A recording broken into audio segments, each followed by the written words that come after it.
Hello, everybody, and welcome to Legend of Heroes Trails in the Sky.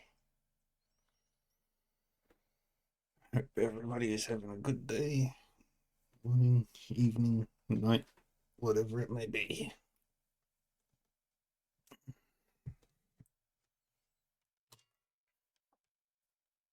Shall we get started? Yesterday we did the entirety of Chapter 3, so today we're going to get halfway through the final chapter. Probably, if my math is right. How many jobs do we have?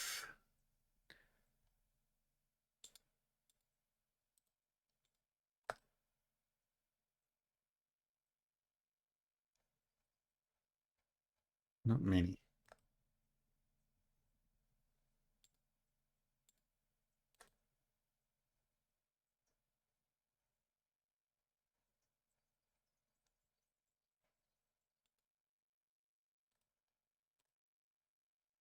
Hmm.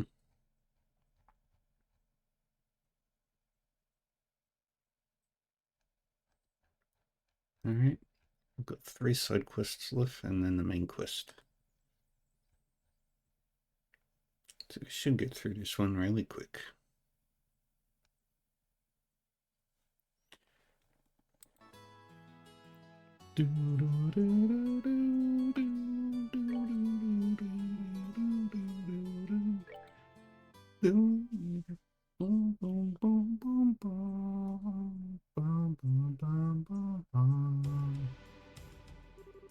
Chloe, this way.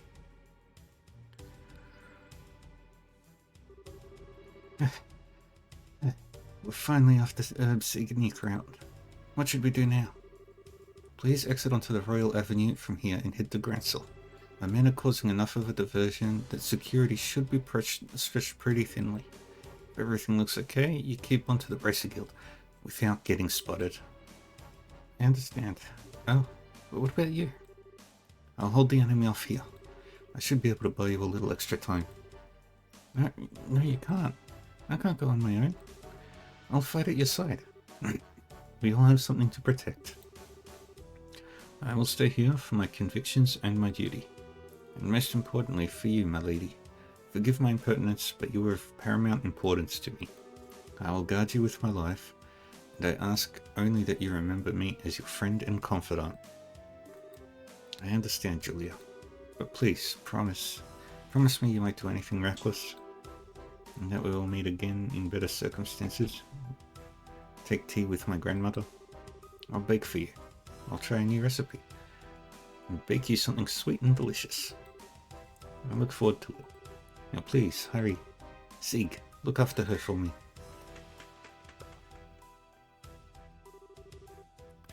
Well now, they finally caught up.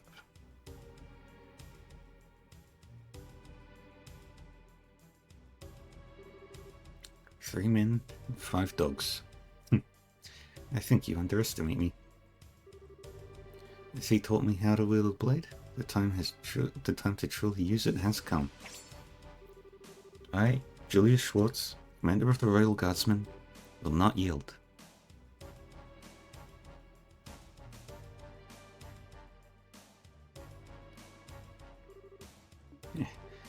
Seek.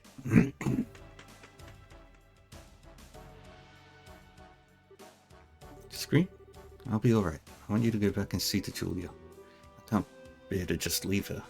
Scream. Thank you.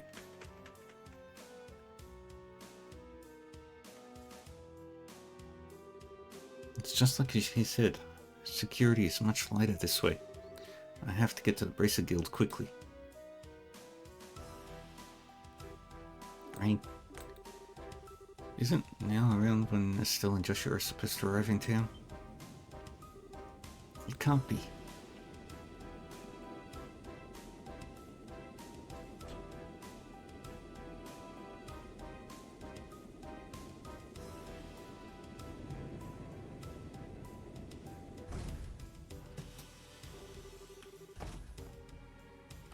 The Intelligence Division's Special Ops vessel. They're actually operating in broad daylight? Oh.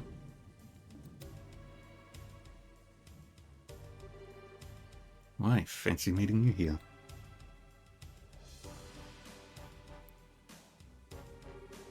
Chloe Rins, enrolled in the Social Studies program at Janus Royal Academy. If I could have a quick word with you.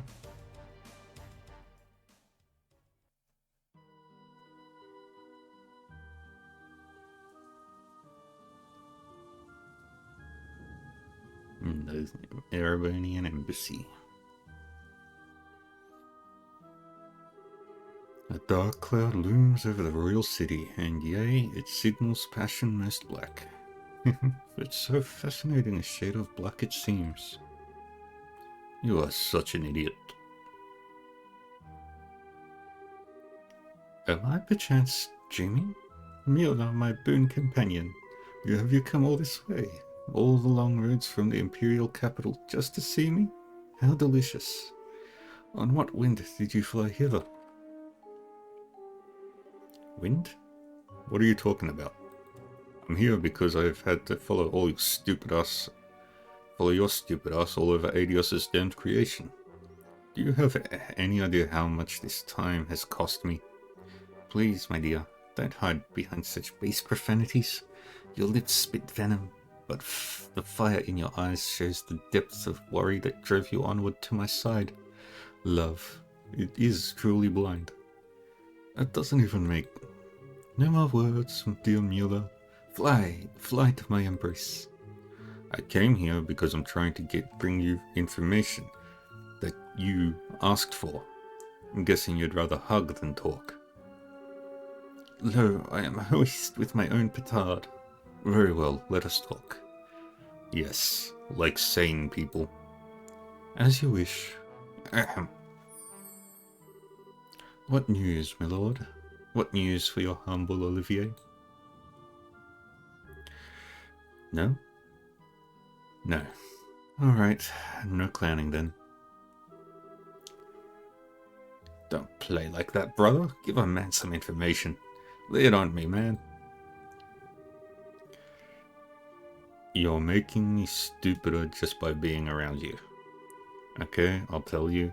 Just stop opening your mouth and making sounds come out of it. Huzzah! Regarding the guy we were talking about before, I managed to pick up his trail. From what I found, he was at one of the Erebonian Bracer guilds until about a month ago. Oh?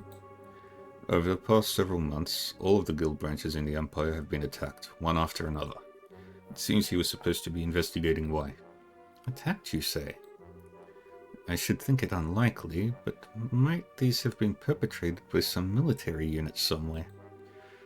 You picked up on it too. It's not the world of 10 years ago anymore, though. As far as I know, no military force has been given marching orders. I bet that somebody hired Jaegers to pull this off. Anyway, our boy's trail stopped for a while, right when the case was solved. Oh dear. I took such pains coming to Liberl, and 'twould seem that I was following a wild goose. I guess so. But if the man we're after isn't here, there's no real reason to stick around, is there? The storm you were talking about is going to be worse than expected. A lot worse. You should come back to the Imperial capital before you get caught in it. Register. How could I bear to part with the opportunity to play a role in the finest opera ever? What? Tell me you're not actually thinking of... I am, you might say, already in costume. Sadly, the lead is unavailable, so the understudies must be used. I have the utmost faith that between the two of them, they will put on a grand performance.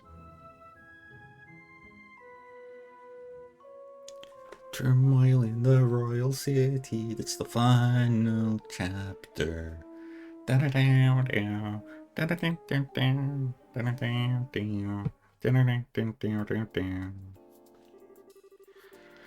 So you were able to get the professor out safely, and you even got the logic unit back. I don't even have words. Thank you. Both of you. Well, we didn't really do that much. Really, we were just there as backup for Agate. If you really want to express your gratitude, I suggest you direct it toward him, since he kept the professor safe. I certainly will. It'll be nice when all this craziness ends. All we can do now is put our faith in Agate. It does seem that Colonel Richard has something in mind for Grancel, however. He means to use that black ornament, that thing he called the Gospel. Yeah, I don't know exactly what it's used for, but we've been asked by the professor and her to talk to Her Majesty about it. Ouch. That's when I know things have gotten very, very serious. I'm pretty sure that the professor is on good terms with her. It's not unusual for him to have access to top secret information. Anyway, that's the gist of our request from him, unlikely as it sounds. Kilika, do you think it would be safe for us to go to Grancel, given the current climate? There's currently no evidence to suggest that you were involved with the security breach at the fort, so it should be fine. Indeed, I'd advise you to go there before a full investigation is begun. It's quite likely that a thorough search of the central factory will be performed. Agreed, which means now's the time to figure out what to do about it. I wish both of you the best of luck on your journey. Be sure to deliver the professor's message. You can count on us. Consider it in Her Majesty's hands. Take care of yourself, Mr. Murdoch. Yeah, now's not the time to let my guard down with the army around. So I'll be off now. Safe journey to you. Well then, I guess there's no time like the present, huh? We should try to get an audience with Her Majesty as soon as we can. If that's the plan, we need to take the next Dino Liner out. It'll take us half a day to reach Grancel on foot, and airship would only take an hour. Yeah, that's true. Kinda thought it'd be cool to walk all the way around the kingdom, but oh well. Alright, wait just a moment. Bracer Guild. Good afternoon. Always a pleasure. Yes, if you would please. To the Grancel. Right. Bill it to the usual account. Thank you. Goodbye. What was that all about? Was that the reception desk at the terminal? Yes. You now have guaranteed seats on a Grancel-bound airliner. We are paying your way, so all you need to do is check in. Also, take this with you. Yay. Whoa, wait, what? This really isn't necessary. You've already done so much for us. The tickets are simply a business expense relating to delivering the Professor's message. The letter of recommendation is for the superlative job you did in rescuing the Professor. Accept it and be proud of what you have accomplished. Right, thank you, Kilika. Yay. And with the gladiator belt. Thank you for everything. I believe I said before that it is simply my duty. Now, your flight leaves at 1100. You want to get to the terminal before then, so as to have time to check in.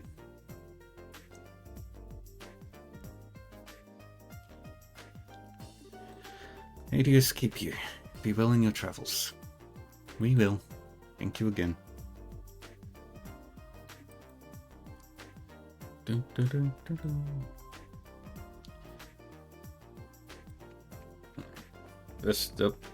First stop is the airport.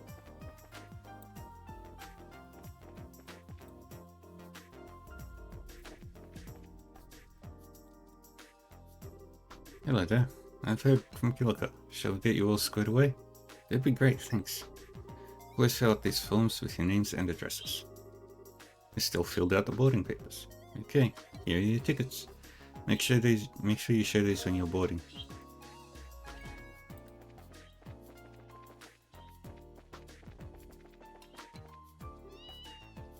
Yeah. Antoine. Hey, yesterday must have been rough for you. You scared me half to death. I hope you take some time to think about why what you did was wrong. That looks like... I think he's playing dumb. Oh well. I guess we do owe him some gratitude. Thank you, Antoine. Hey, there you are. Hi, Gustav. The factory chief told me that the rescue went off without a hitch. The professor's always been a mentor of sorts to all the engineers, so I just wanted to say thanks on behalf of everyone here. Oh, well, we couldn't have pulled it off without you and your crew's help. Tita was so surprised that I thought her eyes might pop out. So that really was on purpose? Well, to fool the enemy, sometimes you have to fool your allies first. So, what business do you have at the gate? Professor asked us to go to Grancel. We're a little early for the 11 o'clock flight. Well, it also looks to be a little late. There's still some time to drop off your bags, so I think you can take it easy in town for a bit. That sounds like fun. Hey, you too. Well, if it ain't get out. What's going on? Did something happen? Perfect, you're all here. To be honest, we've had some trouble. What kind of trouble? We received a communique from the Airship Corporation. Looks like the ship will be arriving a few hours late. What? Okay, just what's going on here? Mosgang Bandit trouble? Well, something like that anyway. Seems to me that the terrorists staged an ambush to disrupt the Queen's birthday celebration. All ships are grounded at port while the military conducts inspections. That would mean they're probably looking for the Professor's group. Which means that the ship that's bound for Grancel is being held up in ruin. Apparently a military guard ship is coming here from Leaston Fortress instead. I get it. But if that's the case, you're going to be extremely busy soon, aren't you? No kidding. I've got to explain the situation to the customers. Which means you two have a good chunk of time to kill. I just thought of something. If you want to wait at the Bracer Guild, I can get in touch with you there. Okay. Thank you very much.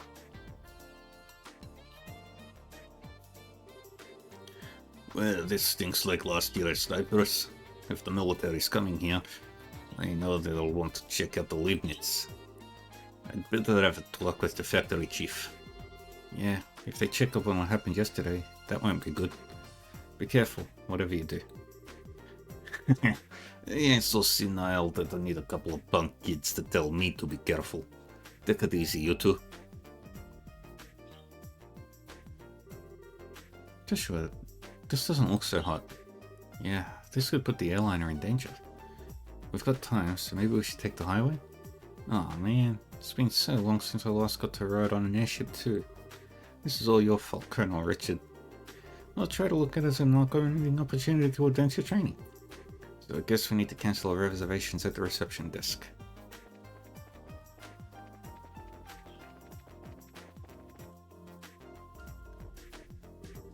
Hey, it's you. I told you before, I don't know when the ship's leaving. If you just waited at the Bracer Guild. Actually, there's been a slight change in plan. I apologize for the timing, but can we still cancel? Sure, that's no problem. As long as it's before your flight arrives in Portland, there's no cancellation fee. We just need to get your tickets back. Great, here you go. Hey, that's the Metairie patrol vessel. It's here early. Well, gotta go. Bye. Thank you for your help. No worries. Come back and see us again sometime.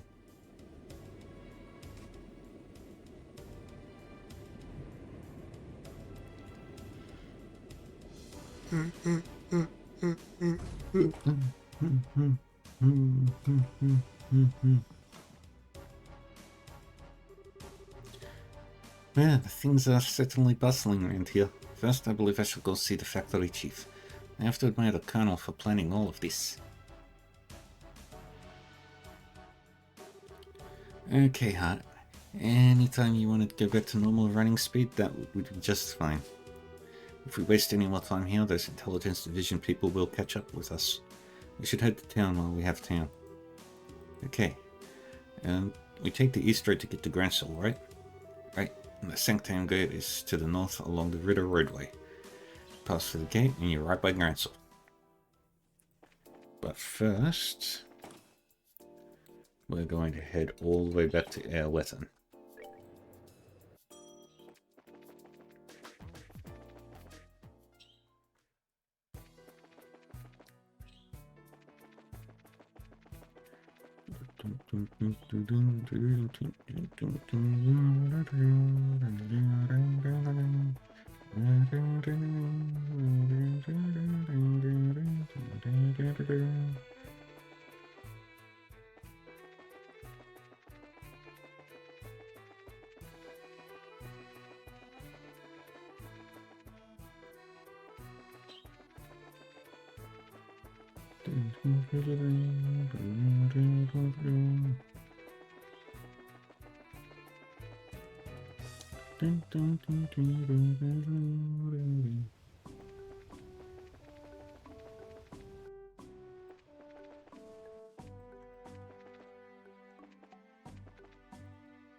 Just really leave a lot of really nice things behind. We'll keep them for a while, but hardly anyone ever comes to claim them. I was just about to toss this book in the trash. You want it? I promise not to let my CEO hear about it. I'd be in some serious trouble if he found out. We got Carnelia, Chapter 8.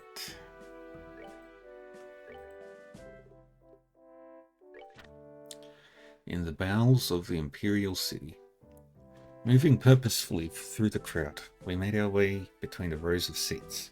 Each time swinging the bag in hand struck the side of my knee.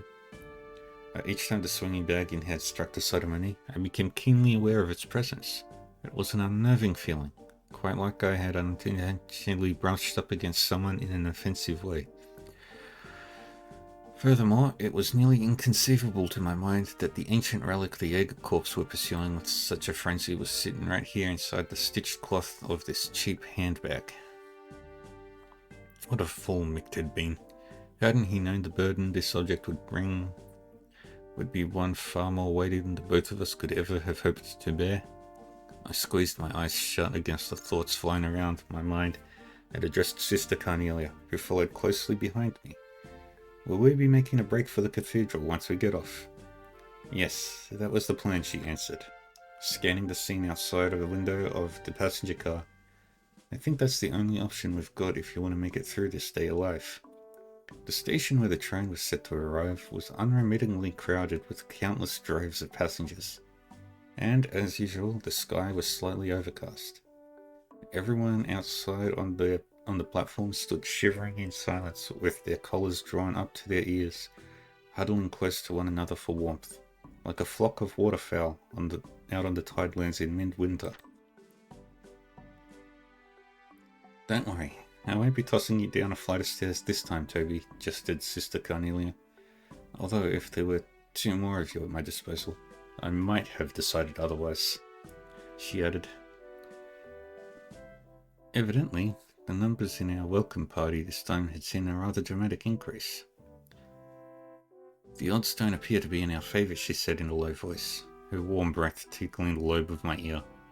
We won't be able to leave through the ticket gate. As soon as we stepped off the train, we stealthily moved to the opposite end of the platform. After sneaking out a large door for only authorised station personnel, we jumped down onto the path of railroad ties and steel rails below. The biting cold wind of the capital swept freely across the unobstructed railroad tracks, causing me to shudder as it ruffled our coach with its chilly touch. Slipping between the couplers of a pair of freight cars, we moved cautiously along the edge, sticking close to the shadows. Over the cargo platform, workers were busy unloading containers.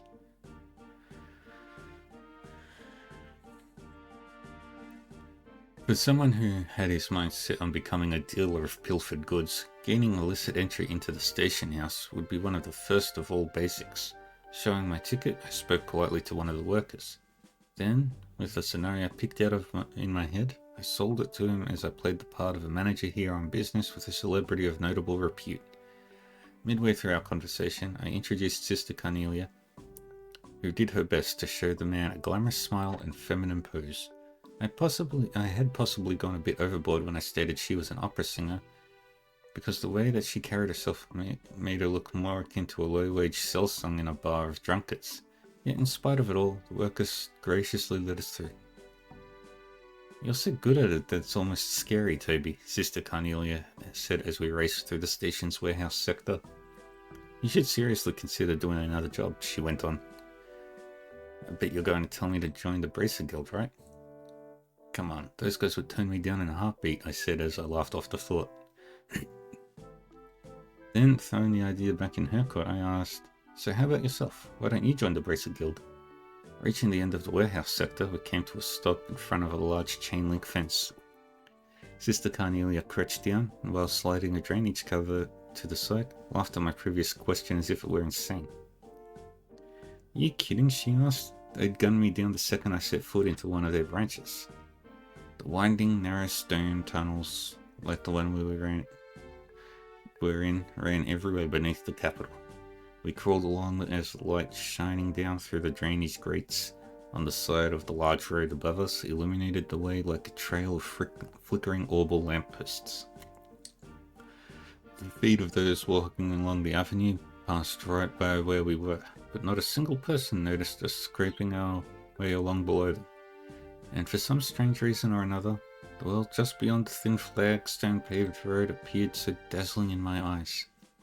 Yet the Jaeger Corps, loss of artifact in hand, and a senseless sudden death, all of which had never crossed my mind before, lay in wait for me, dared I to venture into the open world above.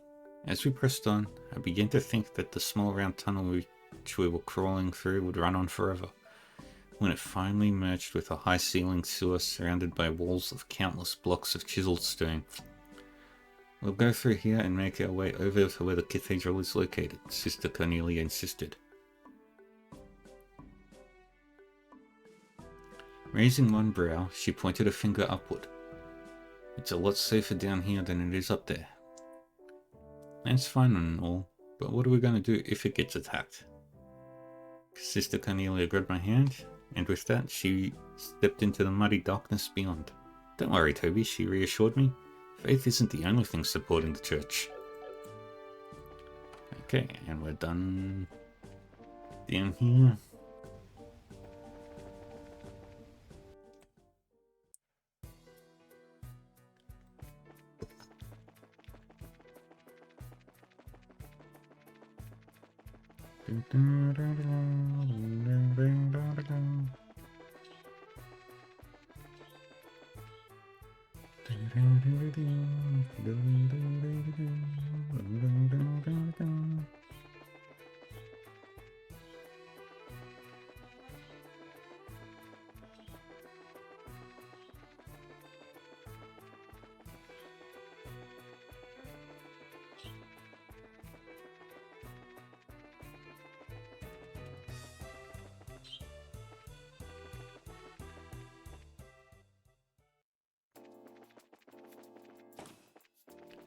And we go upstairs.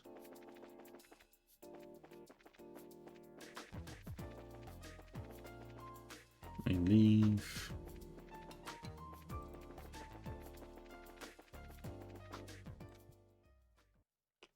Before I do that, should probably tell Kilika.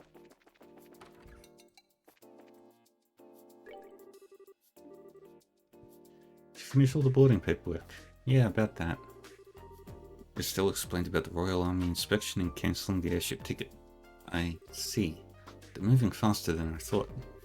I think it might be best if you left as soon as possible. That was our plan. Bye, Kilika.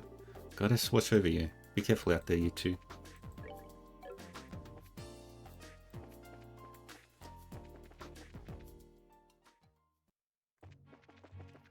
Alright.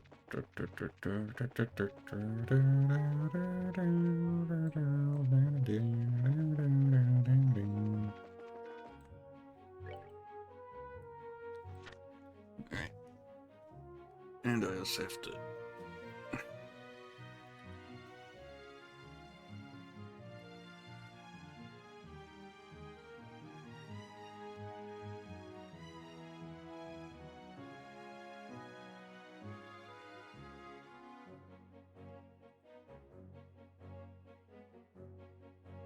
Okay, what am I missing? Gransel.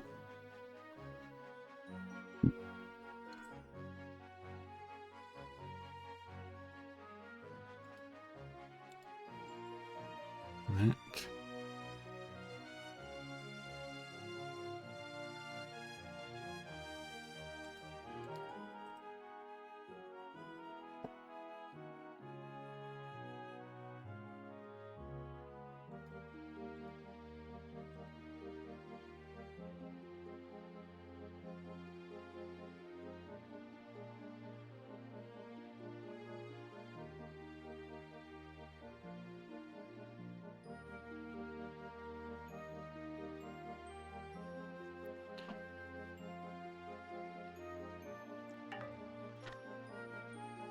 What am I missing in this one?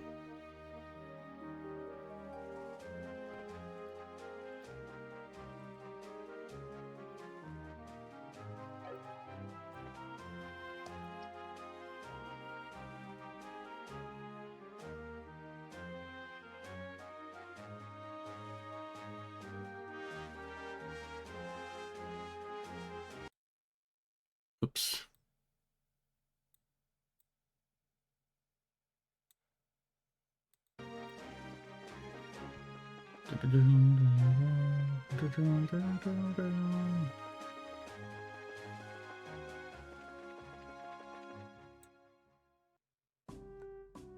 Sanctime Gate.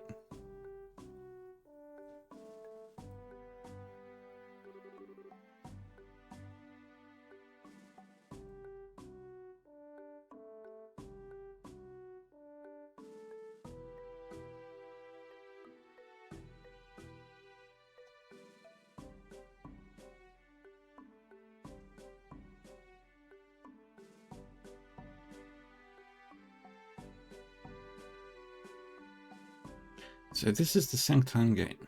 Looks a lot like the Garoon Gate back in Roland. Well, both gates cut through the same wall. Annenberg Wall completely surrounds the Gransel region. It was built almost 1,000 years ago, but it's still solid enough that it held off the Imperial forces. Sure looks like it'd take more than a few guns to knock it down. Still, it looks like a tourist attraction, one where you could climb up to the top and check out the view. So you're planning to go up there and sprint all along the walls, are you? I didn't say that. I was just thinking that it'd be nice for us to have a nice quiet lunch together. Just the two of us. And just talk about whatever. Isn't that what we always do anyway? Never mind. Let's just get the paperwork done and move on to Gransel. Okay. Maybe it's just me. But are you mad about something? It's just you. Let's just go in and forget this whole conversation. Girls can be so difficult.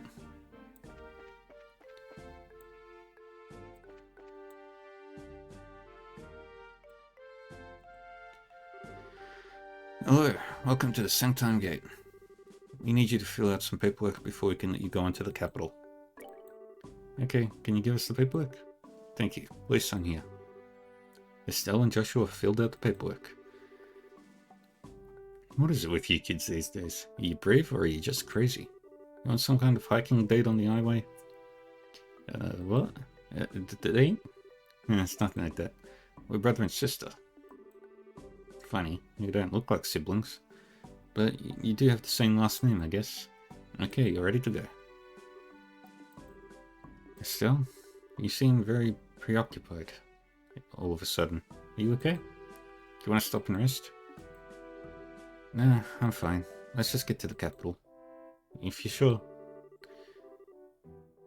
Well, if you two aren't on a date, are you going to see the martial arts competition? Martial arts competition? Wrong again? There's an annual martial arts competition held in the Royal Grand Arena. It was originally only for the Royal Guardsmen Elite, but now it's open to any willing fighter. I believe the preliminaries are starting this afternoon. Ooh, that sounds like fun. That's definitely right up your alley, Estelle. Quinn will be there in person, so the admission fees are being discounted. If I went working, I'd be up there myself by now. Sorry to hear it. Of course, I'd rather be participating than watching. See if all this training's paid off yet or not. I can imagine. But if they've already started the preliminaries, it'll be impossible for you to get in. We've got a job to finish too, don't forget. Well, just have to make do in the stance. Too bad. Sir? Something wrong? That emblem on your chest. I didn't notice because of your age, but are you two braces? That's right. Is there a problem? No, not a problem exactly. Jeez, I never thought. Soldier, are you loitering while you are on duty? Sir, is there a problem here? Well, sir, it's just that these two... They're braces, sir. Braces, huh? You two. I'd like a few minutes of your time, if that's alright. We do need to get to the capital. That's so, the capital. May I ask the nature of your business in the capital? What? Well, we've got a job. What kind of job? Professor Heaton, how do I put this? I'm sorry, but we have an official guild contract. Our business with our client is a private matter. Sounds suspicious to me. I'm afraid you're going to have to explain yourselves. Look, I don't see what the big problem is. Well, we received information from military high command. Royal Guardsmen have revolted against the Queen and are staging terrorist attacks. And it says that some of these terrorists may have disguised themselves as braces, so we're under orders to detain anyone claiming to be a bracer pending investigation. What? That's enough, soldier. We're sorry, but we're under strict orders. Until we can confirm your identification, you're to remain here at Sanctum. You can't be serious. Why do... Ah, there you are. Huh? Are you... I've been waiting for you. You've finished your paperwork. Let's get going. Blah. I apologize, Professor. It seems we've hit a small snag that might delay our departure somewhat. Just a moment here. Who are... Allow me to introduce myself. I am a specialist of archaeology, Professor Alba. I am from North Ambria State and am here in Libel for investigative research. Have you processed this man's identification? Yes, sir. His passport checks out, and the Grancel History Museum will vouch for him as well. I see. Then everything appears to check out. I apologize for the delay, Professor Alba. So what relationship do you have with these two? Well, they're braces. They saved my life quite a number of times, so I've decided to have them accompany me to the capital. Isn't that correct, Joshua? Estelle? Yes, that's it, alright. Well, it seems you have enough proof of your identity. I apologize to you both for the misunderstanding. No, it's not a problem. We know how it is to have strict protocols, no hard feelings at all. I swear I'm going to get wrinkles if there are any more surprises. You started playing along so fast with the Professor. I thought I'd forgotten our assignment for the moment. Hardly. I'd hoped you would catch on a bit quicker though. Excuse me for the poor performance, Mr. Silvertongue. Not all of us can just lie with such a straight face. What was that? Never mind. Sorry to surprise you. It just seemed you two were in some trouble, so I spoke up. Should I not have? Oh no, we were definitely in some trouble back there. Thank you, Professor Alba. We appreciate your help. My way of returning the favour. Still though, what was that argument all about anyway? Heard something about some terrorist attack? It seems that there's a gang of criminals out there who have been causing trouble while disguised as normal citizens. And the two of us were suspected of being in said gang. Yeah, can you believe that? I swear, every single person in the military has a massive stick up that... I see. Very troubling indeed. The situation and the imagery. By the way, I heard that this incident at the Carnelia Tower wound up getting complicated. How did that turn out for you? Well, there were a few loose ends, but for the most part, we managed to get things done. I expected you'd do well. I could tell you two had the beginnings of great braces in you from the moment we met. I'm happy to see I was right. We don't deserve that. We've still got a lot to learn. We're still in training as it is. But Professor, what brings you to a place like this? Naturally, I'm on my way to the capital. I was originally going to take a ship, but I found myself short on funds. Oh well. Archaeologists need to exercise too, so the walk should do me good. You don't have to beat yourself up like that. But still, You sure are poor. We scholars of the humanities all have financial issues, especially archaeology. Any money I make goes straight to the next excavation. That's too bad. At least sure we're lucky running into you back there. You want to come along with us to the capital? Yeah, just a moment, Estelle. I'm sure the professor is very busy with his own... I'd love to. The road to the capital can be very dangerous, so having you two nearby would be a relief. Not that it's all that far to the capital anyway. Well, if you don't mind, then we would be on it. It's settled then. Let's get going.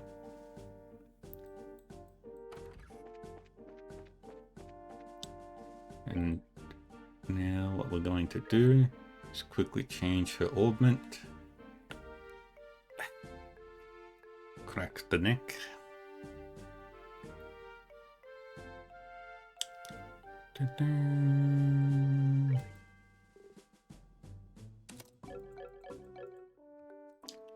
In we go.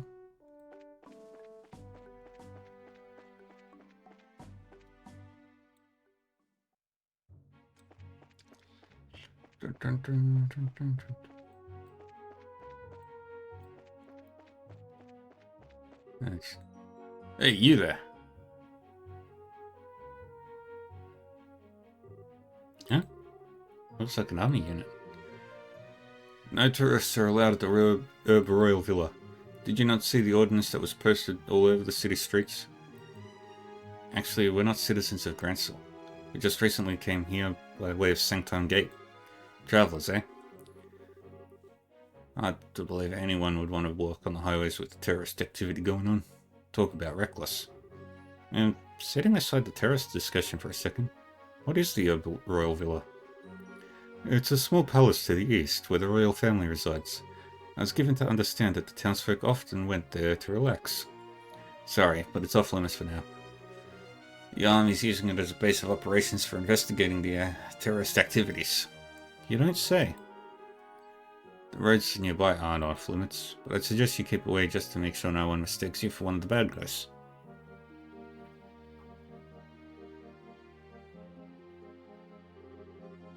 Well, that's certainly grim. Personally, being told not to go somewhere just makes me want to go and see what all the fuss is about. What do you say? Want to go poke around and see what we can see?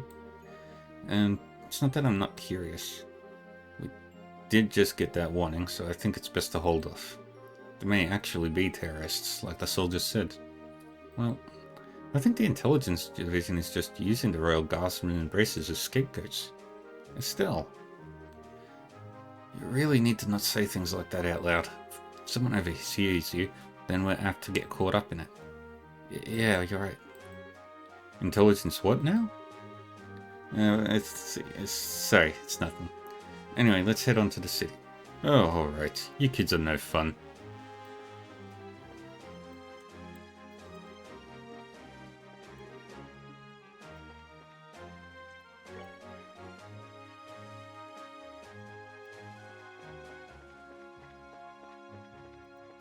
There's one of the enemies that I was missing.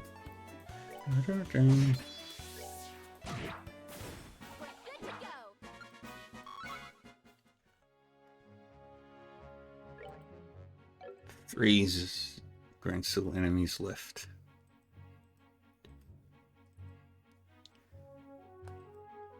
And that one is located in the sewers. Okay.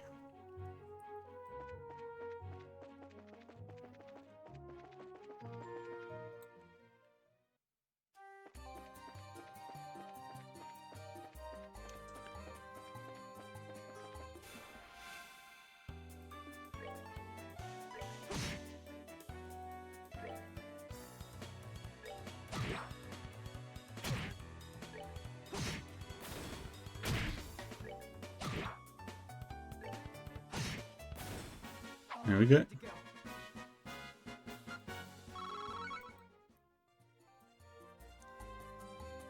That just leaves the Shining Pong.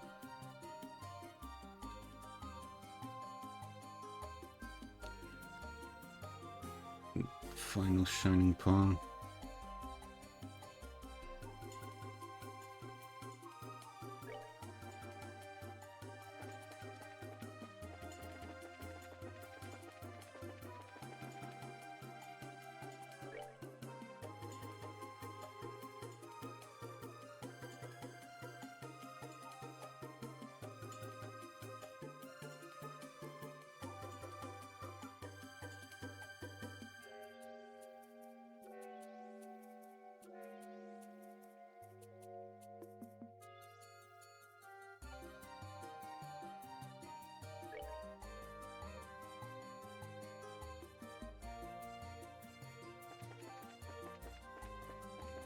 Okay, so the Shining Palm should be somewhere around here.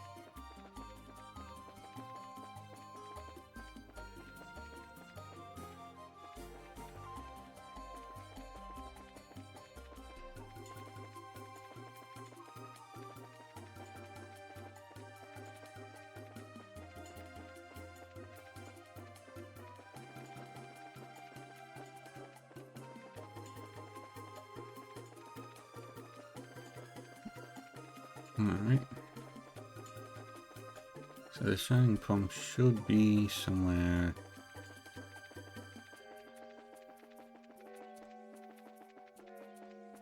Most likely it should be around here somewhere.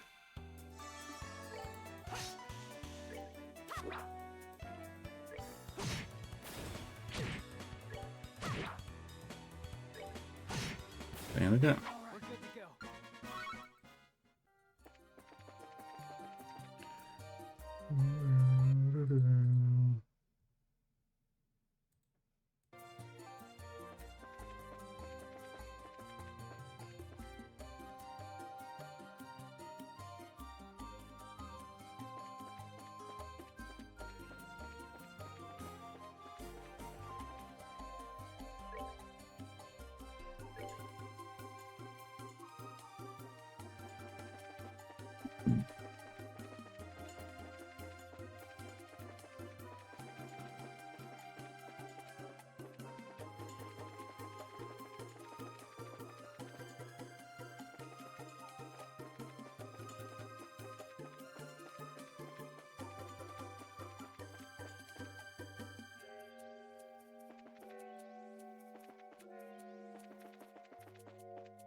Where are you, Shining Palms?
Okay.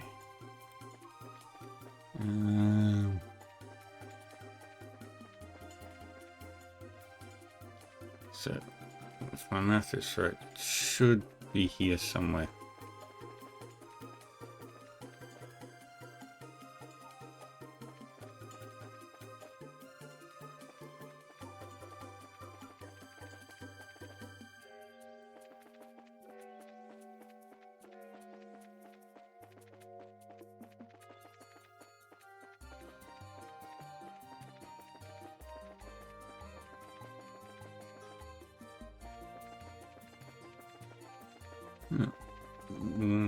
Go get the book.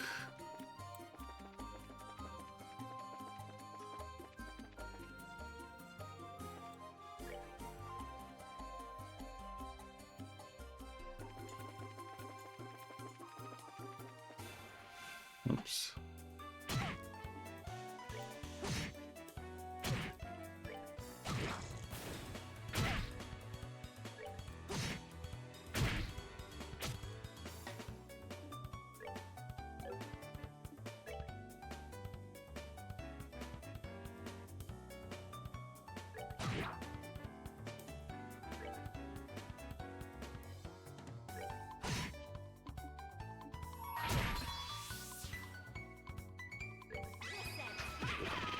And bang.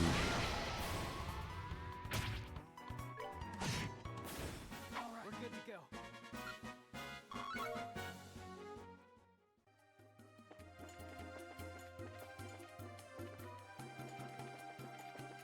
And up we go. Oops.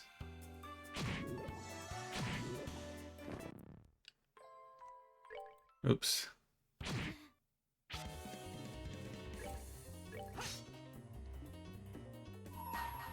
We're finished. That's that. Let's move out. 2 losses.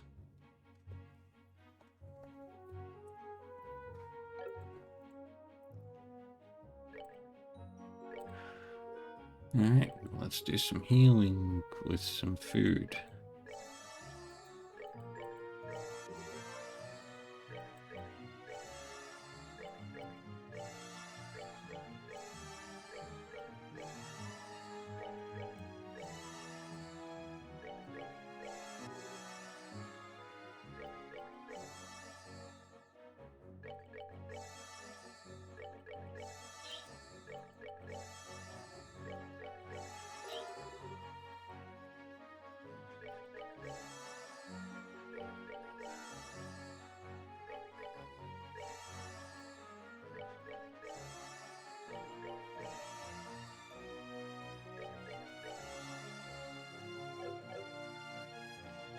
Okay.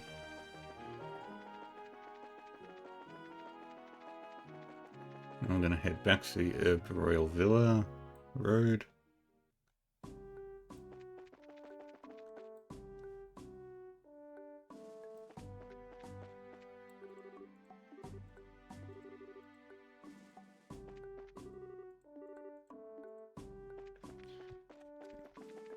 There's the... I'm assuming the person I need to talk to get Chapter 9 is in here.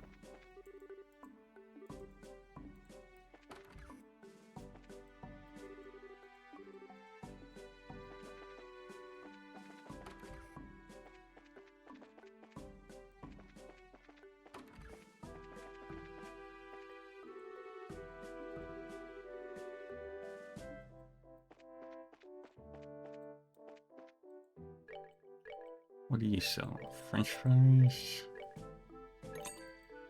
and a vegetable sandwich.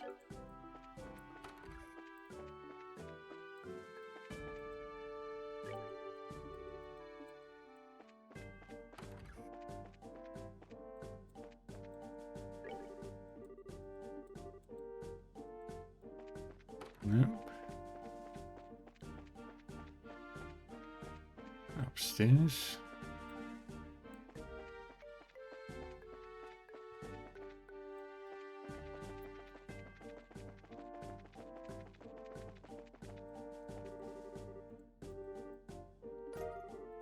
And we got Chapter 9 of Carnelia.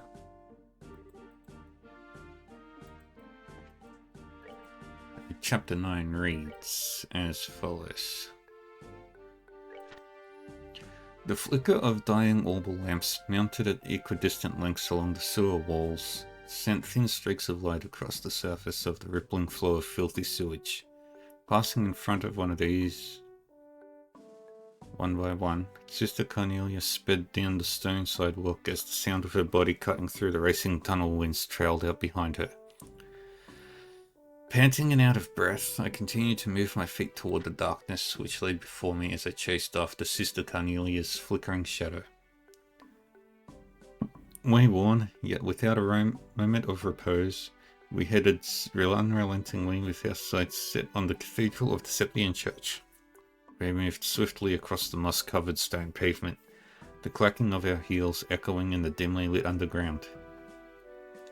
Above ground, the walking distance on the city roads from the railway station to the cathedral was about 3 blocks. If we made our way up through the drainage ditch just beyond the sluice gate, we would find ourselves in the public square outside the massive sanctuary. Up ahead, the light of another orbal lamp came into view. Turning her head in my direction, and without a word, Sister Cornelia extended her right hand outward in a wide motion, indicating that we'd be turning that way at the next corner. Then, as if preparing for something, she rolled both shoulders in a grinding motion and relieved the last of her tension with a pop of the neck. It seemed to me as though she knew all too well what was lurking within the tenebrous conduit ahead. Tenebrous. Under the unsteady and sporadic coruscation of light, the body of Sister Cornelia surged around the corner and disappeared from view. 1, 2, 3 went the walloping echoes, followed by the sound of something being rolled into the channel of filthy sludge.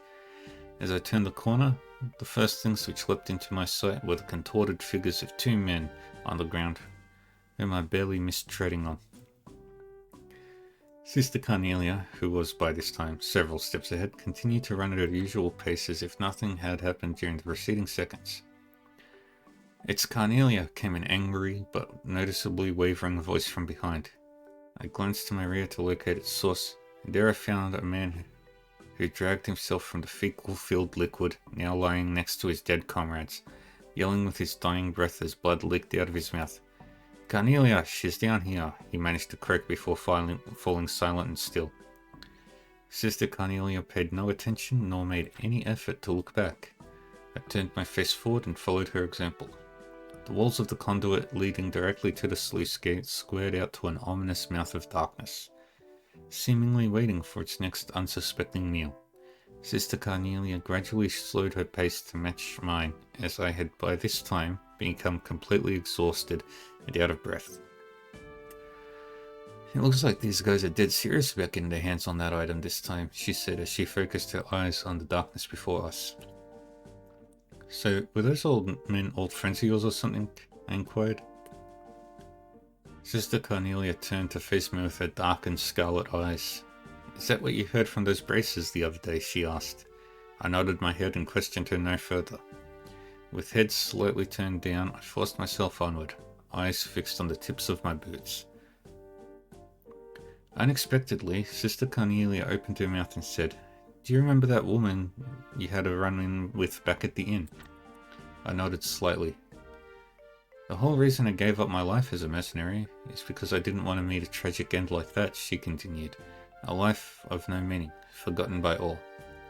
I looked up at Sister Cornelia, and seeing a slight show of emotion in the side of her face, heard her repeat the same line of words a few times before finishing her thought. "If I'm going to cash in my life's chips, then I think it's best that I fight for something worth fighting for. At least that way, I'd be able to leave a legacy of my existence behind." Taking in her words, I ran steadily beside her as I felt a sense of nondescript apprehension slowly begin to creep over me. During the short intervals between breaths, it suddenly seemed as if I were hearing the faint sound of sloshing water from behind, which caused me to prick up my ears and turn my head in its direction. "So you noticed it too, huh, Toby?" Sister Cornelia slowed her step until finally coming to a complete stop. "They've blockaded us from behind, so there's no turning back now," she said, the direness of our situation heavy in her voice. We had arrived at an intersection where the conduit we were in and another had crossed paths, and just beyond the wide fetid flow of sewage water before us, I could see the dimly lit sluice gate. I placed my back against the damp bricks of the nearest wall and for a moment tried to catch my breath. "They're probably lying in wait for us," Sister Cornelia assessed, stolidly glaring across the flowing sewage of merged channels, then turning her head to the rear and narrowing her eyes again. "And unfortunately this time, we won't be able to circumvent them." With a sound of composure revealing her utmost resolve, Sister Cornelia took in a few deep breaths. I laid hand on my orbment, gripping it in the palm of my sweaty hand, and then wrapped the strap around of my bag securely around my opposite wrist. And as always, Sister Cornelia checked her boots before standing upright. Then taking a few steps back and holding my breath, I raced forward and darted into the Stygian flow of waste. Alright, now we just gotta get that one little creature.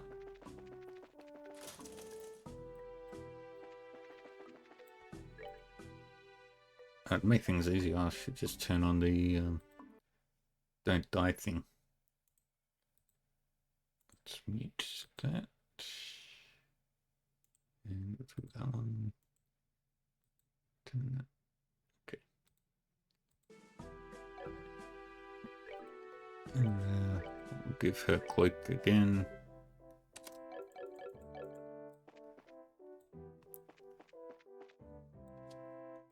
Alright, now we'll go back to the Herb Royal Villa and keep running around until we find a stupid creature.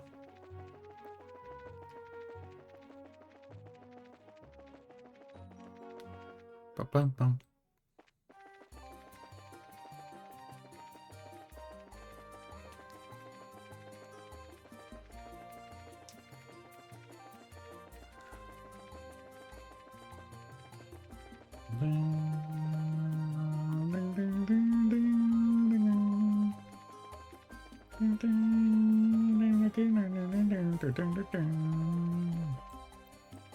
Yeah, then keep going. Cross all the way. There it is.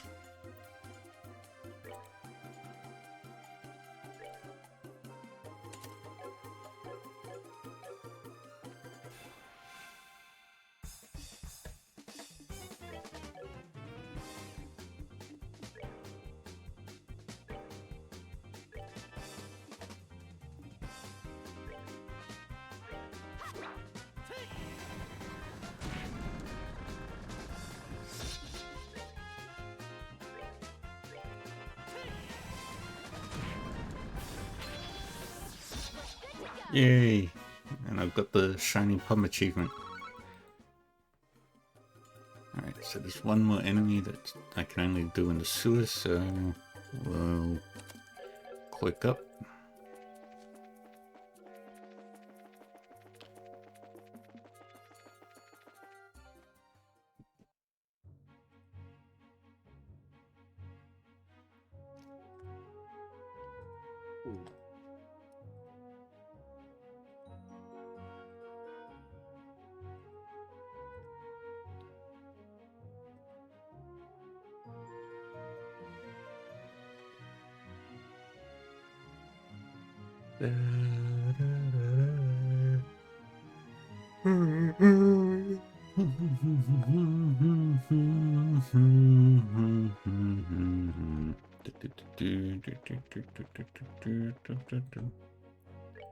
Yep. Off to the wonderful city of Grancel.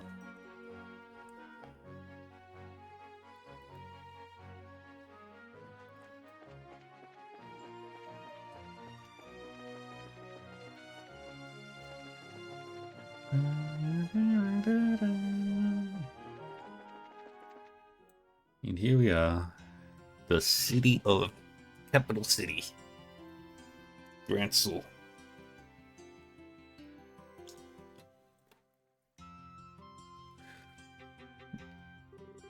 Wow, this city's freaking huge.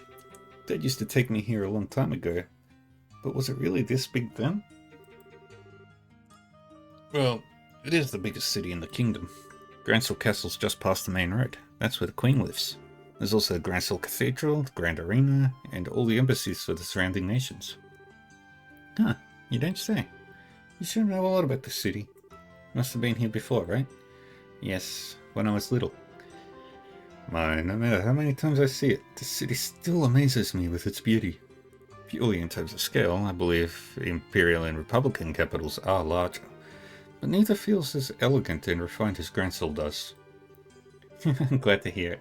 It's nice to hear a foreigner complimenting your home country. Which reminds me, what do you plan to do now, Professor? You gonna be okay with staying in a hotel? I have something else in mind. I intend to go bug the folks at the History Museum. Oh, cool. Grancel has one of those? They find ancient artifacts and put them on display there. Yes, and I'll be staying there as a guest associate member. You two should stop by to visit, if you get the chance. Yeah, museums are awfully formal for my tastes. If we do come by, are you gonna give us a bunch of lessons? If that is your wish, then I shall certainly do my best. Just kidding. Though I do think that checking out all the exhibits would be fun. Now, if you'll excuse me.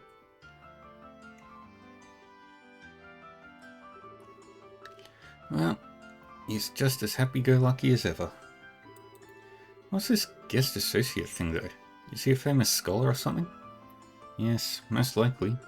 Now, we should probably stop into the local guild branch before we do anything else. Not only do we need to change our branch affiliation, we can discuss how to approach delivering the professor's message. Yeah, you're right. Thinking about it, how are we even going to get an audience with Her Majesty anyway? And there's no way that'll be as simple as walking up to the castle and saying, "Hi."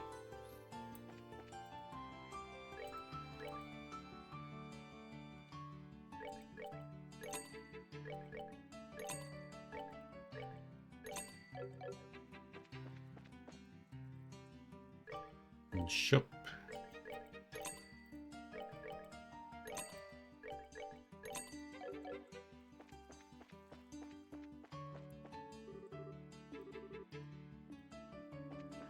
Oh dear.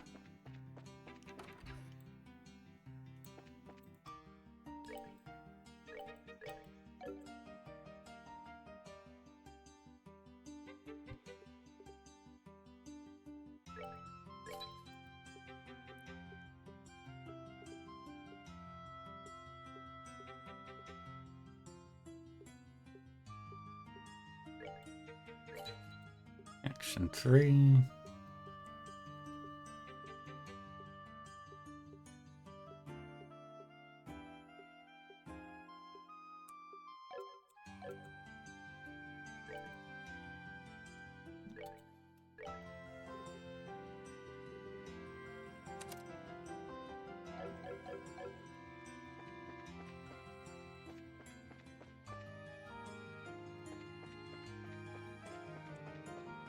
And then while we're in town,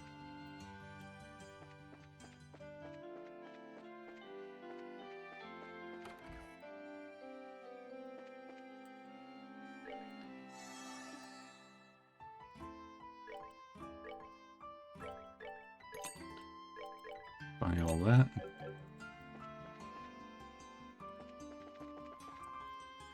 Going here.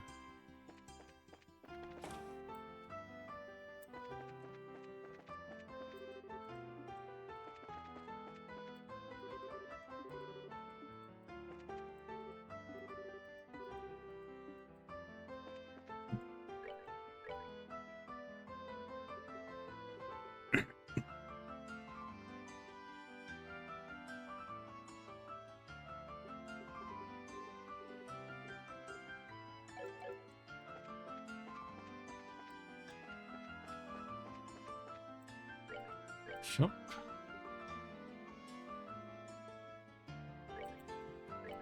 Buying that.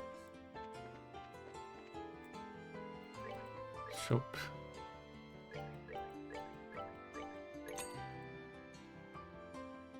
We don't need any of that stuff right now.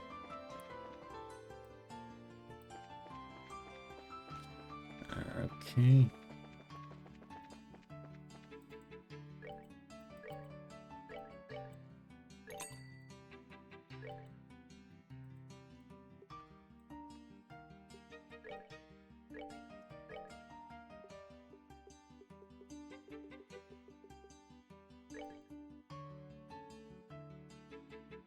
Buy 68,000 Mira worth of ice cream. This 25 CP is super good. We ran.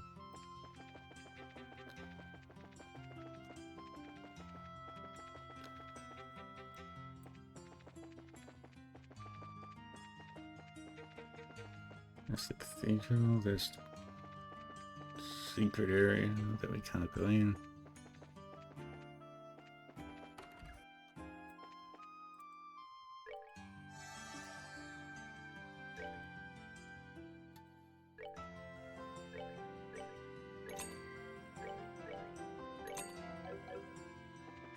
Okay. Well then I think we're done this. We've gotten everything that we can right now.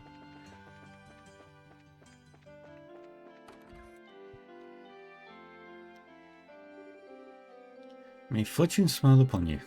With everyone together, I think we may just succeed. Yeah, you've got it. If you're participating, I expect nothing less than everything you've got. Right, we can't let those army goons beat us. Now then, we ought to get going soon.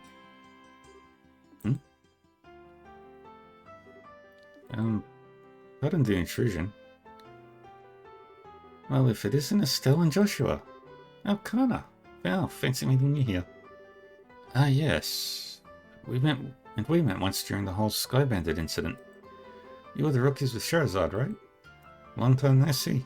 What brings you all to Grancel? I'll field that one. They have to hurry or else they'll be late. Oops, you're right. Sorry, you two. We'll talk later. We've got to be going. See you later, rookies. Pardon me.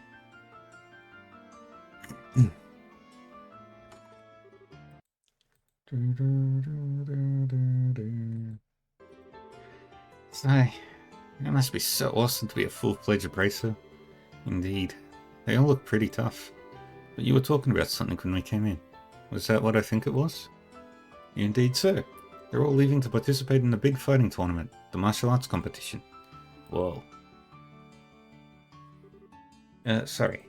I'm Estelle Bright, currently of the Zeiss branch, and I'm Joshua Bryant, same affiliation. I'm Alnan. I'm with the Grancel branch. Miss Killiker got in touch with me and informed me that you would soon be coming. Could I get you to go ahead and change your affiliation now? Certainly. Estelle and Joshua signed the change forms. Excellent. I bid you welcome to the Grancel branch of the Bracer Guild. Personally, I've been looking quite forward to your arrival. You are the children of Cassius, are you not? Yes. I suppose you know him? Oh yes, I'm ever in his debt. Is it true that he set on a journey from which he has not yet returned? Yeah, he hasn't been home in quite some time. He did write us a letter, but he failed to mention where he was or what he was doing. We've travelled everywhere from Roland to Zeiss. We've heard no news of his whereabouts. Which I suppose makes it unlikely that he's still in this country. That's a pity. The Army's current counter-terrorism activities have made it difficult for us to do our jobs. With a former soldier like Cassius among us, I'd hoped it might smooth things over. Is something wrong? Well, actually, we know what's going on behind the scenes with all of that. Yeah? Let us tell you everything that happened with the incident in Zeiss. Estelle and Joshua explained what they had learned in Leyston Fortress, as well as Professor Russell's request. What's wrong? Nothing? Yeah, it's just a lot to take in. So Colonel Richard is actually in control of the Royal Army. The counter-terrorism is just a big fuss put on by the Intelligence Division's Special Forces. That's a little difficult to believe, but it's true. Talk with Killiper at the Zeiss branch, and she'll confirm our story. It's alright, it's not that I don't believe you. On the contrary, a few pieces of the puzzle have just fallen into place, as it were. However, Colonel Richard is an extremely popular man in the city. Though it pains me to say so, I've been sympathetic to him all this time. And the citizens would never dream that the Colonel could be involved in any sort of conspiracy. I figured as much. The Intelligence Division has played everyone for fools. The Bracer Guild cannot directly interfere with military matters, but neither can we simply stand back and watch. First of all, did you accept the Professor's request? Absolutely. The question is, how do we get an audience with Her Majesty? That is an issue. Ordinarily, a guild letter alone would be enough to get you in. Well, really? Oh, no way. No need to worry then. Still, I don't think it's really going to be quite that simple. No matter how you look at it, the royal guards that are supposed to be protecting the castle are being treated as terrorists. You understand what that means? Well, it means the letter would just get crumpled up. That's the most likely outcome, yes. The odds are that the Colonel has a strong hold on Grancel Castle as he did on Leyston Fortress. Ugh, I guess so. In other words, there's no simple way of getting to get in touch with Her Majesty. We could possibly sneak in like we did at least in Fortress. But I doubt they'd be so foolish as to fall for the same trick twice. Well, in that case, why don't we just try going like normal and see what happens? If we play our cards right, we might get some useful info out of the Gatekeeper. Fine by me, but one piece of advice. Keep the fact that we want to see the Queen to yourself. If Colonel Richard gets wind of it, he'll likely cause us no end of trouble. Oh, okay.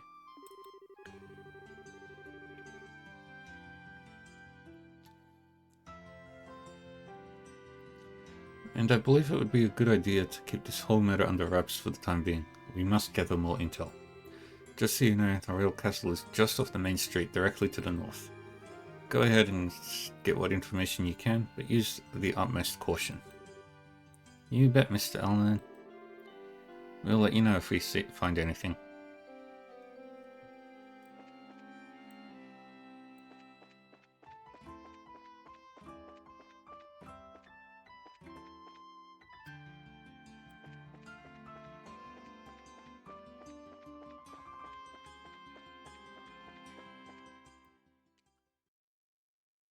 And here's Grancil Castle. I'm just going to be 1 minute. Just got to do something really quick.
And I'm back.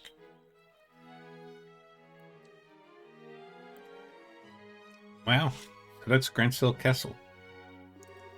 It's gorgeous. I guess it really is fit for a queen. It's not just pretty, but it's also really solidly built. for instance, look at the main gate. Yeah, I don't think getting through there would be an easy task. Which means... I guess we'll have to talk to those soldiers there. Well, steel your nerves. And let's give it a shot.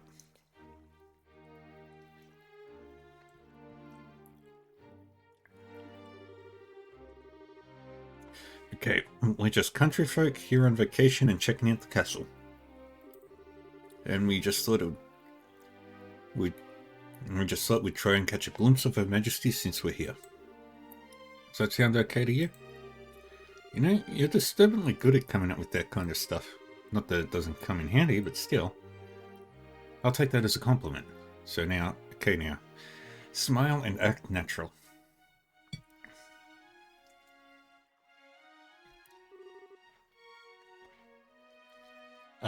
Hello there.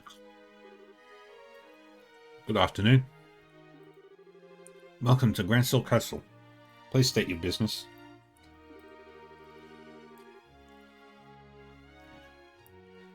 We're just getting here from Roland. We're taking in the sights, you might say. We were wondering if there was any chance we might get a tour of the castle. I get it. I'm sorry, but access to the castle is restricted to authorized personnel only. Security's been tired of what with the terrorism scares. Once the terrorists are caught, the tours will probably open up again. Really? Dang. There goes the dream of seeing the Queen in real life. Well, not necessarily. She always addresses the people from her terrace during the birthday celebration. You could see her then. Fair warning, though. Her Majesty hasn't been in the best of health these days. I don't know if she'll be able to manage her traditional greeting. Huh?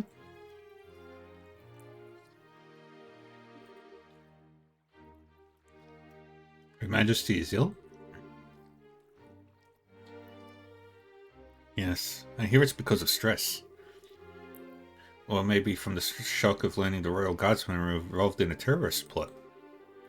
She hasn't been seen much lately. I believe she's resting in her private quarters. Yeah. Damn the Guardsmen. How could they just turn traitor like that? Never did like those damn elitist jerks anyway. But Lieutenant Schwartz was so kind and considerate to everyone.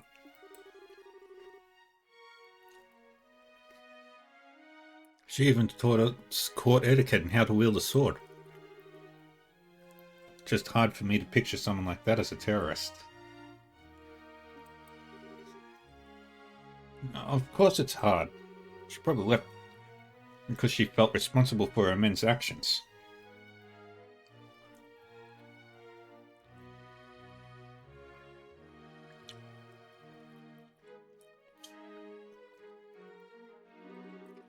Or Lieutenant Schwartz. You don't suppose. Those two had a little crush on the lieutenant, did you?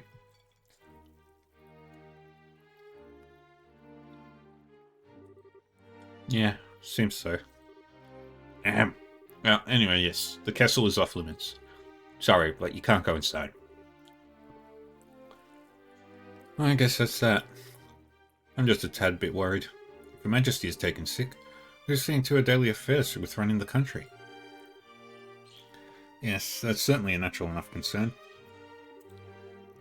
For now, there's someone acting as a proxy on paper. How's that work? Literally, on paper. Can't picture someone like him ever actually making any real government decisions.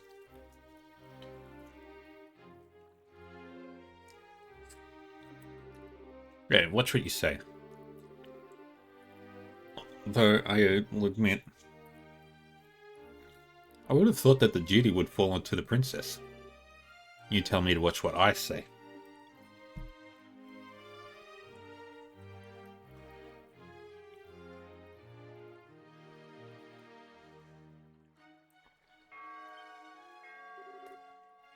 What's that? Oops, speak of the devil.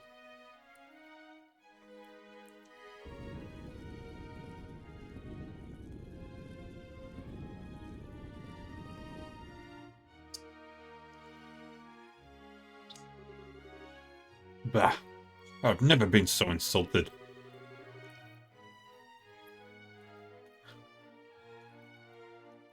The tournament should have already begun and I'm not there.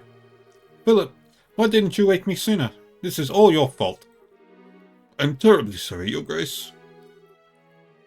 But I was merely trying to look after your mental well-being. For the last few days you have been in the banquet hall, drinking and singing.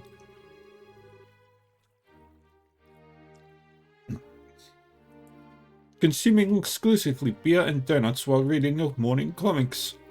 I feel that it should come as no surprise that you overslept. Silence, Philip. I'm not in the mood to listen to your chastisements. As the future king, I can do what I want, whenever I want. But time is too short. Come, we must hurry to the Grand Arena.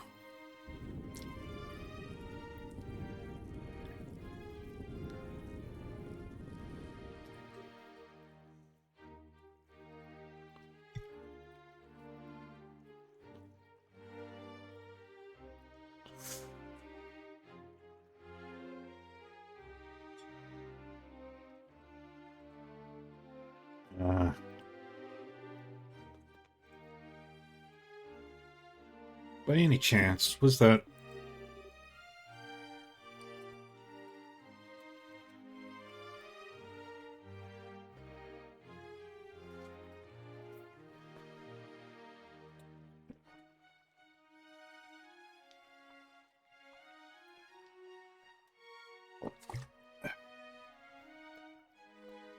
We know.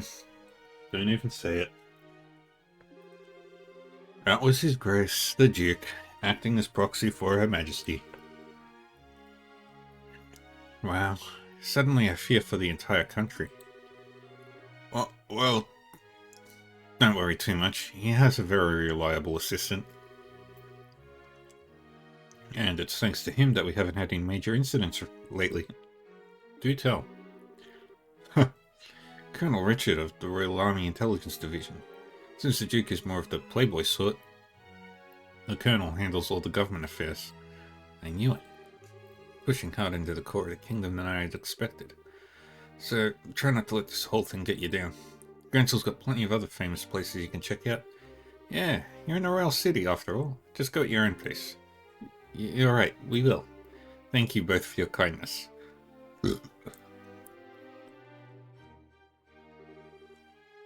Well, that was informative.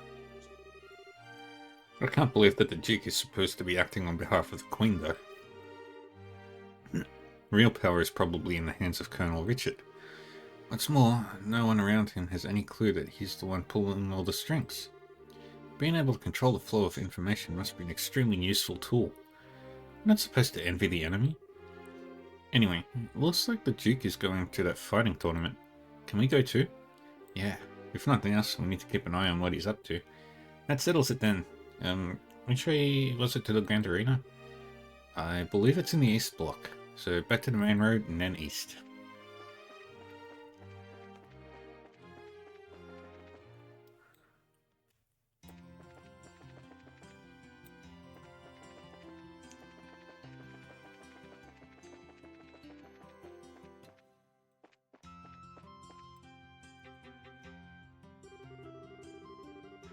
Currently at the arena, we are holding the preliminary matches of the martial arts competition.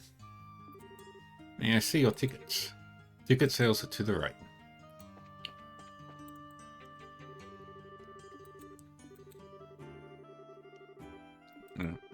But, huh?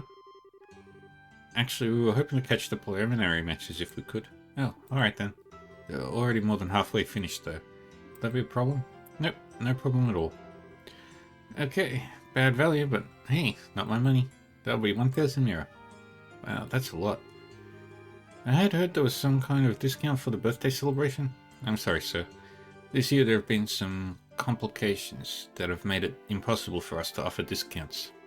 Oh, okay, that's pretty sucky, but what can you do? Let's see, 900, 950. Thank you very much. Here are your tickets. The entrance to the arena is directly to your left. Show your tickets at the gate.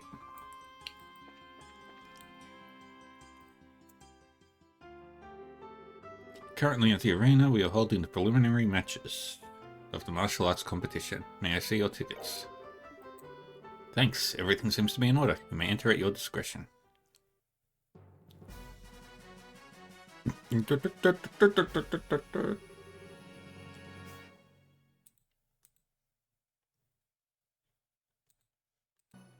Oh wow, this room is gorgeous. This is the entrance hall. Audience seats are on the second floor, apparently. Let's take a look.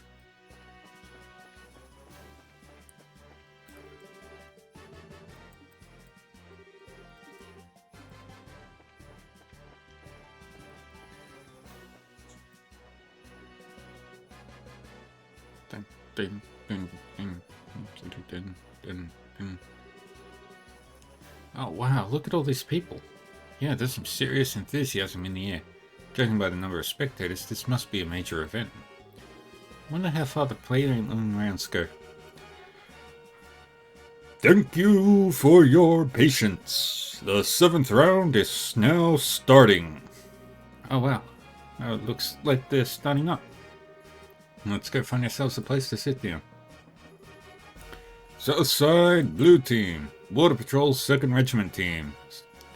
Captain is 2nd Lieutenant Sammy.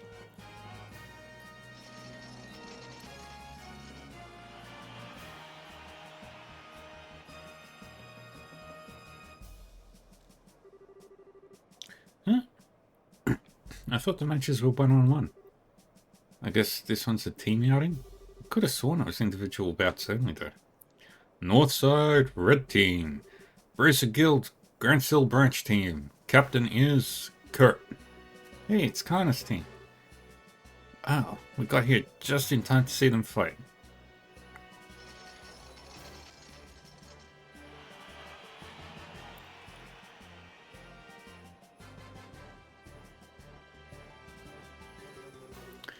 This begins the 7th preliminary match. Both teams go to your starting places.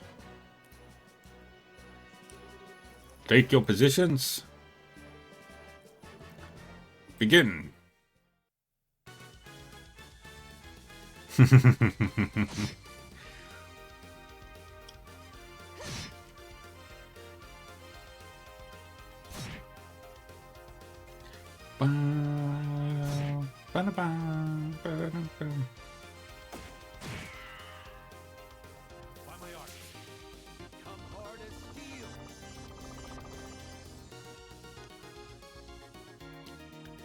Step.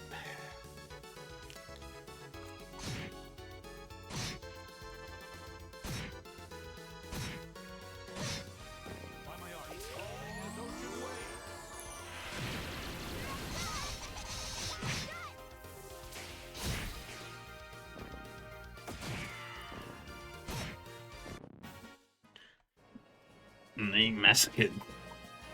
KO. Winner is Kurt's team. Woohoo! Go, Kana! That was a good match. The soldiers move well, but the bracers are better warriors working in a team. Yeah, you could use their moves for teaching lessons. I don't know what it is, but watching martial artists at work really gets me hyped up. Wish we had put off going to the castle. I'd like to see this from the beginning. Yeah, I know how you feel. One part of being an adult is putting one's own feelings aside in favor of doing what needs to be done. Huh. Well, I like not being an adult yet. Next up, we have the 8th preliminary match. First, would the remaining competitors step forward? Southside Blue Team, Team Raven, Captain is Belden.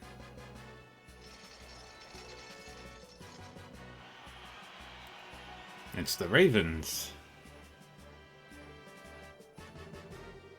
What are those guys doing here? Oh yeah, it's that group from the warehouse district in ruin. I see. The competition's open to the general public. They stick out like sore thumbs. They really don't deserve to be counted among the professional soldiers and martial artists. Northside Red Team.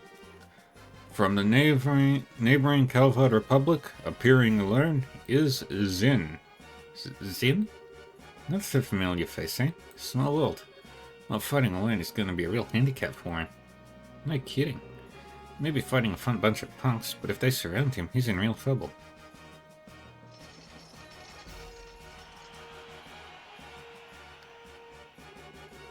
Zin will be competing in this prelim bout solo with no team to stand at his side. He fights at a considerable disadvantage, but his prodigious skill will make this match a sight to behold. We ask all in attendance to understand the arrangement.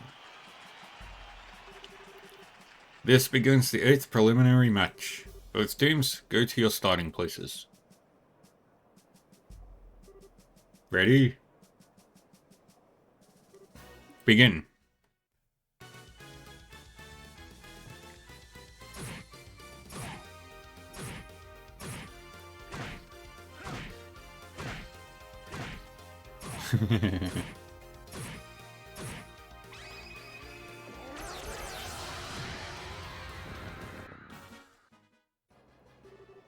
KO. The winner is Zin.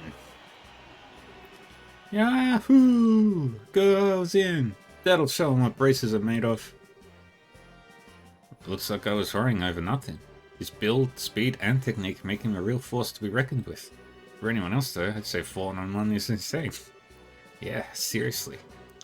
Current match will mark the end of the preliminaries. 8 teams will be competing in the no-holds-barred matches.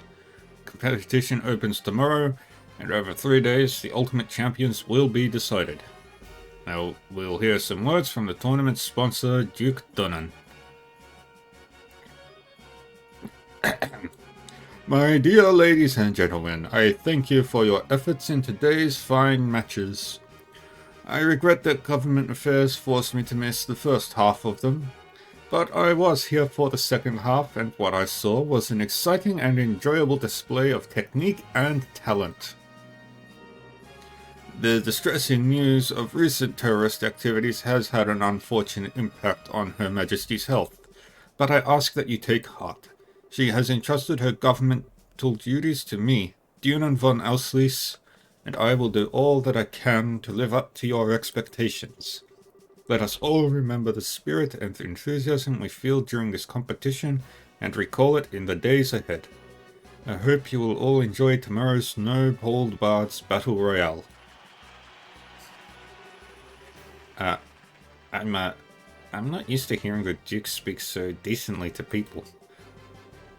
Probably just memorized something written by the Intelligence Division staff. Yes. The winner of the competition will not only receive a prize in mirror, but also get a special gift from me. Your Grace, are you certain that this is wise? You be silent. This is a fine opportunity to show my generosity. The gift is to be a written invitation to the Royal Court dinner party at Grancel Castle, to be held in 3 days. Sadly, Her Majesty's presence will be missed, but it will be attended by celebrated persons of great renown. Arrangements have been made for only the finest royal and noble cuisine to be served. I trust that this will serve as incentive for those competing to excel and advance.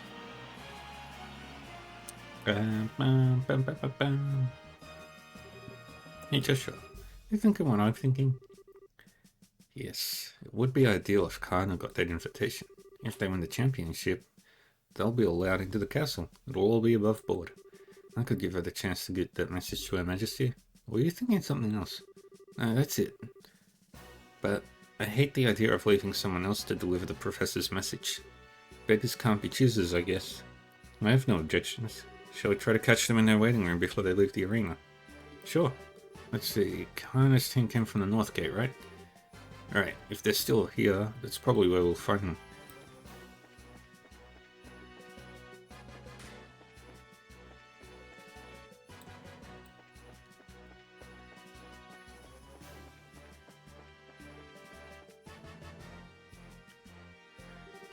Hey, Kana! Hi everyone! Congrats on making it through the preliminaries. Hey, it's the new kids. Oh, hey guys. Yo, you watched the fights? Yes, and we had a chance to see yours. That was a great match. Thanks. Glad to hear you say that. I don't get the sudden change to make it a team competition though. Yeah, me neither. It's weird. But it's been okay so far. All of our members are in one piece. Master Zin must be worried though. Oh, you know Zin too? I don't know if I say that, but I know the name. He's a famous bracer in the Republic. People call him Zin the Immovable. He apparently came to Libel specifically to be in this tournament. Then the promoters threw a wrench in the works and changed it from a single to team competition. And I'm betting that His Grace is the one behind that idea. Either way, Master Zin still has no choice but to register as a one-man team. Ah, okay. The Duke is a pain in the ass no matter where he goes. No argument here. There. Still, this is going to make it hard for him to really show what he can do. No kidding. It's too bad there's no one around to fight beside him. Say... Well... Maybe. What just happened? You all got this creepy, serious look. No, we were just thinking. What would you say to teaming up with Zin in the later no-holds-barred fights? Wait, what? Teaming up with him. Is that even allowed? It's not his fault that the rules of the competition were changed at the last minute. If one of the core rules can be changed, then I think we've got some wiggle room. There really are no other braces available that we could ask. Shirazad's busy, and we haven't been able to contact Agate. Similar story for everyone else, really. I don't think Cassius is even in the country. If those two joined up, they'd probably be accused of cheating on general principles. Our chances of beating that team would be something like 10,000 to 1. Anyway, we should focus on what's ahead rather than what ifs. Find Zin before the day's out, and if he agrees to let you join him, you should still have plenty of time to register. Okay. Oops, listen to us go on. I hope you give this some serious thought, but for now, we have to go. Bye bye, newbies. Here's hoping we see you in the ring. What do you think, Estelle? That show went from talking shove to something else entirely. Are you okay? Yeah. Yeah! That's it. That's what I'm talking about. Oh, Mariadius, thank you so much for your bountiful favor. You're cracked. Think about it. We can be in the martial arts competition, and we can help Zin in the process. Not to mention, check out that awesome castle, and be part of the big, final, ultimate, super duper intense battle royale. We can kill 3 birds with one stone. You really want to do this that badly? You haven't even entered yet, much less made it into the final match. It would be nice to be able to handle the professor's request by ourselves, though. Assuming we ever made it through it, that is. Yeah, and think of how awesome it would be to win. Plus, we can't just leave Zin twisting in the wind. Let's go find him and ask him to join his team. Would you happen to have any idea of where he actually is? Don't confuse the issue with the facts. Would you settle down for 2 seconds, please? Let's get back to the guild and report into Elman. He's also the one who's most likely to know where Zin is.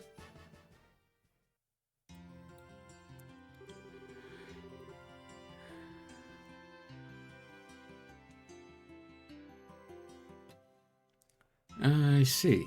Yes, Zin requested the bracers send him some helping hands. I hadn't said anything to you guys since you were working on that request from the professor, but thanks to the whim of his grace, we can handle both tasks at once. Nice to see his selfishness work in our favor for once. What do you think about participating in a martial arts competition?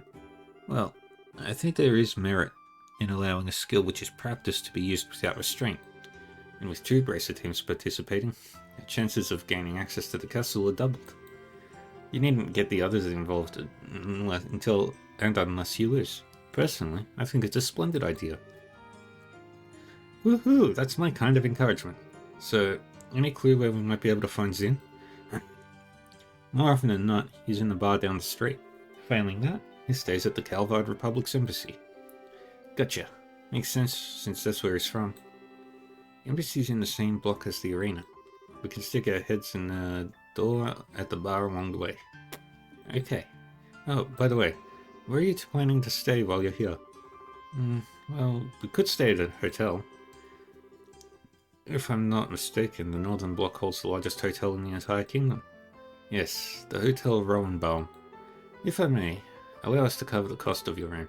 Grancel Branch can afford it. Oh, really? That's too much, honestly. We couldn't possibly. I consider it a necessary expense in the course of completing the professor's request.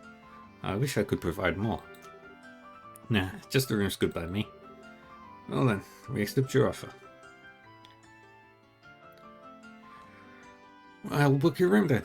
Just give your name at the front desk this evening and someone will help you.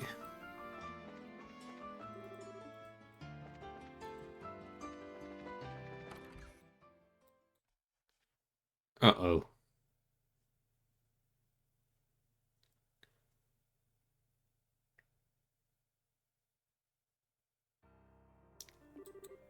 Is that a piano? Yes, it's not just a record either. It sounds like someone's playing inside. I feel like I've heard this melody somewhere before.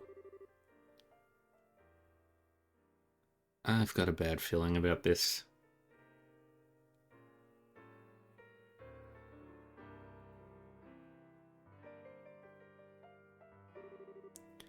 Oh joy, it's Olivier. Still, I always figured his talk of being a traveling musician was a bunch of hot air. He's actually pretty good. I guess he really wasn't kidding, huh? Yeah, I'm kind of in shock.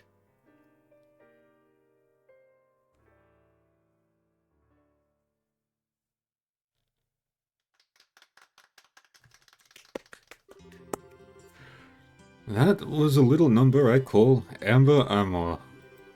It was originally a simple interlude in an opera whose name doesn't matter.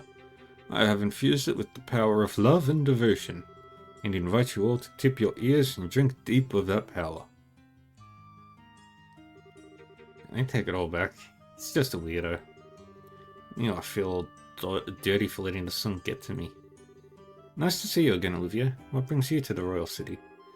I could little resist the pull of this place. It drew me here as surely as the sirens' falling tears are swept from the rivers to the sea. So here I stand, my raven-topped highness, reunited with you at last. You really haven't changed at all. That's enough out of you. If I have to be subjected to this, let's at least sit down for a minute. Acting all smug and dandy, totally oblivious to how tactless you are. Grumble, grumble. My dear Estelle, how I've missed that obstinate irritability you so thoroughly embody. Weren't you and Shara supposed to be going to Roland? When did you get here? About a month ago, I believe. After we parted company, Shara and I spent a short yet blissful time in Roland. But alas, the overwhelming spirit of wanderlust that courses through my veins eventually got the better of me. It was all I could do to pull away from weeping darling Shara and protect her from being swept away to this blazing, dazzling wonder. What amazes me is that you can actually say that with a straight face. I am betting that she drank you under the table every night until you finally decided to run off with your tail between your legs. And then you figured you'd try your luck at drinking with Aina, right? But you didn't know about Aina, did you, Olivier? She's one of Shara's closest friends. Works the information desk at the Roland branch. And as far as drinking goes, she's the only person I've ever seen who could outdo Shara. Come now, dear Estelle. I've never met this person you speak of, this Aina. Absolutely not. You might want to try that again, only this time without your voice cracking. Okay, Estelle, enough teasing. I'm sure it was a very trying time for him. An affinity for spirits greater than even Shara. Hateful inebriation. Why dost thou arm thy darkest agents with a smile So alluring. Flashback much? And so begins the tale of Aina, Olivier's most tragic ballad. Indeed. Anyway, you've come after completing your tour of the surrounding regions, I presume. Mayhap you've seen something of interest. Well, we've seen a lot of stuff, but it's not easy to just sum up in a few words. Besides, we're kind of looking for something. For someone, so maybe we can catch up another time. Oh ho, and might I inquire as to whom it is you wish to find? His name's Zen. He's here from the Calvard Republic to participate in a martial arts competition. We know he spends a good amount of time in the local bars, so maybe you've met him? Ah, yes, I recall him. Large as a bear, with a disposition not to match, thankfully. I have borne witness to his countenance on several occasions, but alas, today has yet to bear any sign of him. So in other words, he hasn't been to the bar yet? Odds are he's at the Calvardian embassy then. Yeah. Then shall we proceed there at once?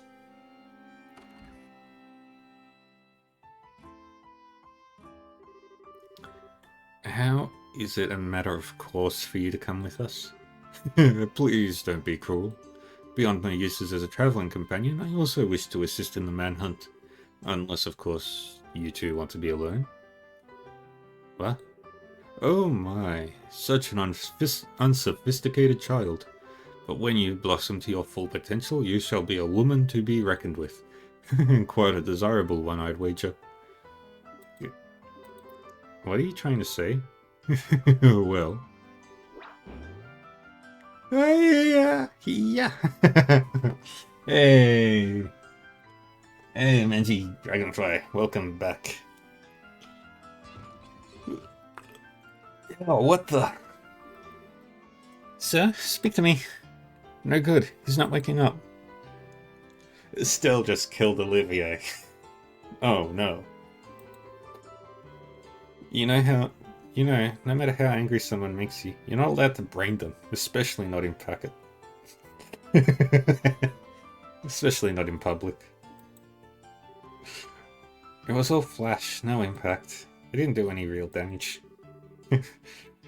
It seems that Estelle is a very shy individual. Well, he doesn't seem to be hurt. Okay, let's get back to searching. We don't have time to mess around. Let's just go to the embassy, okay? Okay, so why is she mad at me? I love Olivier. He's so funny. Calvard Embassy is... Yeah. Calvard Embassy is here.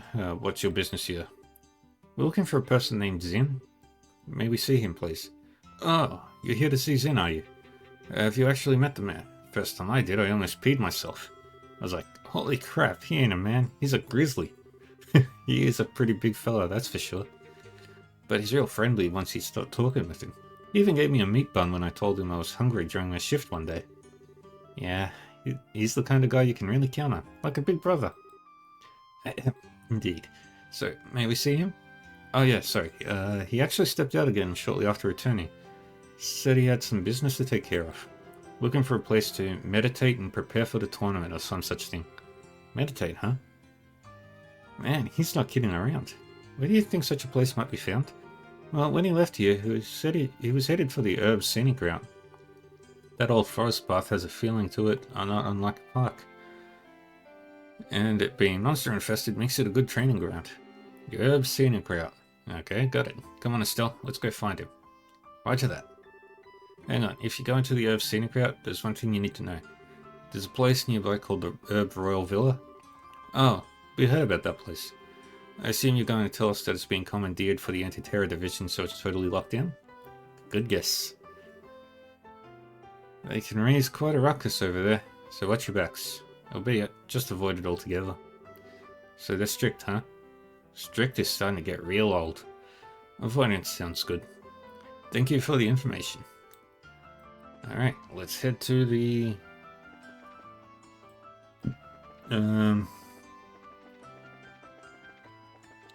Herb Scenic Route.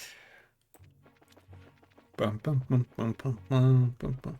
Wait, are there any treasure chests along here? I can never remember.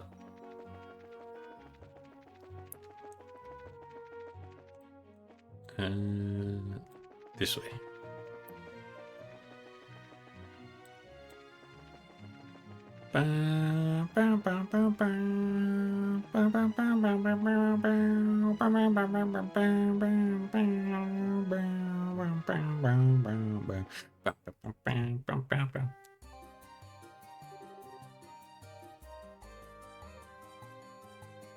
The herb scenic route. I like the paved road through the forest. Neat stuff. You mentioned that Grancelites have come to stretch out and relax for a long time. I wonder just how long it's been here. Well, I guess it should come as no surprise that the Queensland is so gorgeous. Still, I can't help feeling like we've got monsters lurking around. Nicely done. Monsters here seem to be stronger than those we fought on the way here. We're here to look for Zin, but don't let your guard down. I don't need a guard. I have the quick quartz. And I'm going to keep my eye open for any treasure chests that exist. And there's the Shining Pond. But let's go all the way to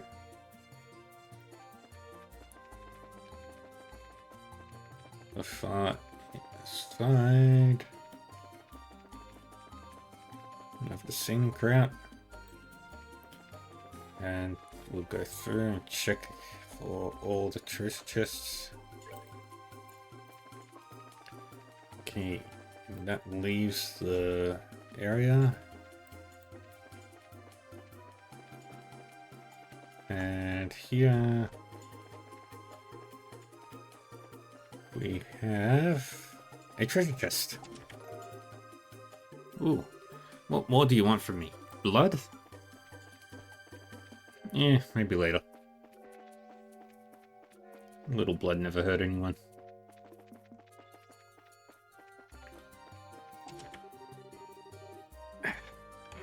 Always with the Tira bombs.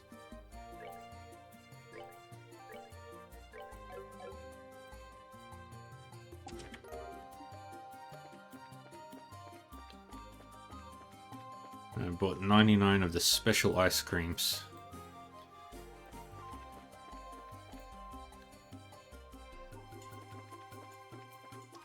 Okay, now the treasure chest is there. And in here, oh, I've got that entire corner. No! You heard that, right? Came from over there. Let's go. Ah. Hey! Help me! Somebody, please help me. Yeah?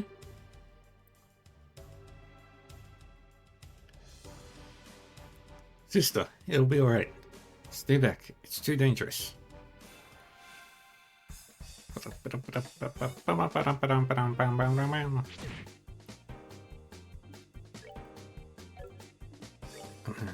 Let's do White Gehenna right there.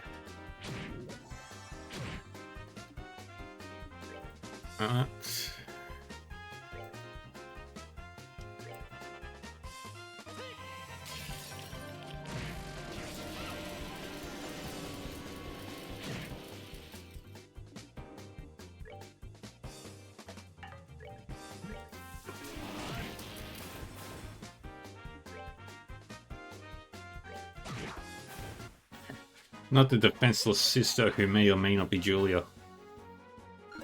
Yay! He leveled up to 38.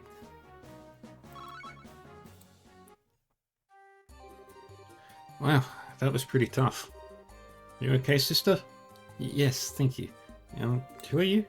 We're with the Bracer Guild. We heard you scream while we were looking for someone. I see. Are you okay? You don't look okay. Did you get hurt? No. Thanks to you, I'm fine. I'm Sister Ellen. I perform my duties at the Grancel Cathedral. Thank you so much for your help. You don't need to thank us. I must ask though, what's a clergywoman doing so far from Grancel without escort? Did no one accompany you? No, I came alone. Actually, we ran out of medicinal herbs for mixing at the cathedral. The shop was also out of stock, so I came here to pick some. That was seriously risky. There are monsters everywhere. It was not always so. There used to be none to speak of. It seems their numbers have greatly increased in recent days. Ah. And more bees. Not the bees. What the heck are those things? I must have been attracted by the noise. Dealing with this many might be a problem.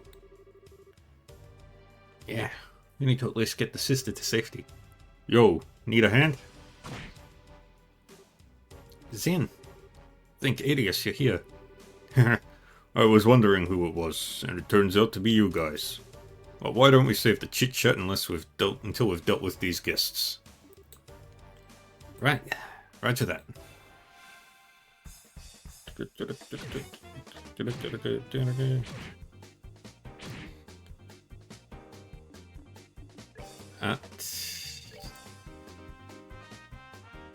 White Gehenna.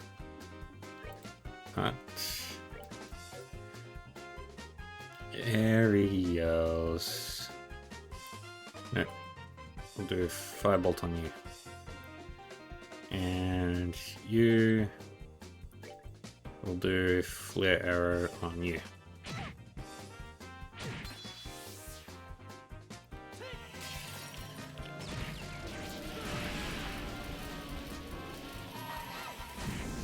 And then we'll just finish the fight. Let's move out. And Zin leveled up. Yay! Zin can... Man, oh man, worked up quite a sweat on that one. But honestly, I wasn't expecting to see you guys here. Didn't you have business in Zeiss? Oh, we handled that ages ago. Actually, we transferred from Zeiss branch to Gransel. Ah, I see. It should mean that you managed to solve that kidnapping case. Well done. How's the redhead who got poisoned? Oh, he's fine now. Oh, pardon my rudeness. Whoa. Hey, who's the pretty lady? Is she with you? She single? Yeah, what? I don't know. We only just met her. Your mouths are open, guys. Do you want me to tell Kilika about this? I'm just making an objective observation. And what does Kilika have to do with this anyway? I truly appreciate you coming to my assistance. You saved my life. No, please think nothing of it. Just doing what comes naturally for a chivalrous man. Oh my. Oh please. He's a total sucker for a pretty face, isn't he? So it appears. You there, what are you doing? Huh? You're 4 people in an otherwise deserted area discussing what appears to be a confidential topic. Highly suspicious behavior. I think you're terrorists. Well, who are you calling terrorist? If anyone's acting suspicious here. We're with the Bracer Guild, Gransel branch. We came to the aid of the sister here who is under attack by some monsters. What? Bracers? This gentleman speaks the truth. I came here to gather herbs when these creatures attacked me. And on a related note, I'm also a bracer. I'll be facing your buddies in the ring later. Kavadian martial arts. You're the guy in the martial arts competition that fights solo, right? You've definitely got the muscles of a prize fighter. I'll leave you be, just this once. But the Herb Royal Villa is close by. Wanderers and sightseers are not welcome. Also, sister, I think we should escort you back to Gransel now. You've already been enough trouble as it is from what I can see. Oh, but I... Oh, for the love of... You've been nothing but obnoxious from the moment you started talking. Estelle, shush. We'll take care to avoid the Royal Villa, sirs. You have our apologies for any inconvenience we've caused. Very well. In the future, however, I would advise you to know your place. Mouthing off to the wrong people can be hazardous. Come on, sister, let's go. Alright. Thank you again for your help.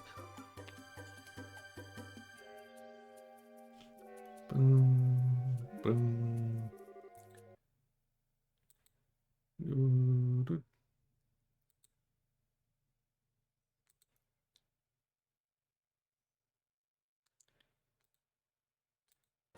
What? Who? How? Who the hell do they think they are? They're special ops soldiers affiliated with the Royal Army's Intelligence Division. Skillful to be sure, but their strongest suit is their sneakiness. Their only suit, if you ask me. Yeah, wait a second. How do you know them, Zin?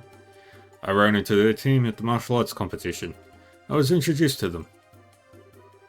They're actually fighting? What would some spy types be doing participating in something as public as a tournament? I guess they didn't feel it necessary to conceal their identities. Well, we should get back to the city before they decide that they'd rather fight. Oh, right. What brings you two here anyway? Oh yeah, duh. Actually, we were looking for you. Why is that? We had a favor we needed to ask, about the martial arts competition.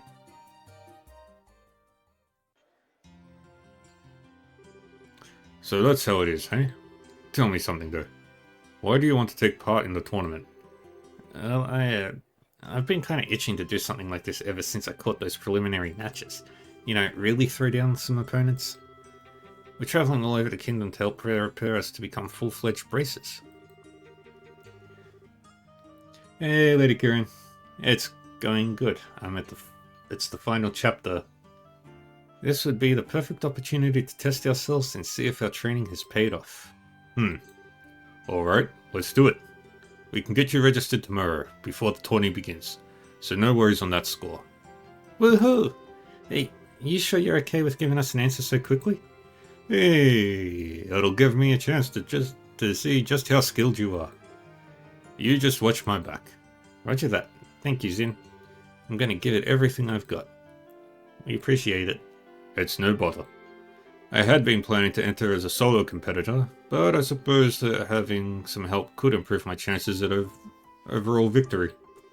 Naturally, once I'm in the ring, the championship's in the bag. We're still one person short of the requirement though.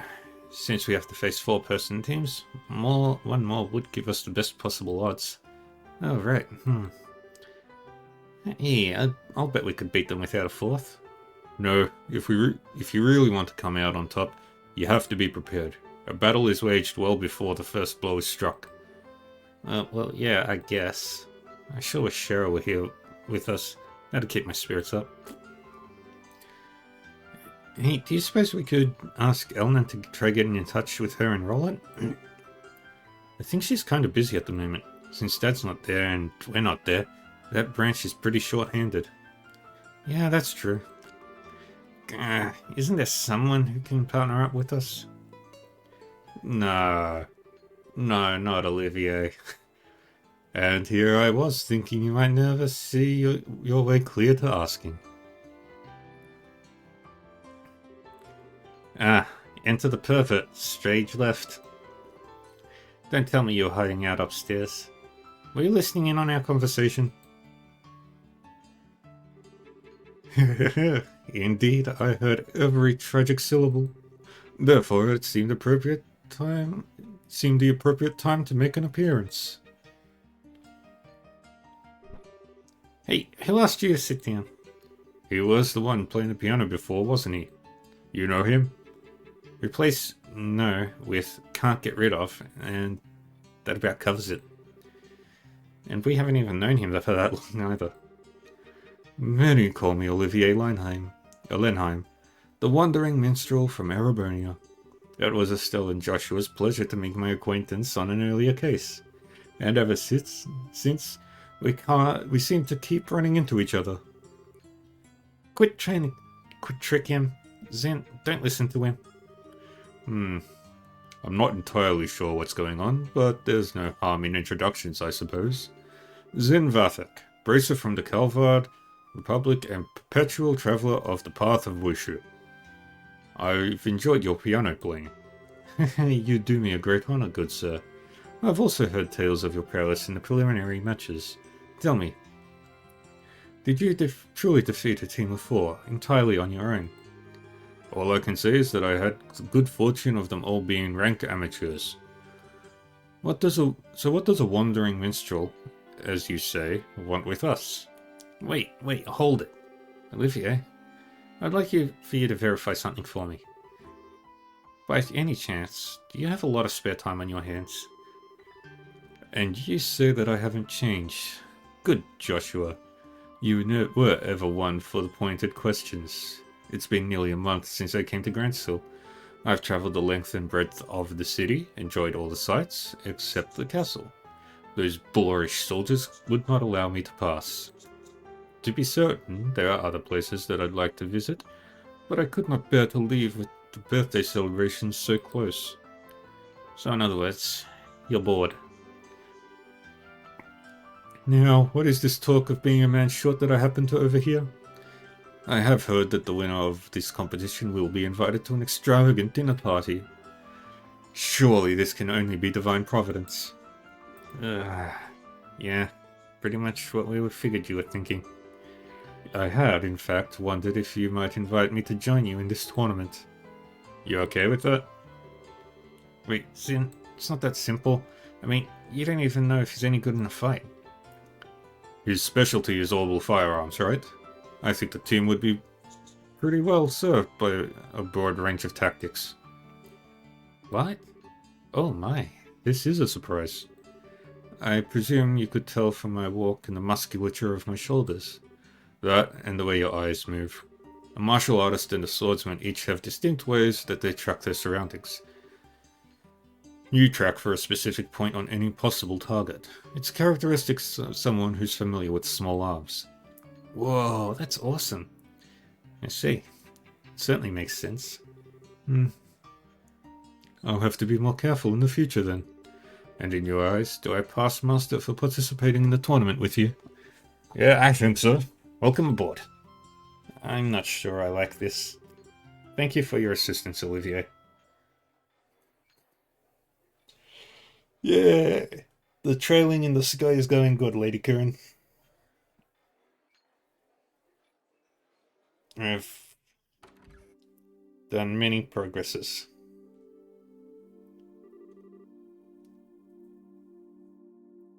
Ugh, I think I'm gonna burst. Can't believe those guys are actually drinking after a meal like that. I must fill up from the legs.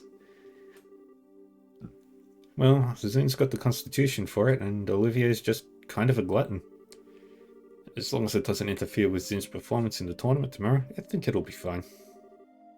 Yeah, I guess worrying about it won't do any good. You want to go to the hotel in the North Block? Our room should be ready by now.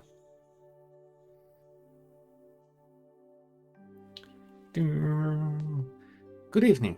Welcome to the Hotel Roenbaum. Were you looking to stay for the night? Yes, we're with the Bracer Guild. We were told that a room would be ready for us. Could you please confirm that? Ah, so that was for you two. Yes, we do have a reservation for the both of you. Phew, that's a relief. We'll have to say thanks to Elnan. Estelle and Joshua, correct? I'm sorry to ask, but may I please see your identification as braces? Oh, just a second. Estelle showed the clerk her bracer notebook. Yes, that will be fine. And this is for you. Room 202. Just take the stairs up and it'll be on your left. If you have need of anything, please contact the front.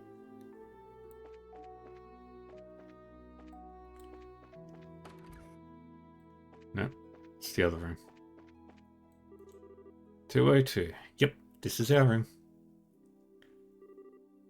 Hey, nice room. Now it's got its own bathroom. Look, you can see the Grand Arena from here. Wow, no kidding. It really didn't skimp on anything here. Guess we can use this as our base of operations, so to speak. At least until the competition's over.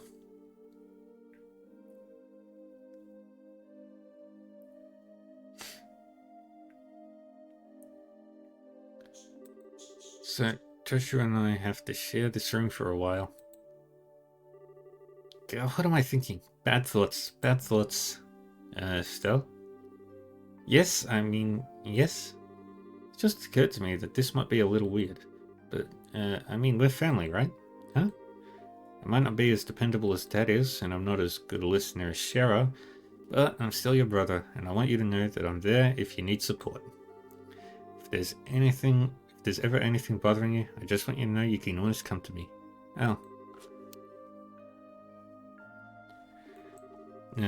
Shit. I missed what he said. I've been getting kind of weird feeling from you lately. If I've got this all wrong, I'm sorry. You're just so you. As smart as you are, sometimes you can be so clueless. What? Thank you, but you don't need to worry. I know I've probably been acting kind of strange lately. It's not all that serious or painful. I'm just trying to sort my feelings out, so I'll be okay. Just as long as you watch out for me. I see. Okay then, I'll keep my worry in check. And in return, you let me know when you've taken care of whatever's bothering you. I won't ask you to tell me anything you're not ready to yet. Okay. Once I have everything straight, I'll be glad to tell you what's on my mind. Huh? Nothing. Nothing. Still kind of early, but you want to turn in? Everything that's been going on has worn me out. Yeah, we do have that match tomorrow. Let's get our stuff put away and get some shut-eye.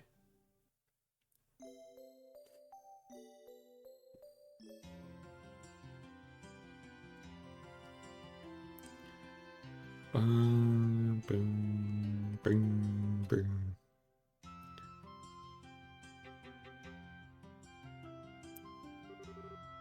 Good morning, young ones. Good morning, Sin. Thank you for coming to meet us. Hey, it's no problem. I've been up anyway, preparing for the match today. Between checking out the weaponsmith and visiting all the stores, I've had a busy morning. Being prepared means no regrets for you, huh?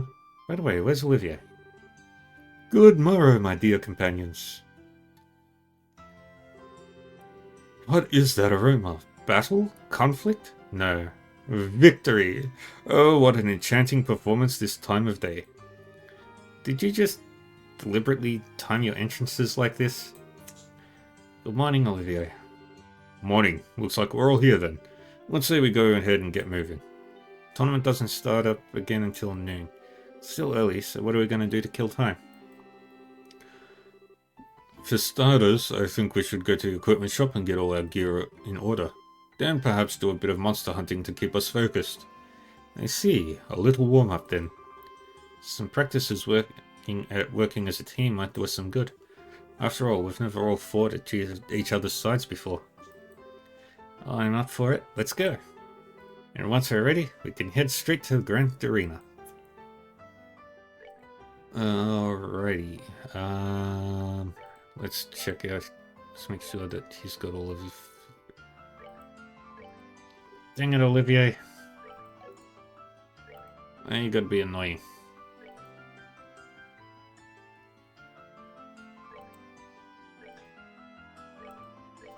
Same for you, Zin.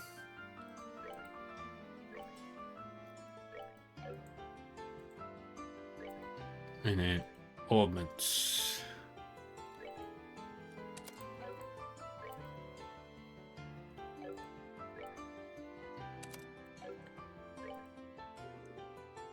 That's fine.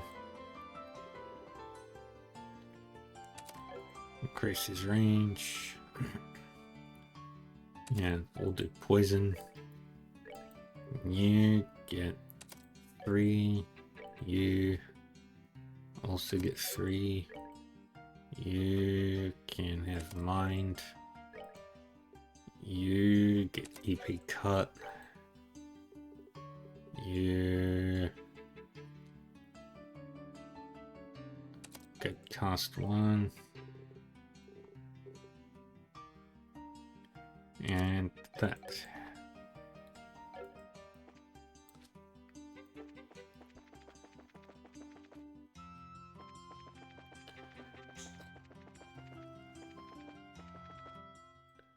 First thing we're going to do is grab the remaining treasure chests.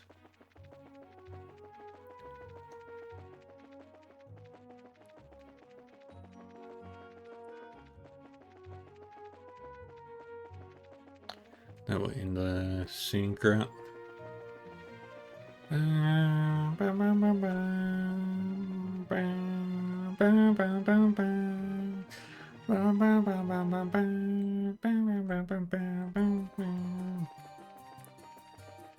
Down, down.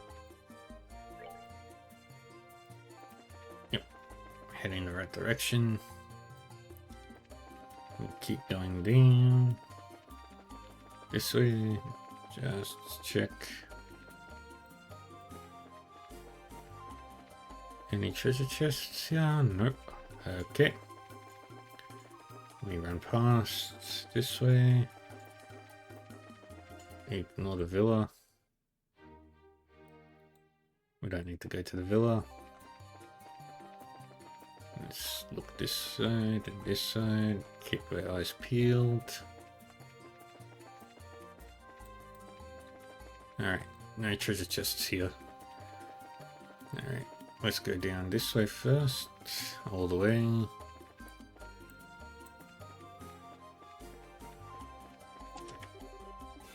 And we get attacked by monsters on an easy battle.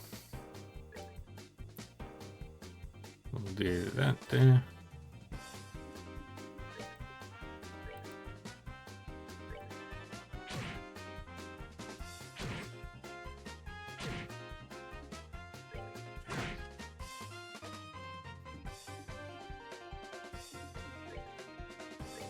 Now we do a hurricane.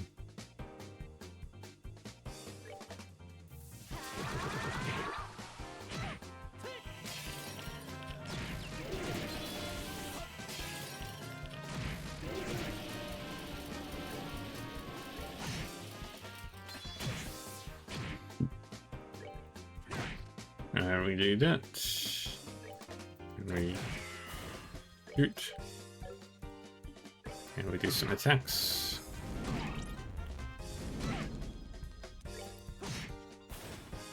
Stabbies. Okay, and all you've got.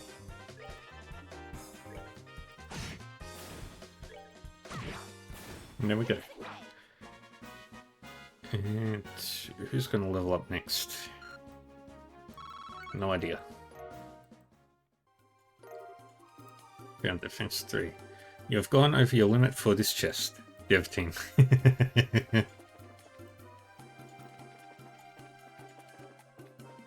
Okay, any treasure chests in this little nook? No. There's another treasure chest here. Alright, let's use some Tira bombs.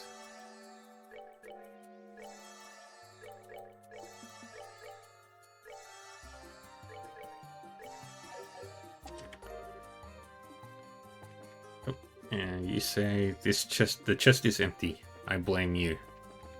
That's right. That's right, chat. I blame you for making that chest empty.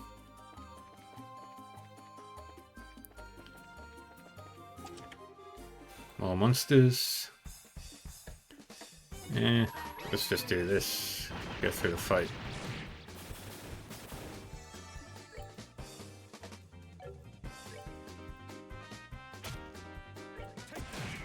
And there we go. Enjoy the show.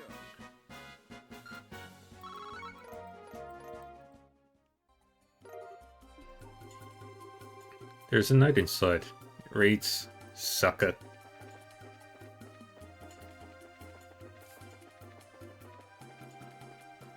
Okay, let's keep an eye peeled. Let's just make sure.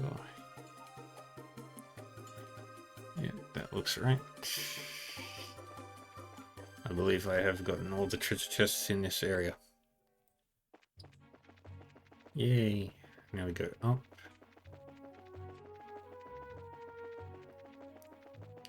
We go back to the city.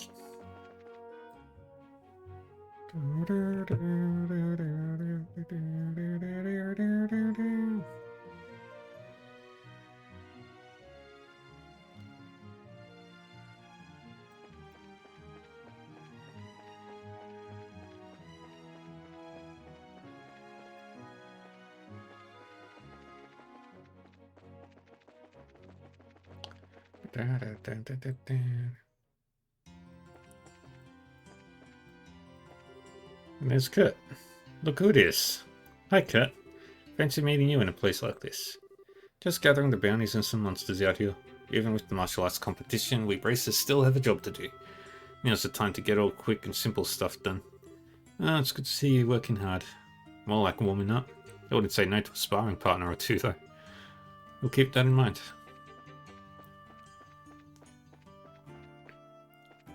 We don't need the Fisherman's Guild. No requests. Alright, let's go to the arena.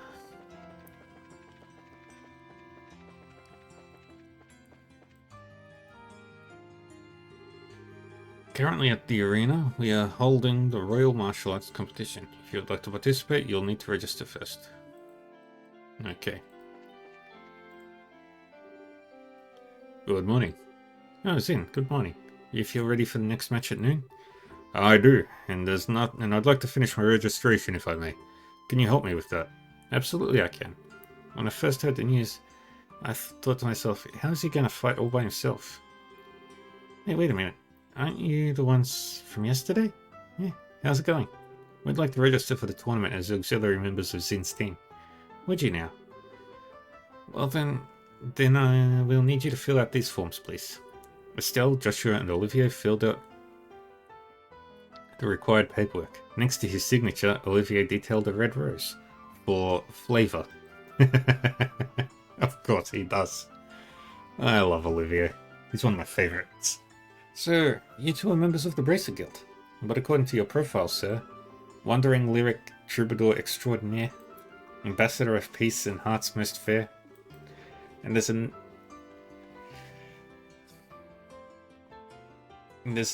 note under it, trill the extra E and don't spare the spittle. My dear, you need not bother with that postscript. Your diction sings. If you wish to know more, however, I'd be happy to teach you the proper reading. Perhaps over tea? Yeah, that's enough of that. Thanks. You can just burn that application. With fire. Not literally, of course. Thank you for your help. You're very welcome. I finalized your team register for the tournament. I listed in as team captain with 3 auxiliary members, Estelle, Joshua, and Olivier. Please remember that there can be no changes or substitutions. Understood. Just checking the thing. Alright. Feels like it's all about to break loose, doesn't it? Oh yeah, do we know who our opponents are going to be? We've already determined the pairings, but to discourage wagering, we do not announce them until just before the match is to begin. You can guess your opponents just prior to the match though, by taking note of who else is already sharing your ready room. Ah, so opposing teams are kept in opposing rooms, I take it. That's correct. Here, this is for you and your teammates. Please show that to the staff before you enter the arena. That should just about cover everything. Good. Best of luck to you all. Knock 'em dead. Your card, please. Ah, part of the tournament, I see. Please note that tournament participants are asked to remain within the arena's walls until the end of the day's matches. Have you made all necessary preparations for a day of hot action? Bring it on. Excellent, excellent. Your waiting room is the blue team room, just inside the hall on the right. Fight well.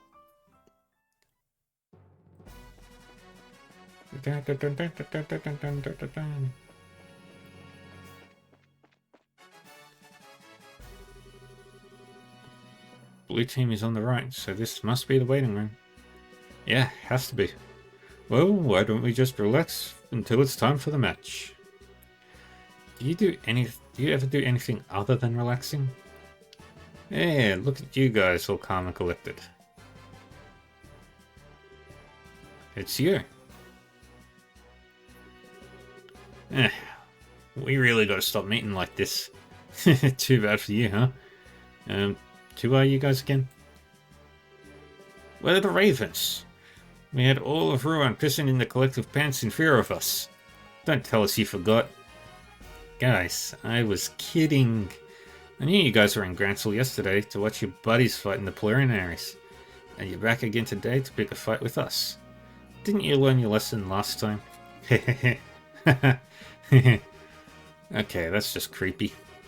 Are you planning to participate in the no holds barred matches? Huh? Hey, what's with the shocked look?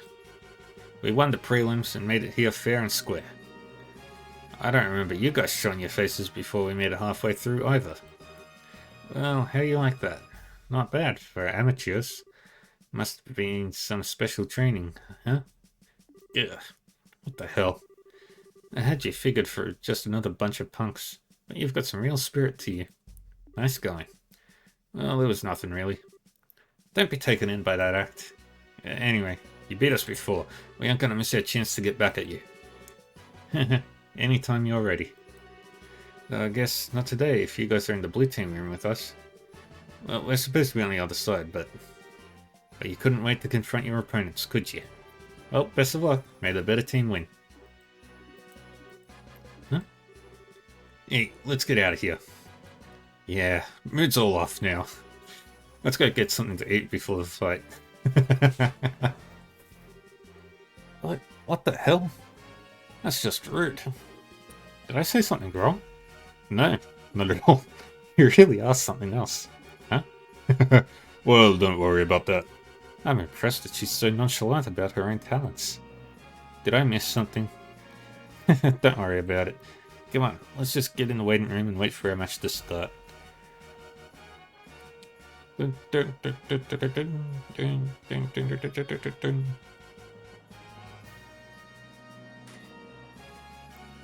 Yay, it's the Duke! Almost time to start. My heart feels like it's going to break right out of my chest. Calm down. All we have to do is wait patiently until it's our turn. They'll call for us. That doesn't calm me down at all.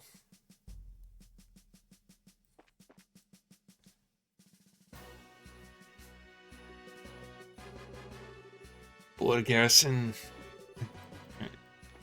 Yeah, that's right. These guys don't have faces, so we can't. So I'm not going to voice them.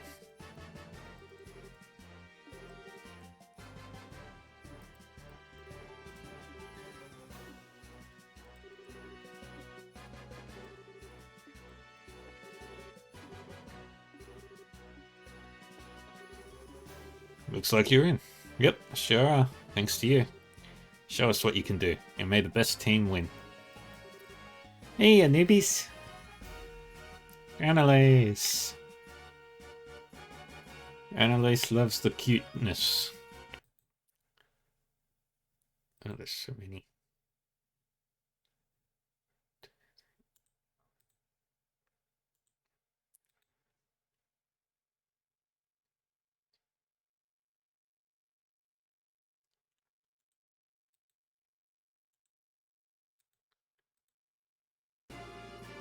Oh, I missed all that. Looks like you got into Zin's team. Not too shabby.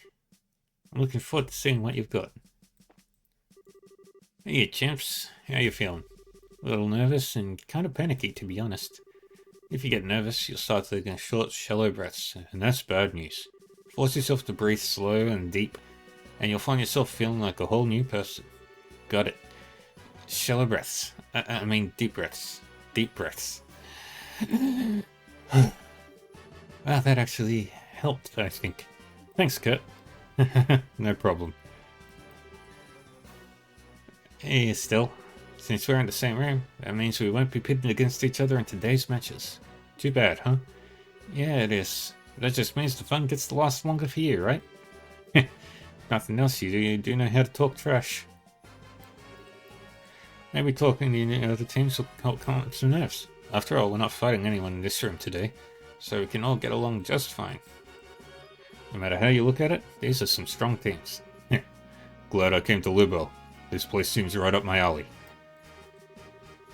In the moments just after the curtain rises, but before the diva sounds her first refrains, quick, hand me a glass that I may catch this feeling and drink deep its bitter malt. We must apologize to everyone for the long wait, but we will now commence with the no-holds-barred matches.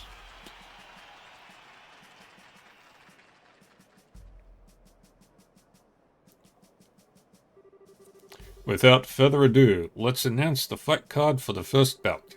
Southside Blue Team, Racer Guild, Grancel Branch. Team Captain is Kurt. Northside Red Team, Royal Army Assault Cavalry. Team Captain is First Lieutenant Jed. Okay, we're up. The Assault Cavalry is made up of the best men of the uniform. Won't be easy to beat. Good luck, guys. You just leave the heavy lifting to us. Let's go! Boom, boom, boom. We now begin the first match of the No Holds Barred tournament. Both teams go to your starting places. Ready? Begin!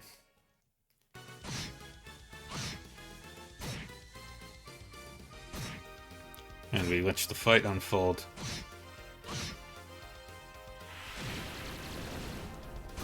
They've already taken out 2 enemies.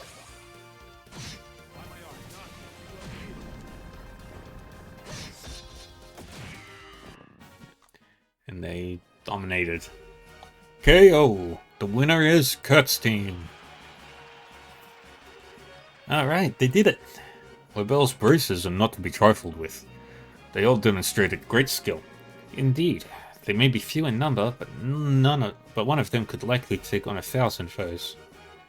If we have to face them in a match, we'll have a tough time of it. Great match, you guys. Yo, nice fight. It's an honor to be told so by Cindy Immovable. Feels different from the prelim matches, much harder to stay focused. Here's the lineup for the second match. Southside Blue Team from the Calvard Republic, captained by the martial arts master Zin. Northside Red Team, Team Raven, captained by Dean. That's us. And look who we're facing. Facing such louts ought to be proved most interesting indeed. Alright, to the arena. Let's go.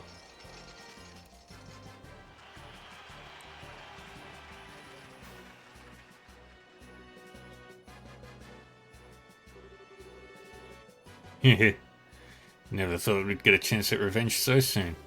I guess the goddess smiles on everyone at least once. You may have found our weaknesses before, but we've been through some insane training since then. It's time to let you see the results. Oh, you've got spirit at least. I hope you're not expecting us to take it easy on you. Is it just me, or is it still a little livelier than usual? I'd almost call her attitude manly. If she hears you saying that, I'm not helping you. Alright, it's just about time. This begins the second No Holds Barred match of the competition. Both teams go to your starting places. Ready? Begin!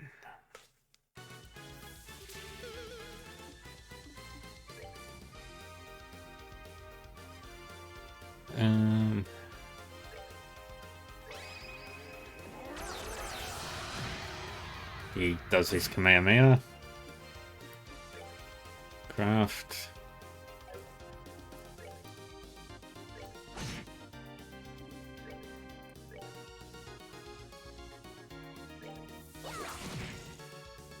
Oh no.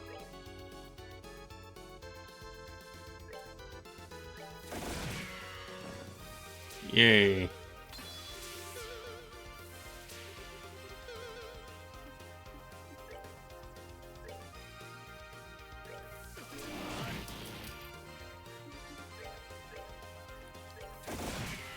We'll just use crafts.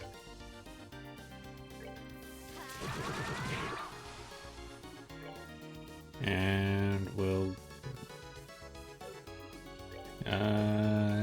do some punchies on this guy.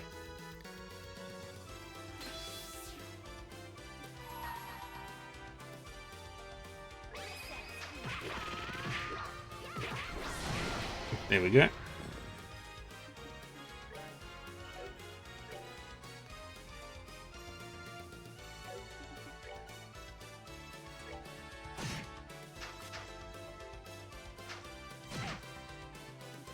Ah, perfect.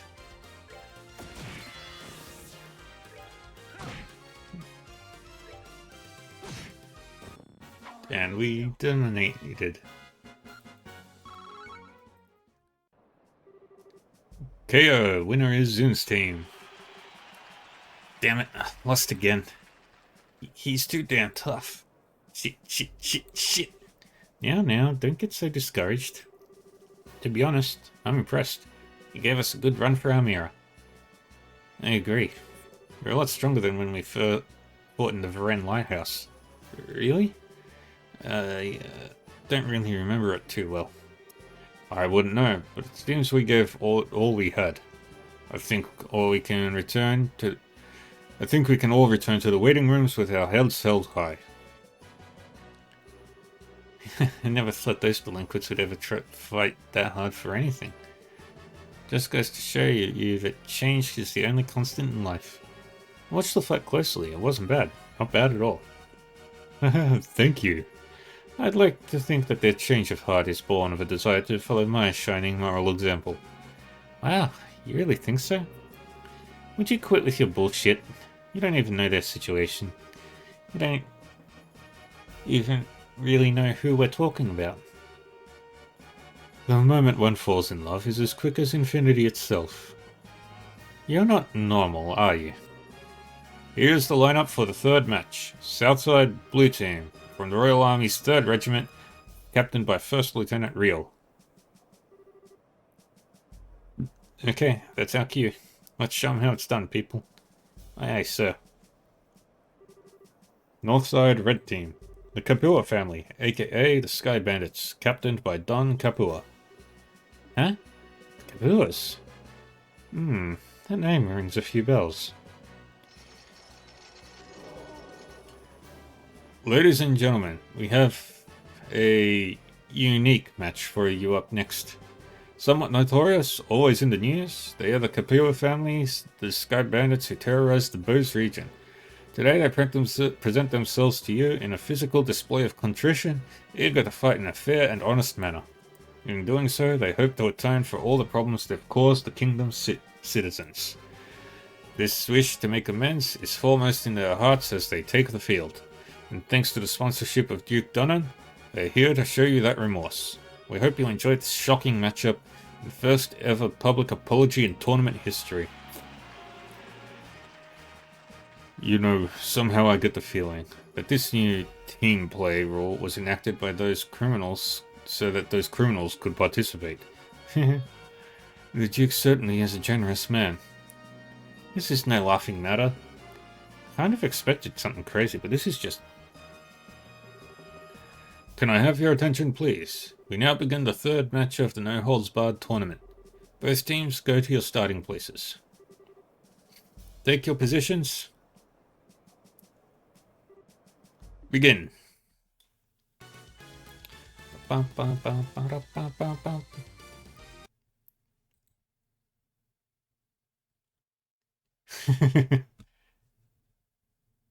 no, the game crashed. Oh no.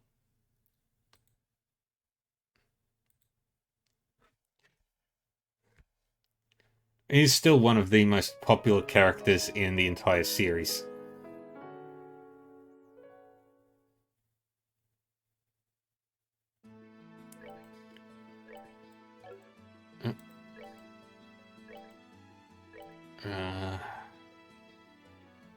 Shit.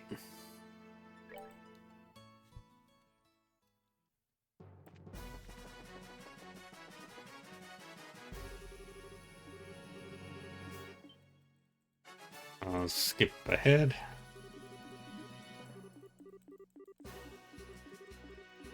Well, at least the autosave wasn't too far back, so I didn't lose much.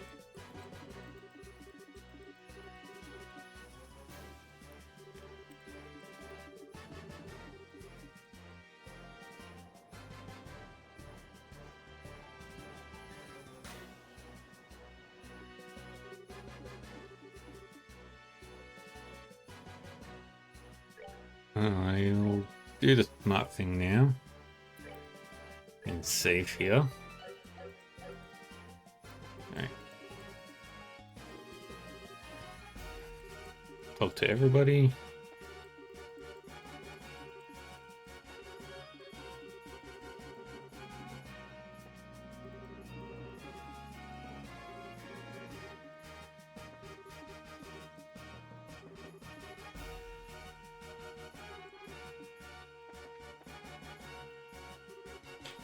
Gotta fast forward through all this.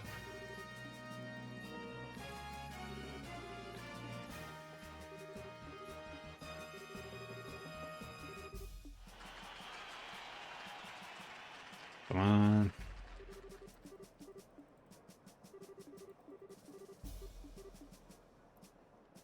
Let's go.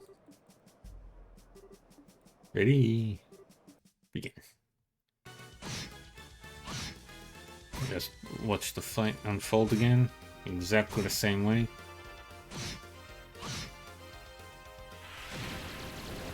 I see you go down again.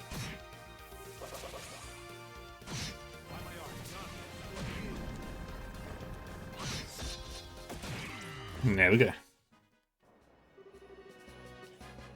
Down.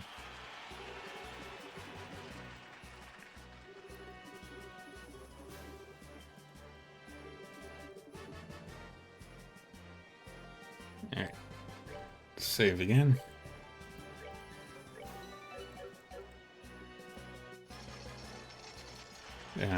We'll do the fight.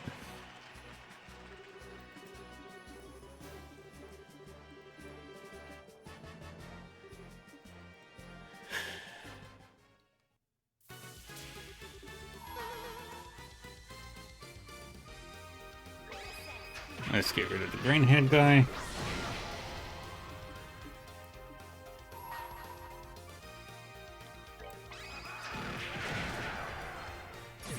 I hit the wrong guy. And we'll attack this one.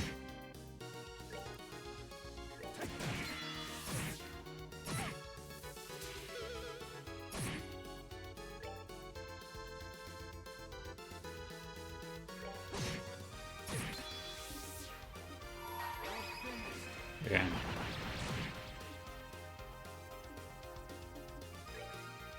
Howling bullets.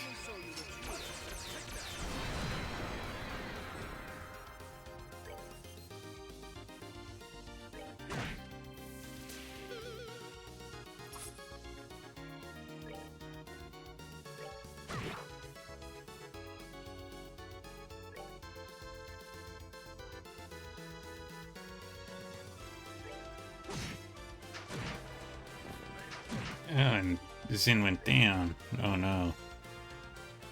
Where's...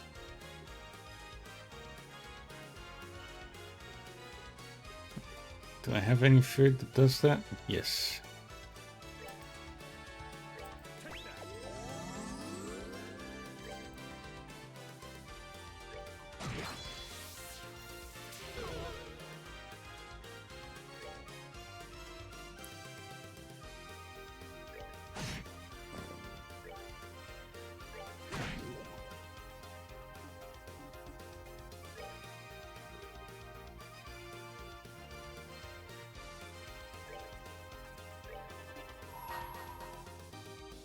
And we finished the fight. And there we go.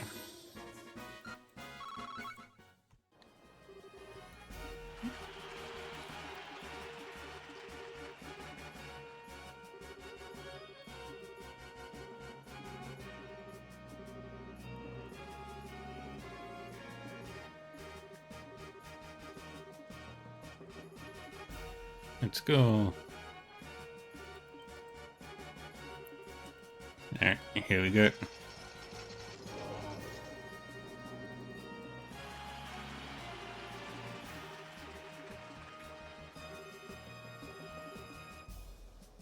And here's the fight.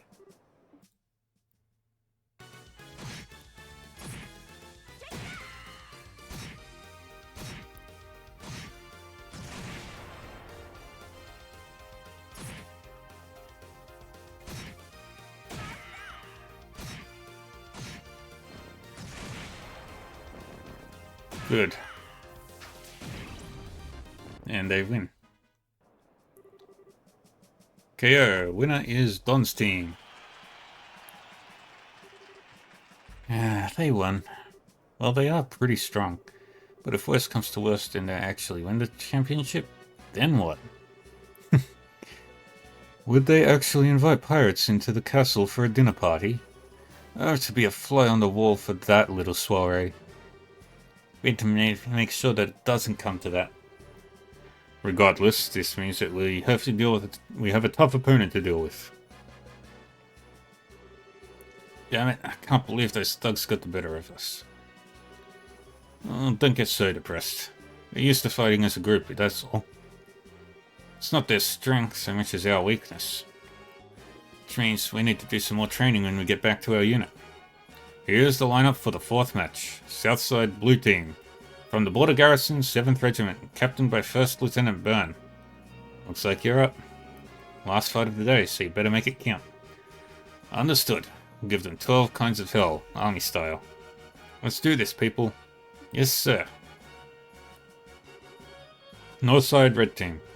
From the Royal Army Intelligence Division, captained by 2nd Lieutenant Lawrence. Hey, it's them. Lieutenant Lawrence. Wasn't he the one who... Now begin the 4th match of the No Holds Barred tournament. Both teams go to your starting places. Take your positions. Begin.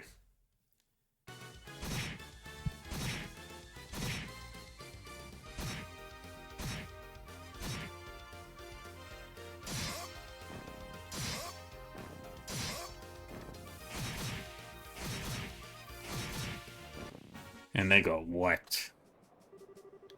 KO. Winner is Lawrence's team. Holy, that was a massacre. Impressive. Given that they were a man short in the prelims, I figured they'd have another join in. Guess they had an ace in the hole. Estelle and Joshua are also aces in that same hole. Since we too missed the preliminaries. Perhaps that bodes well for us. The trick is to come late. That fighting style. Huh? Joshua, what's wrong? It can't be, but... Joshua? Joshua? Oh, I'm okay. No need to worry. I was just kind of taken aback at how good that guy's swordsmanship is. Really? I'm impressed. You've got a good eye, Joshua. And that concludes our first day of full contact matches. Today's winners were Kurt's team, Don's team, Zin's team, and Lawrence's team. Who among them will be crowned King of Fighters? Stay with us to find out. Received 20,000 Mira cash prize. Yay! I made money.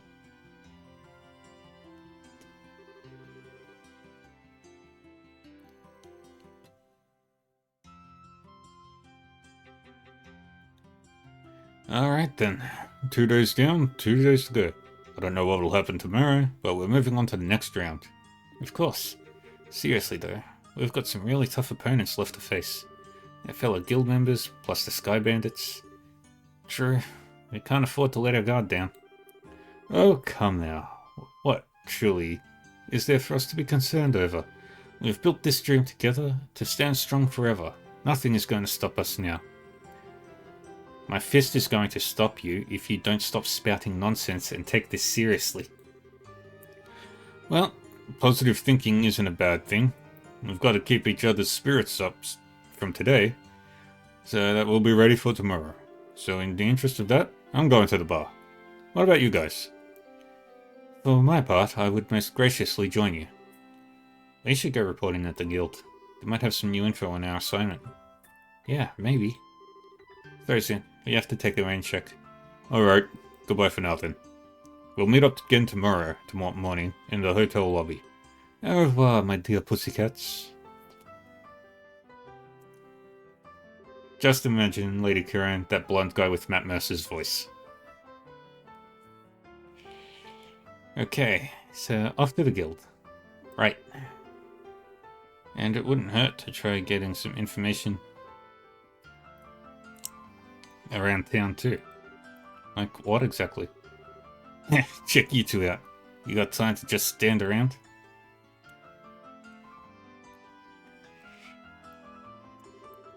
Oh, hi there. You guys must be tired from today.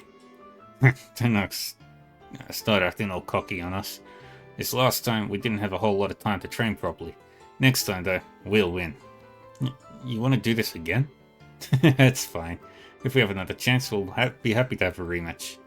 Yeah, still, don't you think you're being a little hasty? Oh, what's the big deal? If we keep up with our own training, we'll be fine. Aren't you the optimistic little twerp? Well, here, take this. Well, what's this? Looks like an extremely old key. It'll open up that barred-off passage in the west block.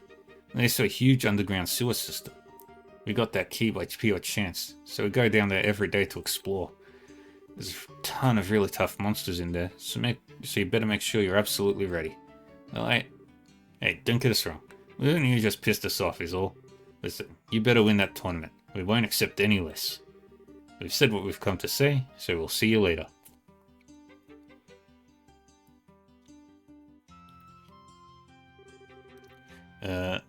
Okay. So what was that about? Yep. I think they were trying to show us that they're rooting for us. Maybe telling us to use the sewers to train ourselves before the big match. I guess that makes sense. Maybe they really have turned over a new leaf. Maybe they just like your manly nature. After all, you are the most violent person I've ever met. Manly? Violent?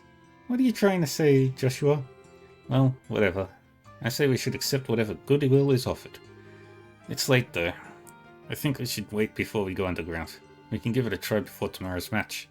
Okay, let's stop in at the guild then, and report to Elnan. There is Estelle Bright, and there is Joshua. And she's not just violent, she's just violent to a certain group of people. Morons. Who insult her and her friends.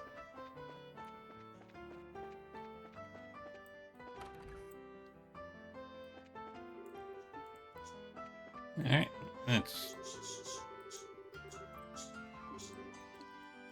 let's talk to Elman.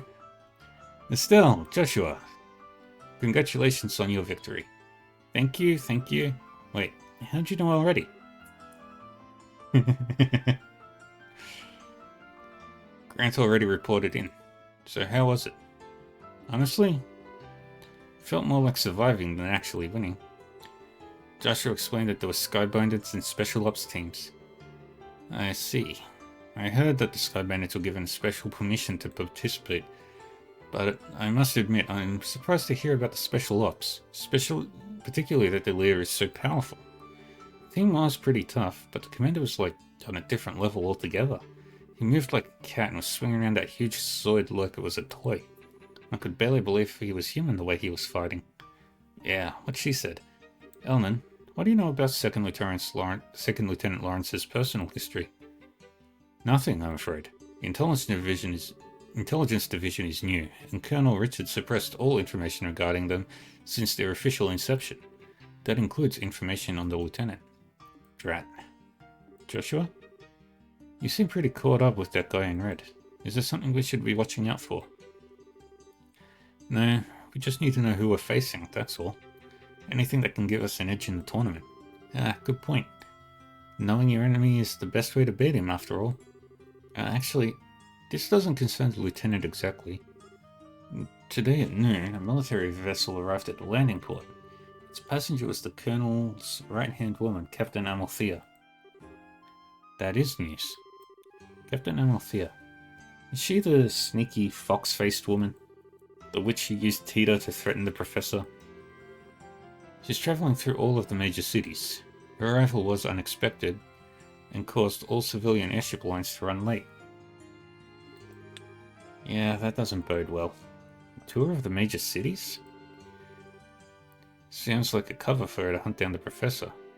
We've got all branches investigating her trip very carefully.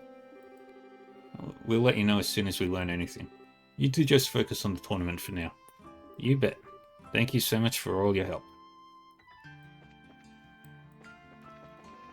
And away we go. We go back to the hotel. So you're finally back. You sure know how to keep a fella waiting. Hey, I know that voice. It's Niall, the reporter. Good to see you, Niall. How have you been? Don't tell me you came here to see little old us. Okay then, I won't tell you. I'm doing interviews with the tourney contestants for my article. I figured you folks would be my best bet for getting the inside story. I was hoping I'd get a chance to ambush you into an interview at the hotel. You're way too good at your job, you know that? Well, it's not that we're not glad to see you, but this is you we're talking about. What's your angle? Hunting for the next big story, I bet. You wound me to the quick, kid. I've been like a big brother to you. You scratch my back, I scratch yours, and now you think of me as nothing. Now you think of me as nothing but a news hound? We know you're nothing but a news hound. Not to mention the age difference. It's a little much for us to think of you as a brother. Oh, shut it. If that's how you're gonna be, then I'm leaving. And you're coming with me. I wouldn't mind a little night out before bed. Good. We're halfway there then. There's this quaint little eatery right next door to where I work. It's the perfect place to sit and talk.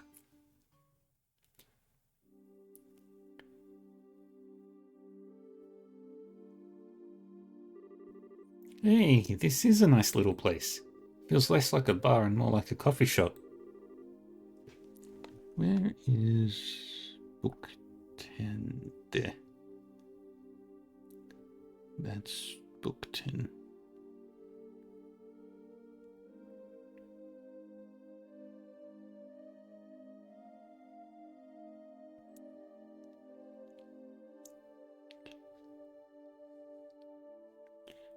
That might explain the smell of coffee.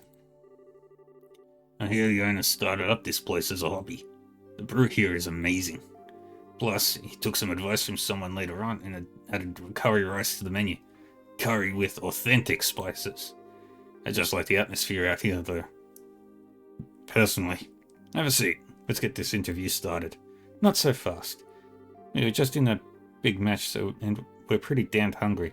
And I'm not about to smell food without eating food. Dinner does sound lovely right about now, actually. God damn kids. Fine, I'll buy you dinner. And while you're stuffing your faces, you can give me the exclusive on any news you found. And there's the pitch. By the way, isn't Dorothy with you today? Nah, I gave her something else to work on. Now come on. Inside with the both of you.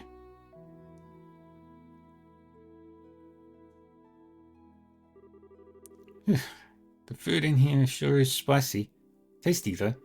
Nothing beats ribs covered in sauce with some potatoes that are cooked just right. I like a good cup of coffee after a meal myself. Ugh. Always coffee. Why can't they drink something delicious? Like water. I've always heard that it's difficult to make it well. Bah. Way to eat up a man's paycheck, you guys. I don't know how I'm supposed to afford all this on a reporter's salary. Don't forget about tea. Now, that was a great meal, and great meals don't come cheap. Okay now, you were saying something about an interview? I could write a story about extortion. Moving on. There ain't been much to confirm that the Queen's really taken ill after the Guardsmen went all terrorist. What I need is some clear info that hasn't been combed over and cleaned up by the army. I heard a little from Dorothy about the kidnapping in Zeiss. Look, let me get right to the point. I know you've got Colonel Richard by the proverbial tail. I just need to know how hard you're holding on. Well, you need to be blunt there. Sounds like you've already figured out an awful lot. I knew he was crooked. Before that interview in our magazine bumped up his popularity, he really wasn't well known or worth paying attention to.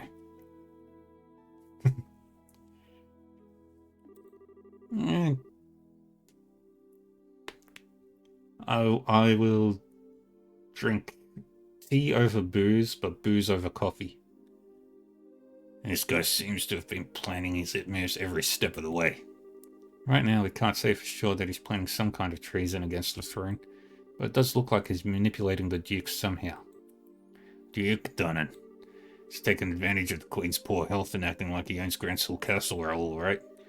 What I don't get is why none of the military bigwigs are making their move. Well, about that, what do you think, Joshua? Should we tell him? Well, we could definitely use some fresh intel ourselves. As long as he scratches our backs, let's scratch his. Now, you do know something, don't you? We would have told you sooner, but anything we say from here on out has to be completely off the record. Hope you're ready for this.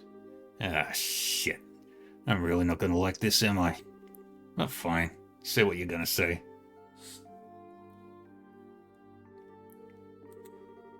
You said you were ready for this. That's just... no way. You really serious? Afraid so.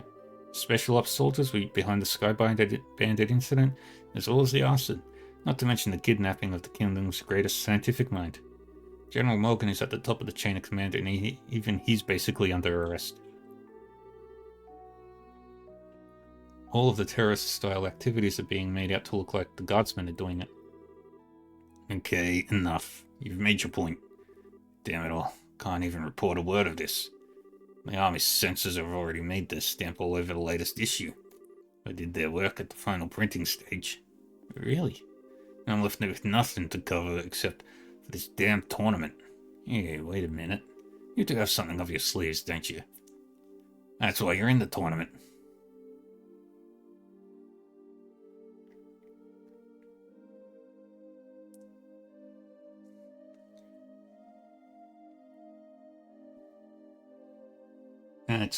That's very true. You could say that. We can't give you all the details on our current request. We do, however, think that we need to make a move, just to break the deadlock. You don't say. Alright then. Since I can't do anything as a reporter, I might as well pitch in. I'll see what I can dig up. I've got a few sources with fingers into places the guild would never go. That'll be a big help. Doing anything to oppose the military is going to be a risky proposition, you know. You sure you're okay with this? Let me deal with it. And now's as good a chance as ever to prove that the pen really is mightier than the sword. Niall. Understood. Thank you. Yeah, just leave it to me. So, what do you want more information on? Info about the Army's movements would be good, as well as knowing whether or not all of the Royal Guardsmen have been arrested. Also where General Morgan is being held. Got it. All stuff that I've been thinking about too. I'll check them out. Anything else? Maybe some background info on someone in the intelligence division? Huh? You mean like a background check? On Colonel Richard, Captain Althea, and Second Lieutenant Lawrence. If we have to face any of them, the more we know, the better our odds. If you know your enemy and know yourself, you need not fear the result of 100 battles. And you can bet that the Colonel's working on the same principle. We'll probably be watching the fights tomorrow and the next day. Do you think you can manage it, Niall? I do know a few army folks. I can't get you anything classified, but I might be able to scare up that profile info. Okay then, I'll see what I can do. Thank you, you're a lifesaver. We appreciate it. Hey, don't sweat it. You can pay me back by winning a championship and filling me in on what you hear at that dinner party. I figured as much. We'll do everything we can. Afterward, Estelle and Joshua returned to their hotel room, where they retired early for the night. The next morning... Blang, bang, bang, bang, blang. Well. Seems we all seem accounted for. Shall we be off? Our match is in the afternoon, just like yesterday, so we're free to do as we please in the meantime. We can stop by and get our equipment set up, maybe even work in a little monster killing on the way. Oh, if that's what you're after, I know exactly where to go. Estelle told them about the key to the sewers that the Ravens had given her and Joshua. You don't say. That's mighty interesting. I hear there are some tough monsters down there, so maybe they'll prove to be worthy opponents. A Byzantine labyrinth sneaking up beneath this jeweled city. My adventurous bosom is strange as corset strings. I have no problem with that, provided we have time. I think the entrance is just at the edge of the Western Block's residential district. Alright, let's go. Get the quest.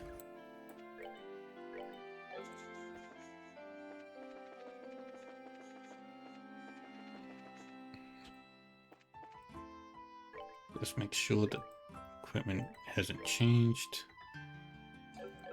Good. Oh, tactics. There we go. Then down. And in we go.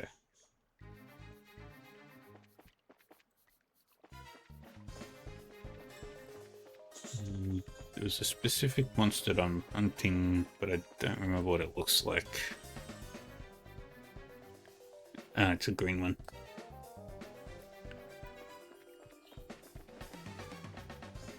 Let's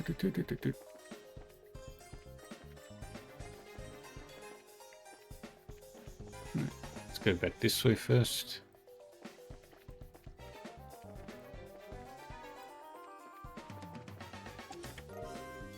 And we found the chomping spare ribs. This chest is so empty it hurts.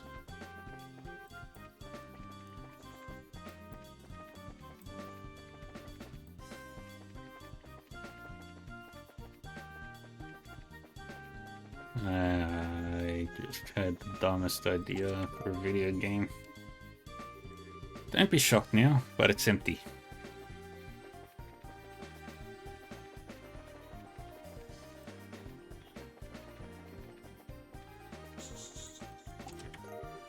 And another Tira bomb. The chest is empty. Are you surprised? Let me go through here. Alright. See you later, Gurren.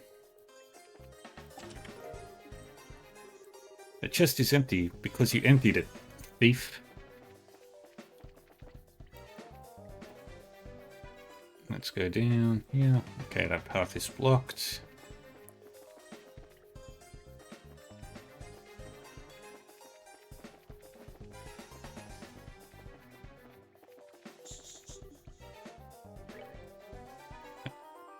We'll go deal with that monster.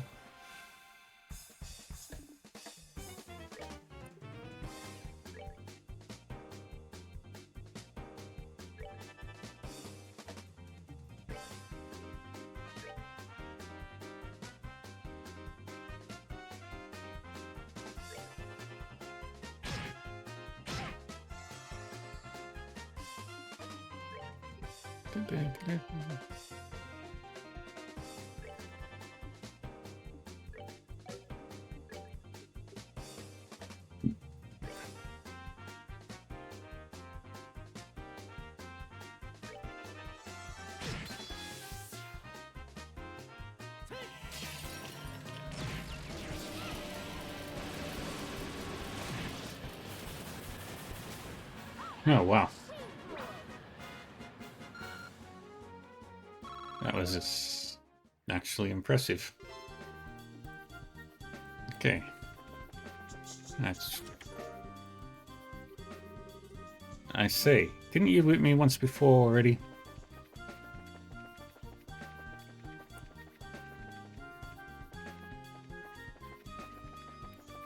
And been down that way. Yep, beams all through this area. We've finished up this side.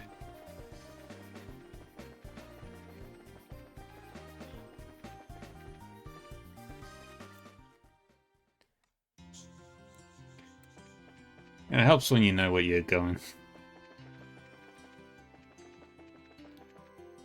But go turn in the quests. The singular quest that we've done. Oh, wrong building. Got to go next door, and then we go deal with the tournament.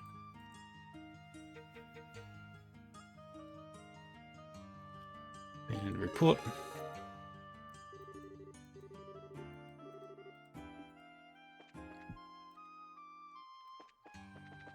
And we've got 2 quests left.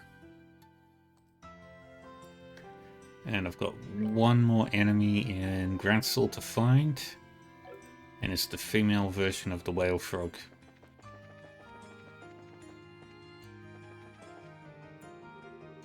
Master's in, blah, blah, blah.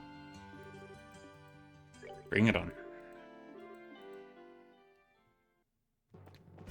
Alright. Oh, there you are. Dorothy!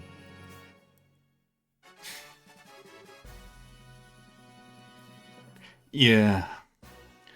First time I went through, I actually had to consult a guide to figure out where I can go, when, and how to get to where I need to go. Short time no see, seeing as we only just saw each other in Zeiss. Yeah, I know.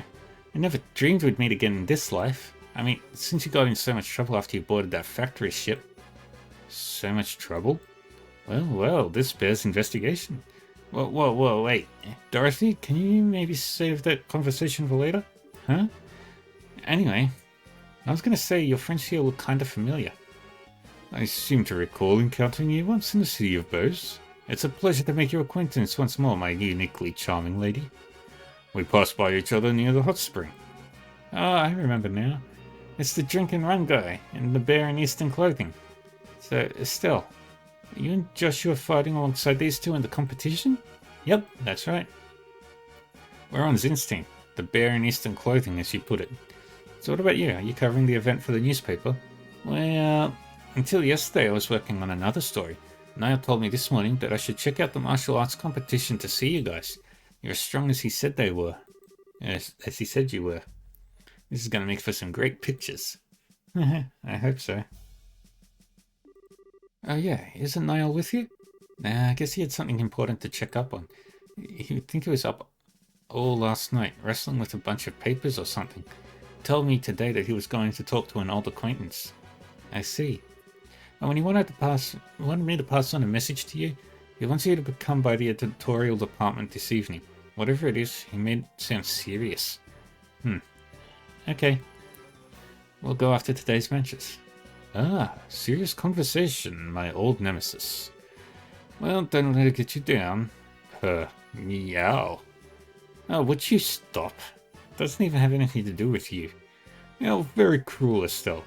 After our passions burned so strongly together just yesterday. Am I merely refuse to be discarded when circumstance affords me no immediate use? Would you please stop talking like that? Wow, Estelle. I had no idea. Isn't he a little old for you, though? He's talking about the tournament, but you're better off just ignoring everything he says either way. I'm gonna go ahead and find a good seat so I can get the best shots. I'll be rooting for you guys. Good luck. She's quite the unique sort of girl, isn't she? Between her and Olivia, I just get so drained.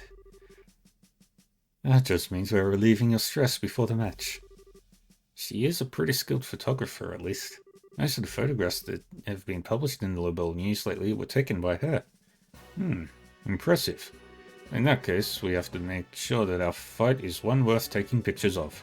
Yeah, not kidding. I don't know who we're facing, but we need to get psyched. Let's see, who's in the arena? Anybody that we know? Dorothy? Nope. Tournament's looking pretty empty. That is not a crowd.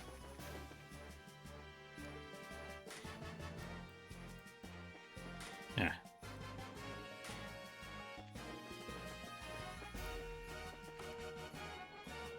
And now it fills up. Anybody famous? Nope. They're late. Match is due to start soon, so where's the other team? It is kind of strange. Maybe something's holding them up, or... Come on, get a move on. We're moving. Quit rushing us, alright? Why did things have to turn out like this? Come on, bro. Don't be getting all sad on us now. We need to keep our spirits up in case we end up fighting them today. But, you... So it was your team. I should have known they wouldn't show up in a timely fashion. Yeah. Guess we won't be fighting you lot today after all. And it looks like you got lucky this time. I'd been hoping we'd get matched up with you, so we could give the She-Man there a lesson.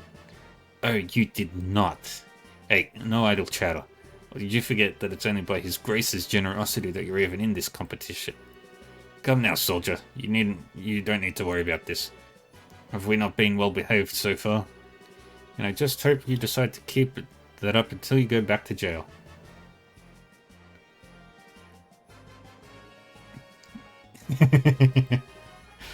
Don't even talk to them. Don't make any trouble, and we won't make trouble for you. I don't think there'll be a problem. They want to clobber us tomorrow after all. I think you know this, but there's a full company of soldiers here on security detail. Don't even start imagining that you'd have any chance of escaping. We know already. We're not idiots. Huh. You guys are a real eyesore. So why don't you just go already? You little... Don't let this kid provoke you. Just don't try any funny business. I don't remember my reaction to the first time. I think the first time I played this was back in like 2016? It was very, very long time ago. Hey, what's going on? How'd you guys wind up in the martial arts competition? Is it really because Duke Doonan allowed it? Yeah, it seems that way. He supposedly called for us specifically to participate. The better we do, the lighter our sentence gets. You've got to be kidding me.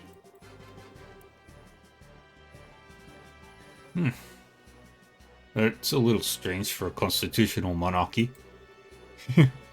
It seems the Duke is a mischievous sort. Well, you don't see us complaining. I'd rather work off my sentence than spend it in prison.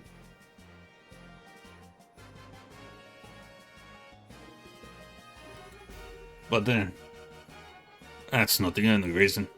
What's that supposed to mean? Ah, shut it. It ain't any of your business anyhow. It matters to us. So if you're not here to fight us, then are you here to take on the Special Ops soldiers? Well, how? Damn straight we are. They were supposed to be our allies, and then they screwed us over. They used us to help expand the intelligence division's influence, and then tossed us aside. We're idiots, plain and simple. We got double-crossed. That really sucks. Yeah, I suppose so. Come to think of it, I feel kind of bad for you guys. Listen, we don't want your damn pity. You owe us, and don't you forget it. Huh? What do you mean by that? Don't you remember the last time we met? It'd be a bad thing if you know who found out that you snuck into Leaston Fortress, right? Oh. We don't like those jerks too much either, so we didn't say anything about you. You ought to thank us. Indeed. Thank you for keeping it to yourselves. Well, this certainly sounds interesting. I'd love to hear more. You hush. It was nothing. Oops. I hate to interrupt, but I think we're starting shortly. We must apologize to everyone for the long wait. We now open the second day of the martial arts competition. Let's start by announcing the fight card for the 5th match. Southside Blue, from the Calvard Republic, captained by martial arts master Zin. Northside Red Team, from the Bracer Guild, Grancel Branch. Kurt's team. Here we go. We're actually going to be fighting against Kana's crew. This won't be easy. We need to make sure that we don't get in Zin's way. No need to be so cautious. Your assistance will be just as good as any full-fledged bracers. All we need to do is focus on winning. Right. We'll do our best. Now, let us be off to glory. And game crashed before, so let's just make sure that it doesn't crash again. Ah, boy.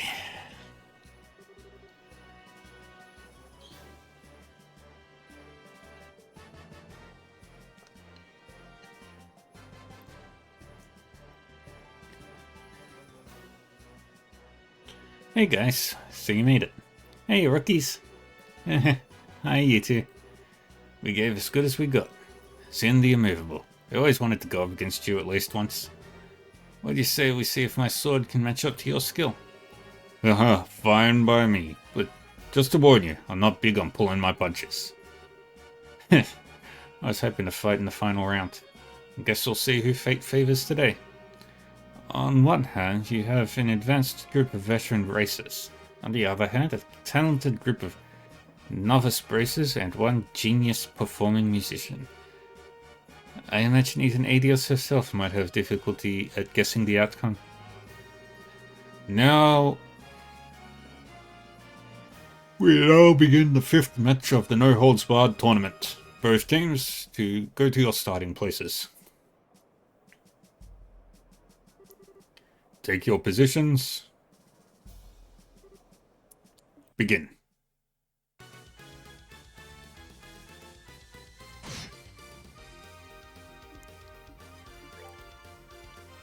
Alright. Zin is gonna fight Grant.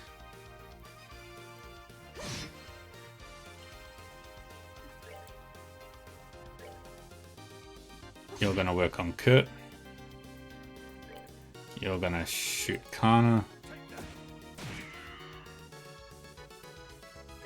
And you're gonna attack Annalise.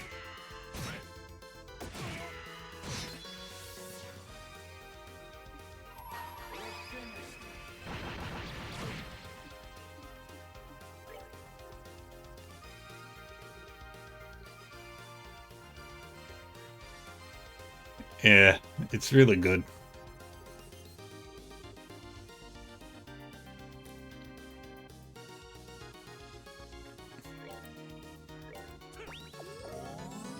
Yay, we got the special ice cream recipe.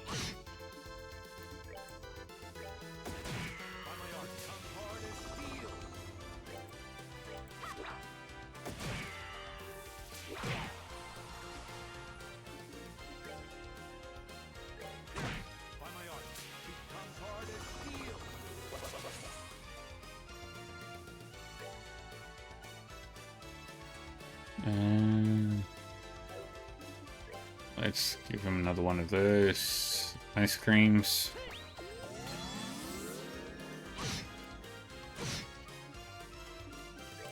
And you also get one of those ice creams.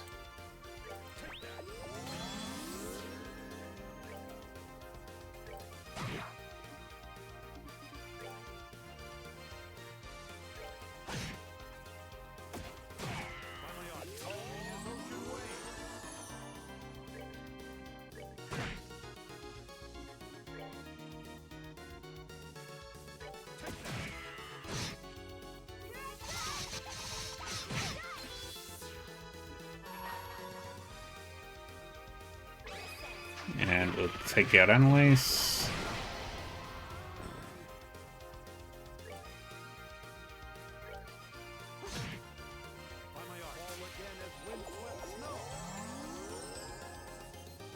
Alright.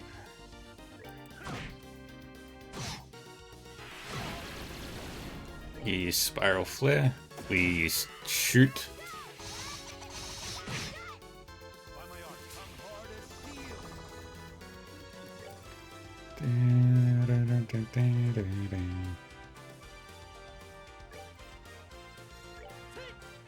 I gave it to the wrong person.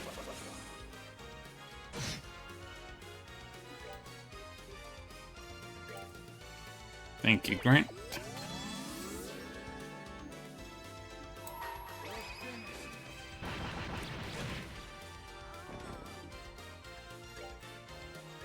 Let's take out Kurt. And then Kana. Oh no, please don't crash.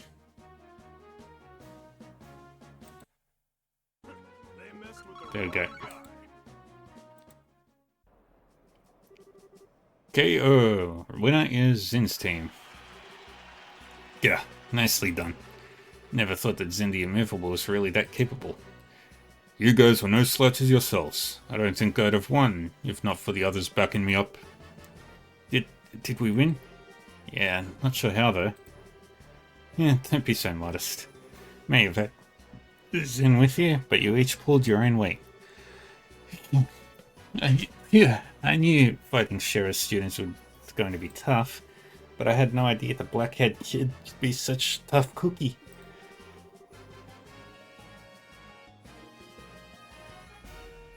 And here I was thinking that this girl was going to put me to sleep. Perhaps later we can discuss each other's strengths over a glass of wine? Now give it a rest. Well, not bad at all. No kidding. That was a pretty exciting match. I suppose it wasn't too bad. Well, thank you.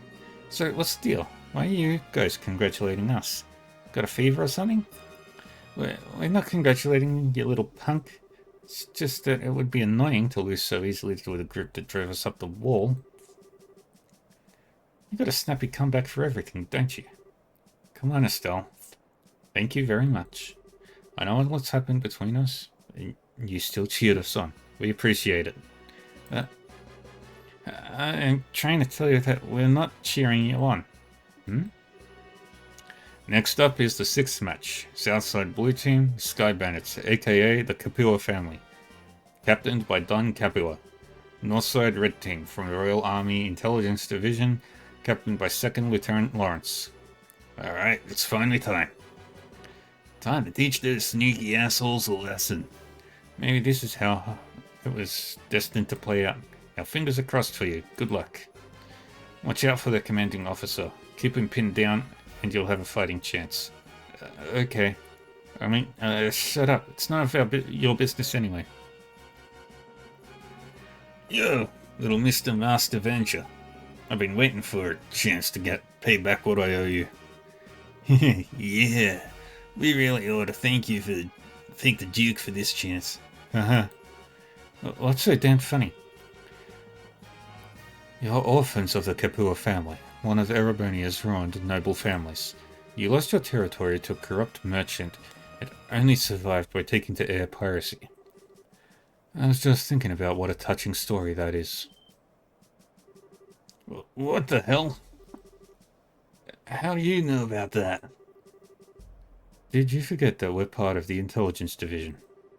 You'd be better off abandoning your little quest for revenge and serving your time quietly. It does seem you're trying to go straight, at least. What? You sure do love to run your mouth, don't you? Time for you to taste a few orbital-powered bullets. We now begin the 6th match of the No Holds Barred tournament. Both teams, go to your starting places. Take your positions. Begin.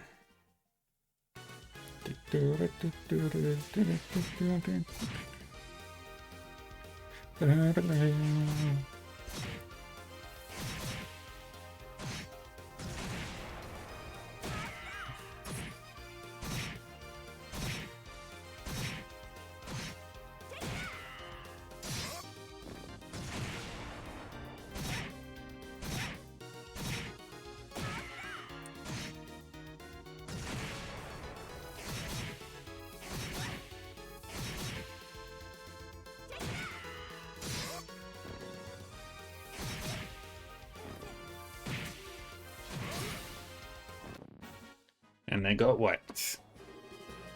KO! Winner is Lawrence's team. Oh man, they lost.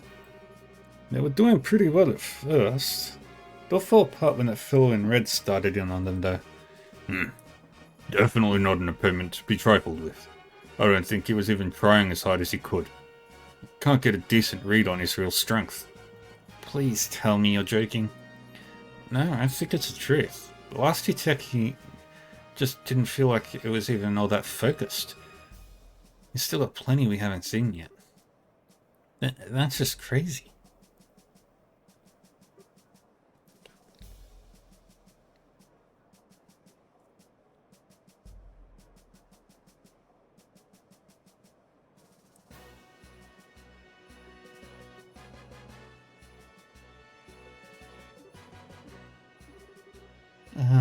I'm sorry, you guys.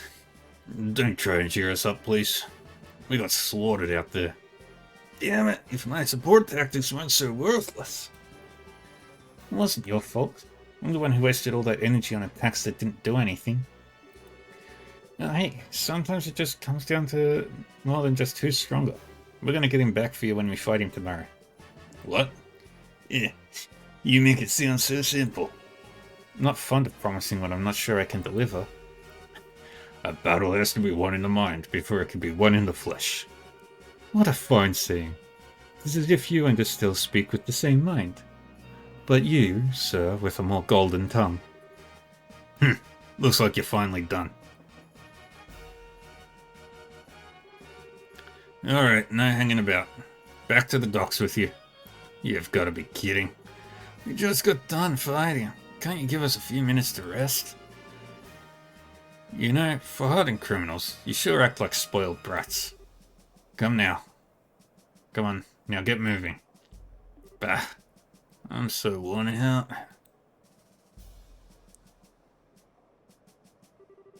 Hey, brace of jerks. What? We aren't going to be here tomorrow, but you damn well better win. If you let those assholes beat you, then you're going to have hell to pay. Of course we're going to win. Who do you think you're talking to here? We'll win, I swear it. Are you done? Enough stalling.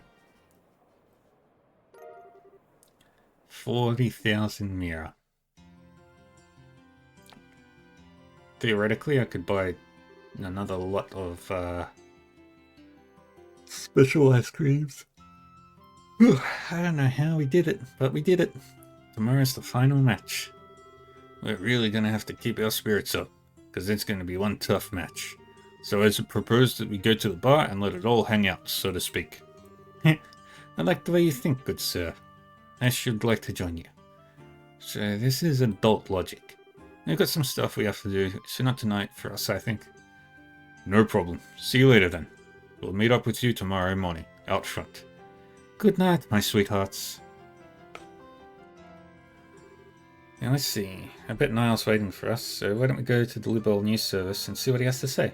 Yeah, hopefully he's managed to learn something useful about those intelligence division members.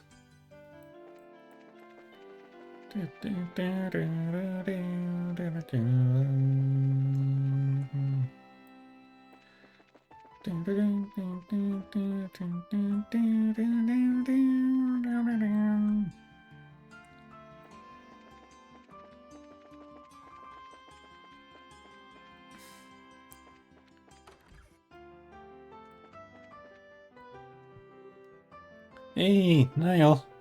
Pardon us. Hey, you're here. Amazing. Dorothy actually got the message to you guys. And didn't screw it up. Well, miracles never cease. So I hear you won your match today. Dorothy was in an absurdly cheerful mood when she got back from it.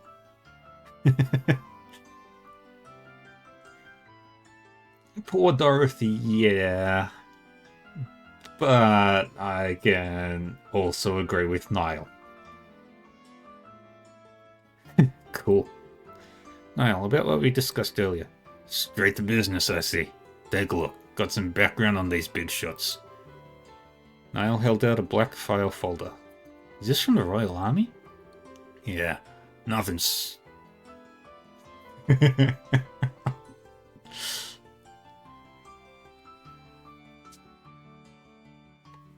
But of all the characters that you escort around, she's probably one of the most powerful because she can actually blind enemies.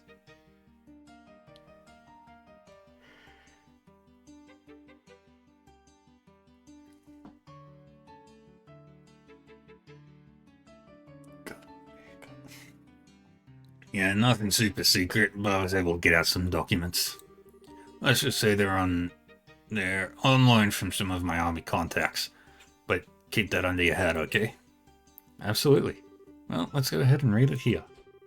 Estelle and Joshua opened the black folder. Let's start with...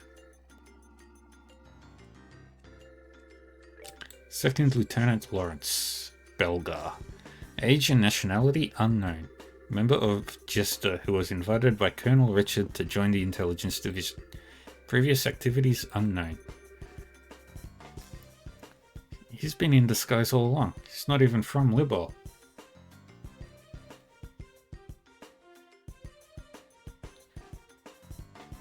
Chloe can heal though.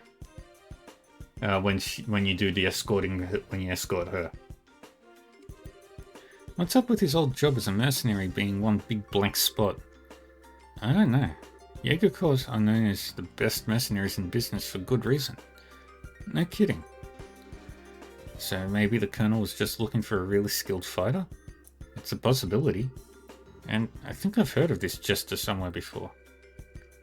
Captain Amalthea. Captain Canon Amalthea. Born 1175. She's 27 years old at the time of Trails in the Sky. In Libel's capital city of Gransel. Her excellent grades at the military academy earned her a place on the staff of the military operations office shortly after graduation. 1201. Reassigned to the newly formed intelligence division on Colonel Richard's recommendation. Later appointed as Colonel Richard's aide-de-camp, assisting directly with military operational command. Excellent grades again. Another intellectual big shot, looks like. That appointment does mean she's been working for Colonel Richard for a long time. No wonder she's so loyal to him. Colonel Richard. Colonel Alan Richard. Born 1168.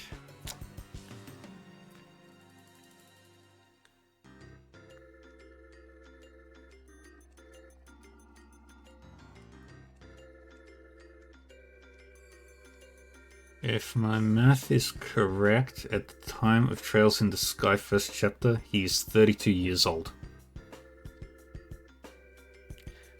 Born 1168 in the Ruan region of Libel. Graduated head of his class from the military academy, later assigned to the mobile task force led by Cassius Bright. 1192, recognized for distinguished service under Cassius Bright in the 100 Days War. So...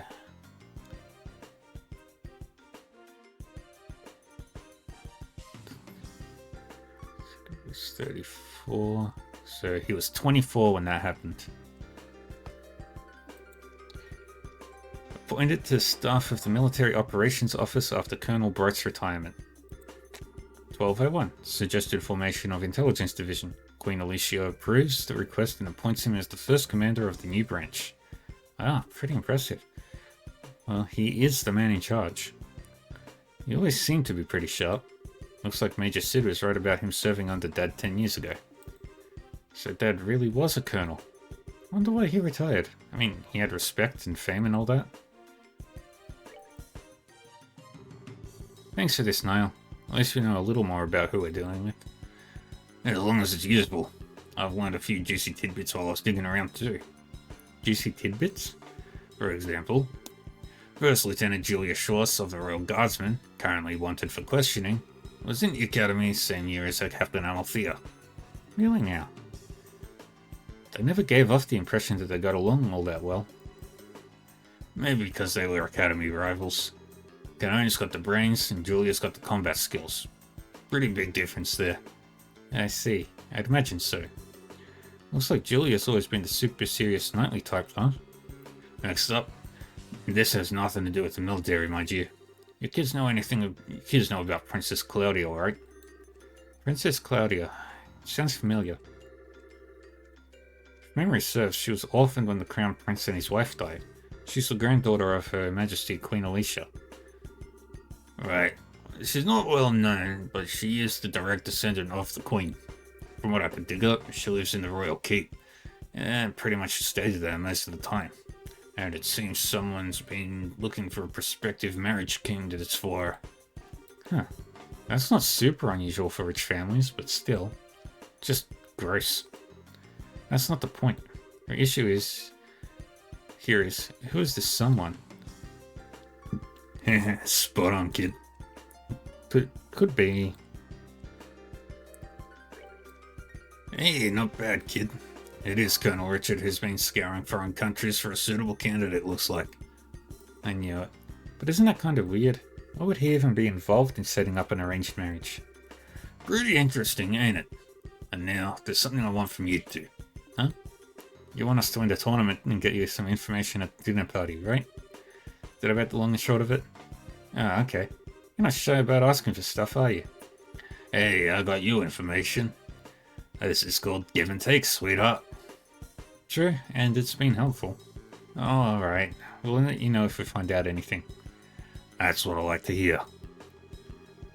Although, if all goes well today, I might not even need to rely on you two. Excuse me for a sec. Hello, Liberal News. Oh, it's you. I've been waiting for you to call in. What? Starting now? Okay, got it. I'll meet you there. What's going on? Sorry to cut and run on you, but I've got to go meet someone. Seems like you're in for a late night. Sun's going down as it is. Hey, I'm a night owl anyways. I'm only up during the daytime while the crazy chick is being trained. But hey, no biggie. You kids can just kick back and relax while I'm out. Gotcha. Good luck with your work. You too. Don't screw up tomorrow's match.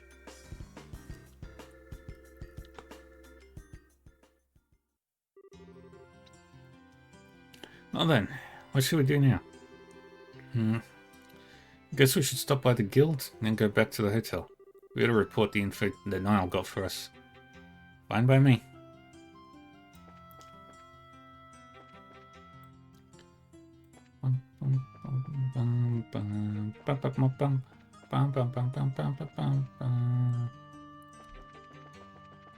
This way's faster.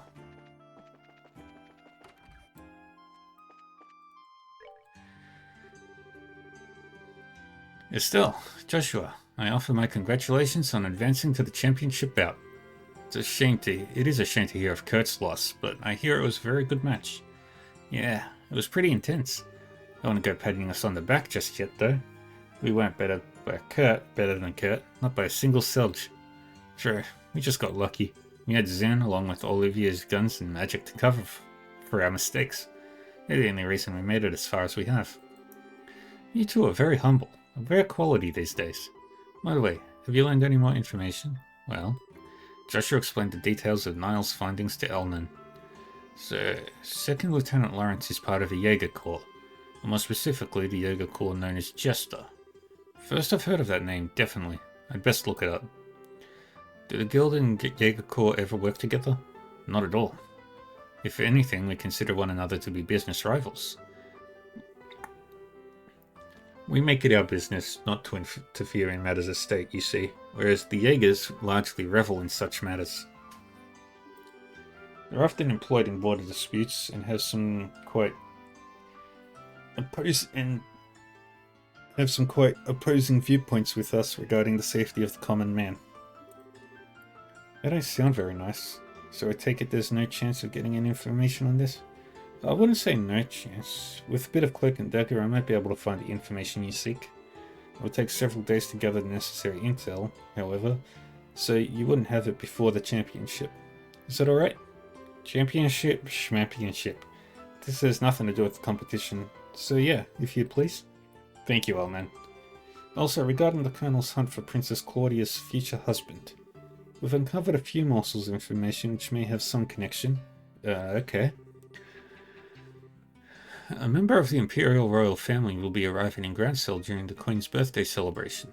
We don't know their name, but we do know that this is the first time someone from the family has come to Liberl since the war 10 years ago. So this is fairly significant news. I see. You're right that it does seem connected with talk of Princess Claudia's marriage. I actually don't know a thing about the Imperial Royal Family. I mean, the only Imperial I've ever even met is Olivier. The princess has just celebrated her 16th birthday. It seems much too early for her to be married. I suspect there may be politics at work here. Oh, 16? Geez, we're only 16 ourselves. It is the appropriate age for a young lady to make her debut in high society. But unless we've reverted to a much more repressed time, it is much, much too soon for marriage. Indeed. As I said, I suspect that there is a political motive to push for this wedlock, and finding that motive will no doubt prove to be a most valuable endeavour. Gotcha. If we can earn that invite to the castle, we'd be able to investigate much more easily.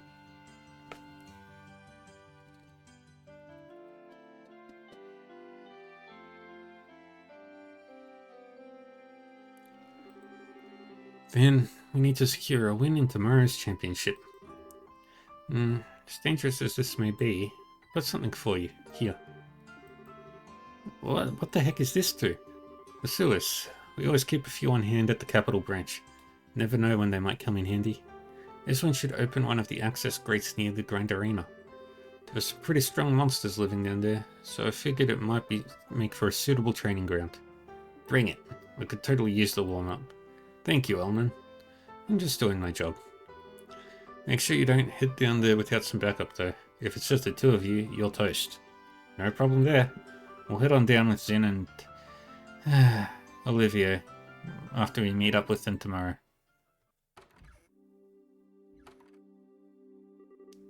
Wow, it's late. Should probably get back to the hotel. Hey, you two.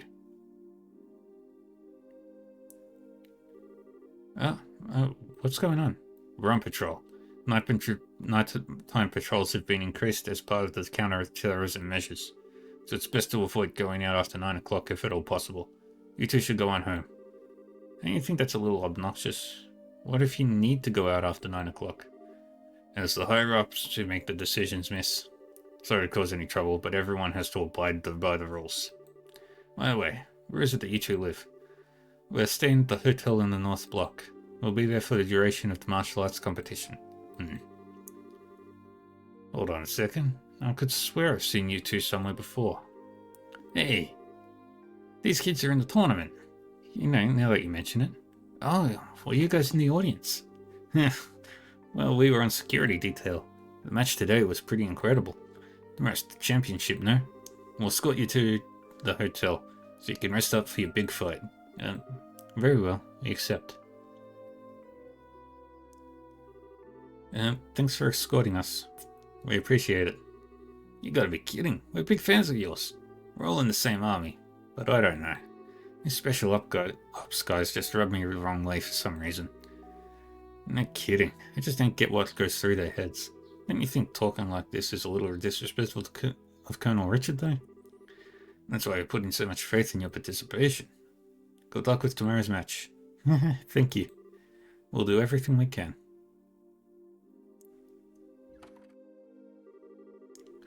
This is all kind of complicated, huh? I don't think those guys know a thing about the Colonel's plot. They seem to think that the intelligence division are just regular soldiers. Whatever info comes down the chain of command, they accept as the truth. Well, I'd hate to make enemies of them since they're rooting for us and all. Regardless of anything else, it'd be wisest not to stir up trouble with the rank-and-file soldiers. What do you say we stay in our room tonight and just rest up? Okay.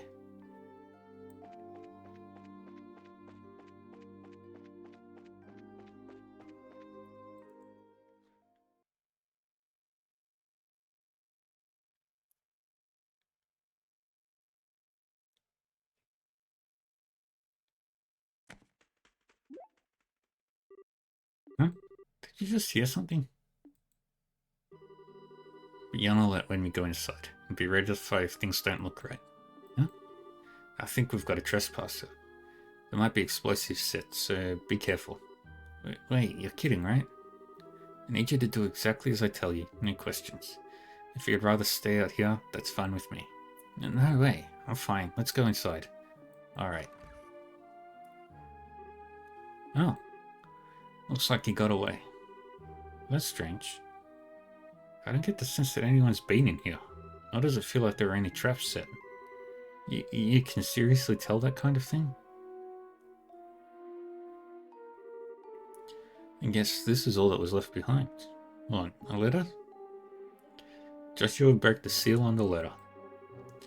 Tonight, at the stroke of 10, come to the cathedral. Please tell no one of this. And that's it? What cathedral? That huge church over in the rest block? It's already almost 10 o'clock now. Well, it sure sounds suspicious, but nothing ventured, nothing gained. What do you think? Should we go for it? Absolutely not. What was that for? I'm sorry, I didn't mean to yell. Look, didn't those soldiers say that they were going on to reinforce tonight's patrols? You can bet they'll be keeping a close watch on the west block too. Oh, right. Still, I hate to just pretend we never got it. I'll go by myself then. Huh? It's easier for one person to stay hidden than two. I shouldn't have any real trouble trying to get to the cathedral unnoticed. Listen, if all I'm doing is scoping out the situation, I can handle it on my own. I just need you to stay here. Hey. Huh? I'm no less abrasive than you are. I can handle myself, and I won't slow you down. Your silver tongue's not going to work on me this time. Estelle, that's not what I meant. I know that's not what you meant. I know that it's not that you don't trust me. I can tell that you're worried about me. Or more that you're worried for me. What are you not telling me? How can you tell that I'm keeping something from you? I'm closer to you than just about anyone, Joshua. There's nothing you can keep from me. Not for very long, anyway. I'm impressed. Yeah? Alright, if you want to come with me, I won't try to stop you.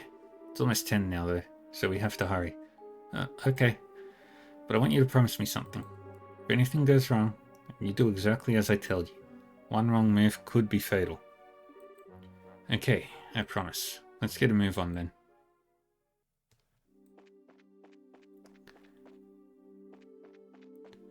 Alright, now before we leave, we're gonna save.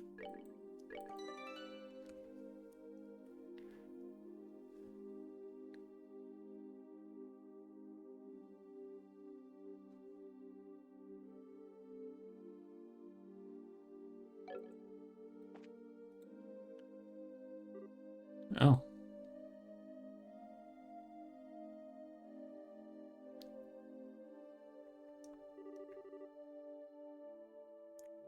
Looks like they're patrolling. If any of the soldiers spot us, we'll probably get led back to the hotel. We need to study their movements and take whatever chances we can to get past them undetected. Obligatory stealth mission.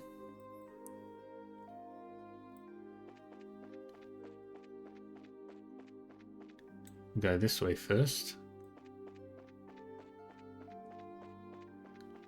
We go up into the airport.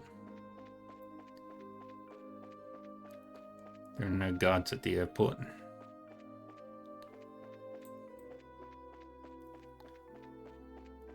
And we can get onto the Arcel.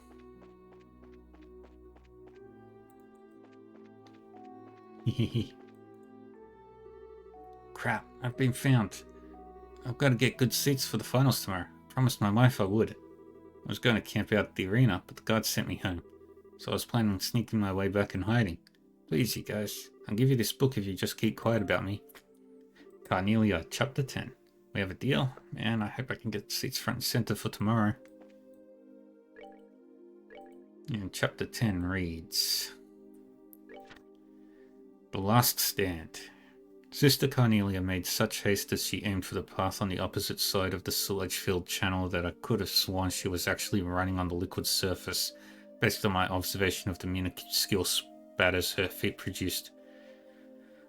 And of course, she passed by me in the blink of an eye, the space going wider and wider between us as I continued to trudge my way through the filthy muck. Flashes of magic erupted from the darkness by the sluice gate and ripped through the air in rapid succession, but none of them could overtake the speed at which Sister Carnelia moved. In an unyielding offensive by the shadowed aggressors, the settled feculence in the depths of the channel was thrown up in the form of a powerful tsunami, and in the instant before clearing myself from its destructive path, I feared that the terrible wall of sedimented filth would crush me under its weight and bring me to an unsightly end. Oh, that would be the worst way to go. Tsunami of shit. With a mid-air spin to avoid the last of the oncoming magic, Sister Carnelia flew to the opposite side of the channel with incredible speed. Hurdling the wall of piled-up sandbags behind which the attackers took cover, she whirled her arms in a ferocious onslaught. One by one, like a row of pins being struck by a weighted object, the line of standing Jaegers crumbled to the ground. Sister Carnelia's attacks were like a whirlwind of death, blurry with the speed at which they struck. They came in advancing at inconceivable angles, puncturing throats, slashing open arteries, and then they were gone. So it was that when I finally reached the cobbled path beyond the stagnant channel, not a soul was left standing besides Sister Carnelia and myself. The cathedral is at the end of a ladder just beyond this gate, she indicated as she flicked dripping blood from her fingers like a child who forgot a handkerchief to dry her wet hands. Her eyes shone with the afterglow of battle. The Jaegers can't be far behind, so we'd better hurry, she warned. As if to punctuate her warning, the damp sound of numerous feet kicking up water as they advanced toward our present location had now become clearly audible to my ears. Stepping over the handful of Jaeger corpses lying scattered about behind the wall of sandbags, we made our way for the dry bed channel, which lay ahead of us. I placed my hands on the slightly damp stone floor of the empty channel and crawled through the half-open door of the sluice gate. A falling water droplet struck the nape of my neck as I passed through the cramped opening.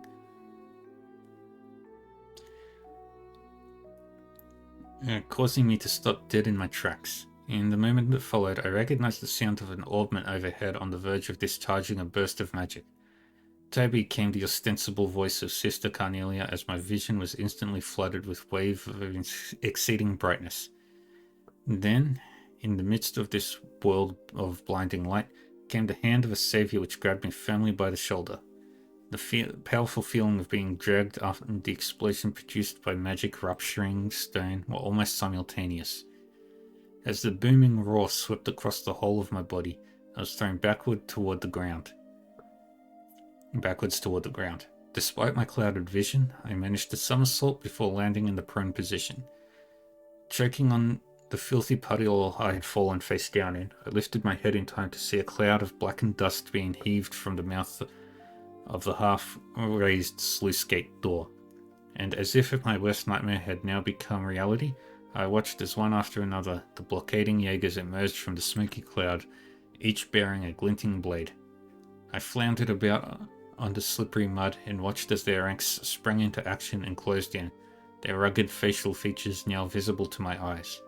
Instantly rolling to the side, I unsheathed my hidden blade as I attempted to deflect a wide-arching slash with another with my bag. The cloth of the bag, over which the sharp edge ran, split open without a sound, and the paper-wrapped orbment fell onto the cobbled floor. Frantically, I searched for the orbment at my side, but was unable to get a grip on it because of my clumsy, panic-stricken state. One of the mercenary men, his eyes intent on my throat, drew back his long sword to end my life. But before he could make his move, a dark silhouette appeared from behind him. It was Sister Carnelia. Her hands, moving with such finesse, disarmed the man in an instant, and left only his sword behind before he was launched from view into the hanging shadows veiling the dank conduit. As the sound of the falling sword struck the ground with a high-pitched clink, Sister Carnelia dropped to her knees. Her soft, whispered words were full of regret. "I'm sorry, Toby." With her head bowed forward, I watched in disbelief as several streaks of blood began to run down the side of her face. "It looks like the goddess may be calling you home too," she said gently. Once again, Sister Carnelia rose to her feet, her coat hanging in tatters. Eyeing her outer garment's ragged state, I knew for certain that it had been caused by the previous blast of magic. In order to protect me from harm, Sister Carnelia had willingly used her body as a shield to absorb the brunt of the force. And now, a stain of effervescing crimson blood had begun to seep through the cloth covering her breast. I swiped up the artifact, which had tumbled to the ground from the hole in my severed bag, and tore away the wet paper which covered its surface. Then, with the cold lump of metal in hand, I placed it atop my orbment as I gripped them both tightly together. The sound of footfall from the Jaeger Corps had by now subsided. They stood in a cluster with their swords drawn, effectively blocking any possible escape through the sluice gate. Sister Carnelia let out a shrill cry, and I, as if taking the sound to be a command to attack, unleashed the energy pent up within my orbment. The device roared, and at the instant the magic was discharged, I felt an intense wave of searing heat graze over my cheeks as my entire body was immediately blown backwards by its powerful force. Stunned, I collapsed onto the floor. When I finally forced open my eyes, I could see Sister Carnelia standing above me with her back turned to face me. Her right arm had lost all strength to function and hung limply at her side. Dazedly, she slid to her knees and slumped onto the ground before me. I pulled Sister Carnelia close to myself and, hugging her tightly, blasted the pack of assailing mercenaries with an instantaneous wave of magic.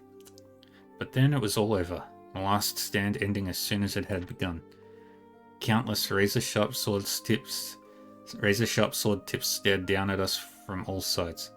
Convinced that I had finally reached my last terminus, I raised my right hand while placing a false hope in my orbment that could somehow protect us. I activated it, the last of its energy being consumed as it was drained to empty. Whirling arrow blades spun around us as I closed my eyes and accepted my fate. And behind my darkened eyelids, the endless realm of whiteness began to spread out before me. And that is the second last chapter of the book, Carnelia. Got one more. Alright. Save here.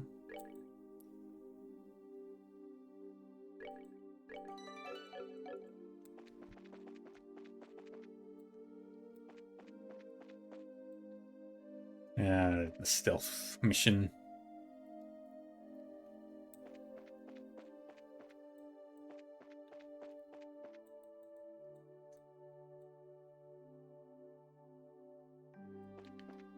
Holy crap. How did I do that? Ah, shit.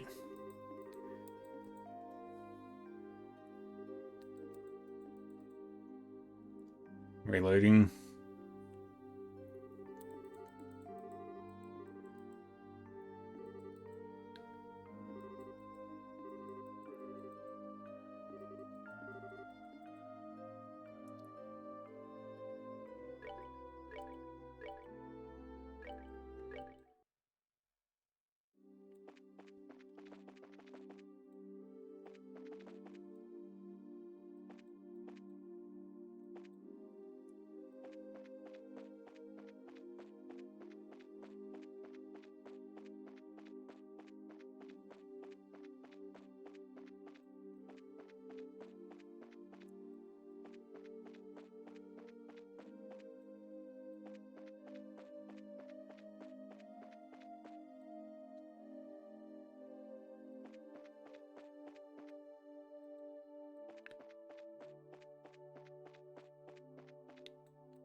Alright, now we save here.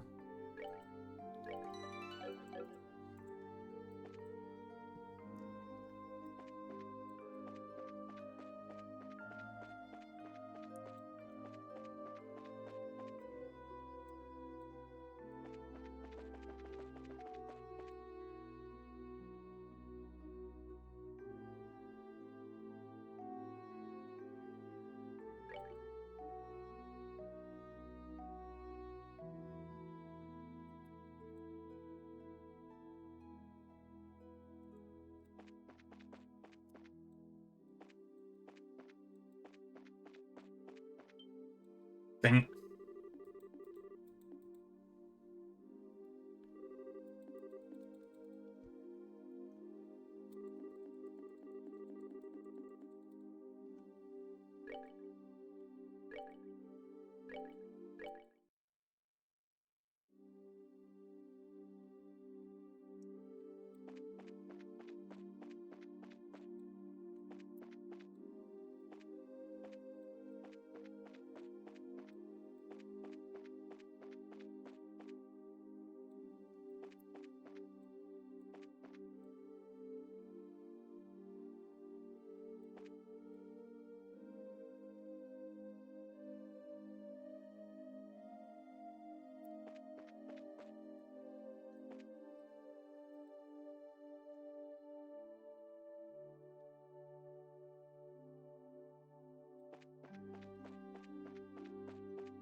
Holy shit.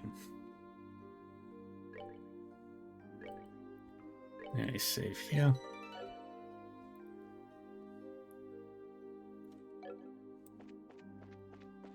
I'm gonna go down the stairs here.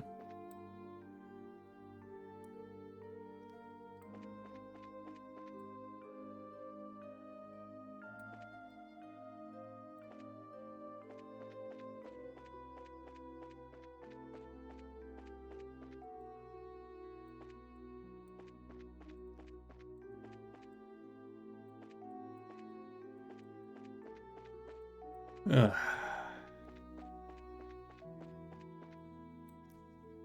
I made it. First try. Stay focused, Estelle. I'll go in first. Stay close. Okay. First try. I'm sorry, Estelle. I guess I misunderstood.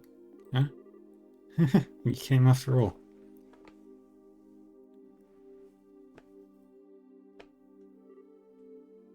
You. Hey, aren't you the nun from before? The one who was attacked on the scenic route? Thank you for what you did back there. I assume you got my message? That letter was yours? But why would you do something so secretive like just to say thanks? Ah, now I get it. It was her all along. Huh? You're very observant, Joshua. Pardon me then. Allow me to get more comfortable. What? Lieutenant Julia Schwartz, Commander of the Royal Guardsmen, at your service. It's been a long time, you two. I knew you'd come. Nice to see you again, Lieutenant. Last time was back in Ruin, right? Yes, it was. It hasn't been that long, but it feels like ages. Hey, hold on a second. Why are you in that get-up? And why'd you call us here? I'll answer your questions one at a time. First, the clothes. The Septian Church has long and deep ties with the royal family. Colonel Richard's little conspiracy has us on the run, and they've helped us stay hidden within the city. Okay. To answer the other question, why I called you here? If you win the final match tomorrow, you'll get invited to that dinner party at the castle, right? What I need you to do is get in touch with Her Majesty once you get inside. I realize that it's a selfish request, but since we're basically fugitives, there's no way for us to make contact. You're the only hope we have. Well then, this is kind of unexpected. Actually, we're participating in the competition specifically in hopes of seeing the Queen anyway. What? Joshua explained the request that Professor Russell gave them during the Leiston Fortress incident. Really now? Lady Adius, thank you for your gift most sacred. In that case, I only have one favor to ask of you. When you speak to Her Majesty, heed her counsel. Of course, that was the plan from the get-go. The non-involvement rule still applies, even in a situation like this, but we'll do everything we can. I'm grateful. Please, take this with you. What's this? Give this to the head maid, Hilda, and she'll know that you've spoken to me. Her Majesty is probably under very heavy guard by the Special Ops men. But you can trust Hilda. With her help, you may be able to speak with Her Majesty. She sounds like a heck of a lady. Got it. I'll talk to her. Thank you very much. Pathetic, isn't it? Yeah? I was deceived, and thereby failed the one I was supposed to protect at all costs. And this happened not long after I swore that I'd give my life to safeguard Her Majesty from harm. Can't imagine how helpless I feel having to depend entirely on others for help.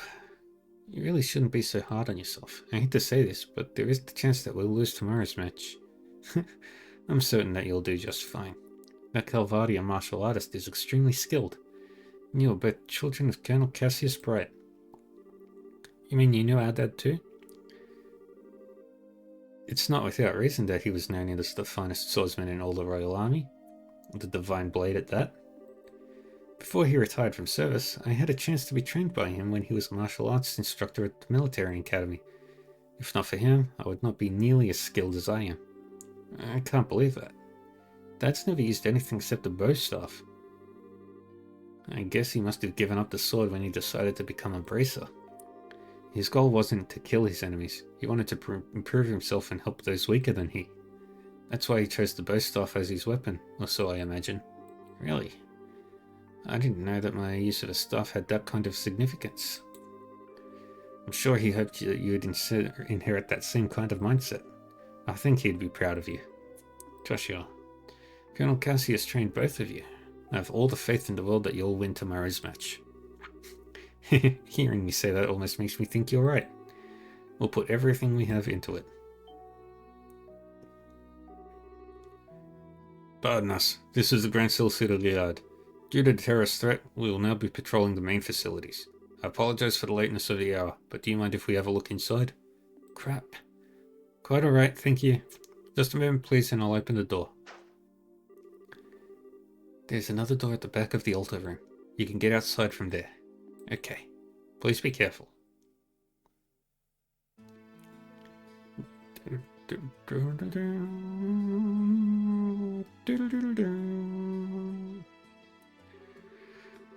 Yeah, well, we've managed to avoid the patrol so far. Doesn't look like there are any soldiers this way. Yeah, I'm not sensing anyone. I guess the night patrols are finally done. Let's rest for a moment here, then head back to the hotel. Okay. Yeah, so much is going on. It's starting to give me a headache. I'll bet.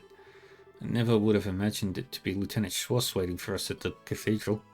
Wait, so she wasn't who you were expecting to find there? Could it be you were thinking that someone you'd known before? Well, oh, sorry, forget I said anything. Gotta remember the rules. Still, I won't ask you anything before we met until you're ready to tell me. I try to be careful, but sometimes it just slips my mind. Still, I think you've gotten a little stronger during our travels, huh? It's overwhelming to think about all the people around us, each and every one of them living his or her own life, all under the same sky. And every person you meet has a personality and a history and a story to tell. And every one of them is living just like us, living day by day. Sometimes I just have to remind myself that no one acts without cause. Nothing happens without a reason, or a motive, or an excuse. And it's only when I remember that I start to feel like I might be able to reclaim the parts of me that I've lost. Joshua? I'm probably just fooling myself, tricking myself into accepting things I can't change. But even so, I'm grateful for having someone with me. The sky, Dad, but most of all, you, Joshua. So I promise, once this whole matter is settled, and if Dad comes back safely, I'll tell you everything there is to know about my past. Really? Really. With the stars as my witness. Okay then, we have ourselves a deal. Estelle? All my claims gone flooding away, because once you've told me what you've got to tell me, then I'll tell you what I've got to tell you. You know what? Oh wait, is this about that thing you've had on your mind? Yep. Gonna have to suck myself up for it. Psych yourself up? Is it really something so dramatic? I mean, if it's that important, I really don't mind hearing about it now. Absolutely not. It's a delicate matter, and timing is crucial. Although, I guess the situation does feel kinda right, but still, no dice, not yet. I don't get you sometimes, Estelle. I swear, you seem like you're ready to take on anything now. All because we've got a big talk planned. Makes no sense. Of course I'm ready. Ain't no way I'm letting those guys keep me from this talk. I'm gonna show those special ops types how the touch of a girl power can ruin their whole day. Ruined it. You really are your father's daughter. Hey, what's that supposed to mean? You better not be comparing me to a middle-aged man. Yeah, I guess you're right. Somehow, I think we're gonna do just fine tomorrow. Yay! We're in the...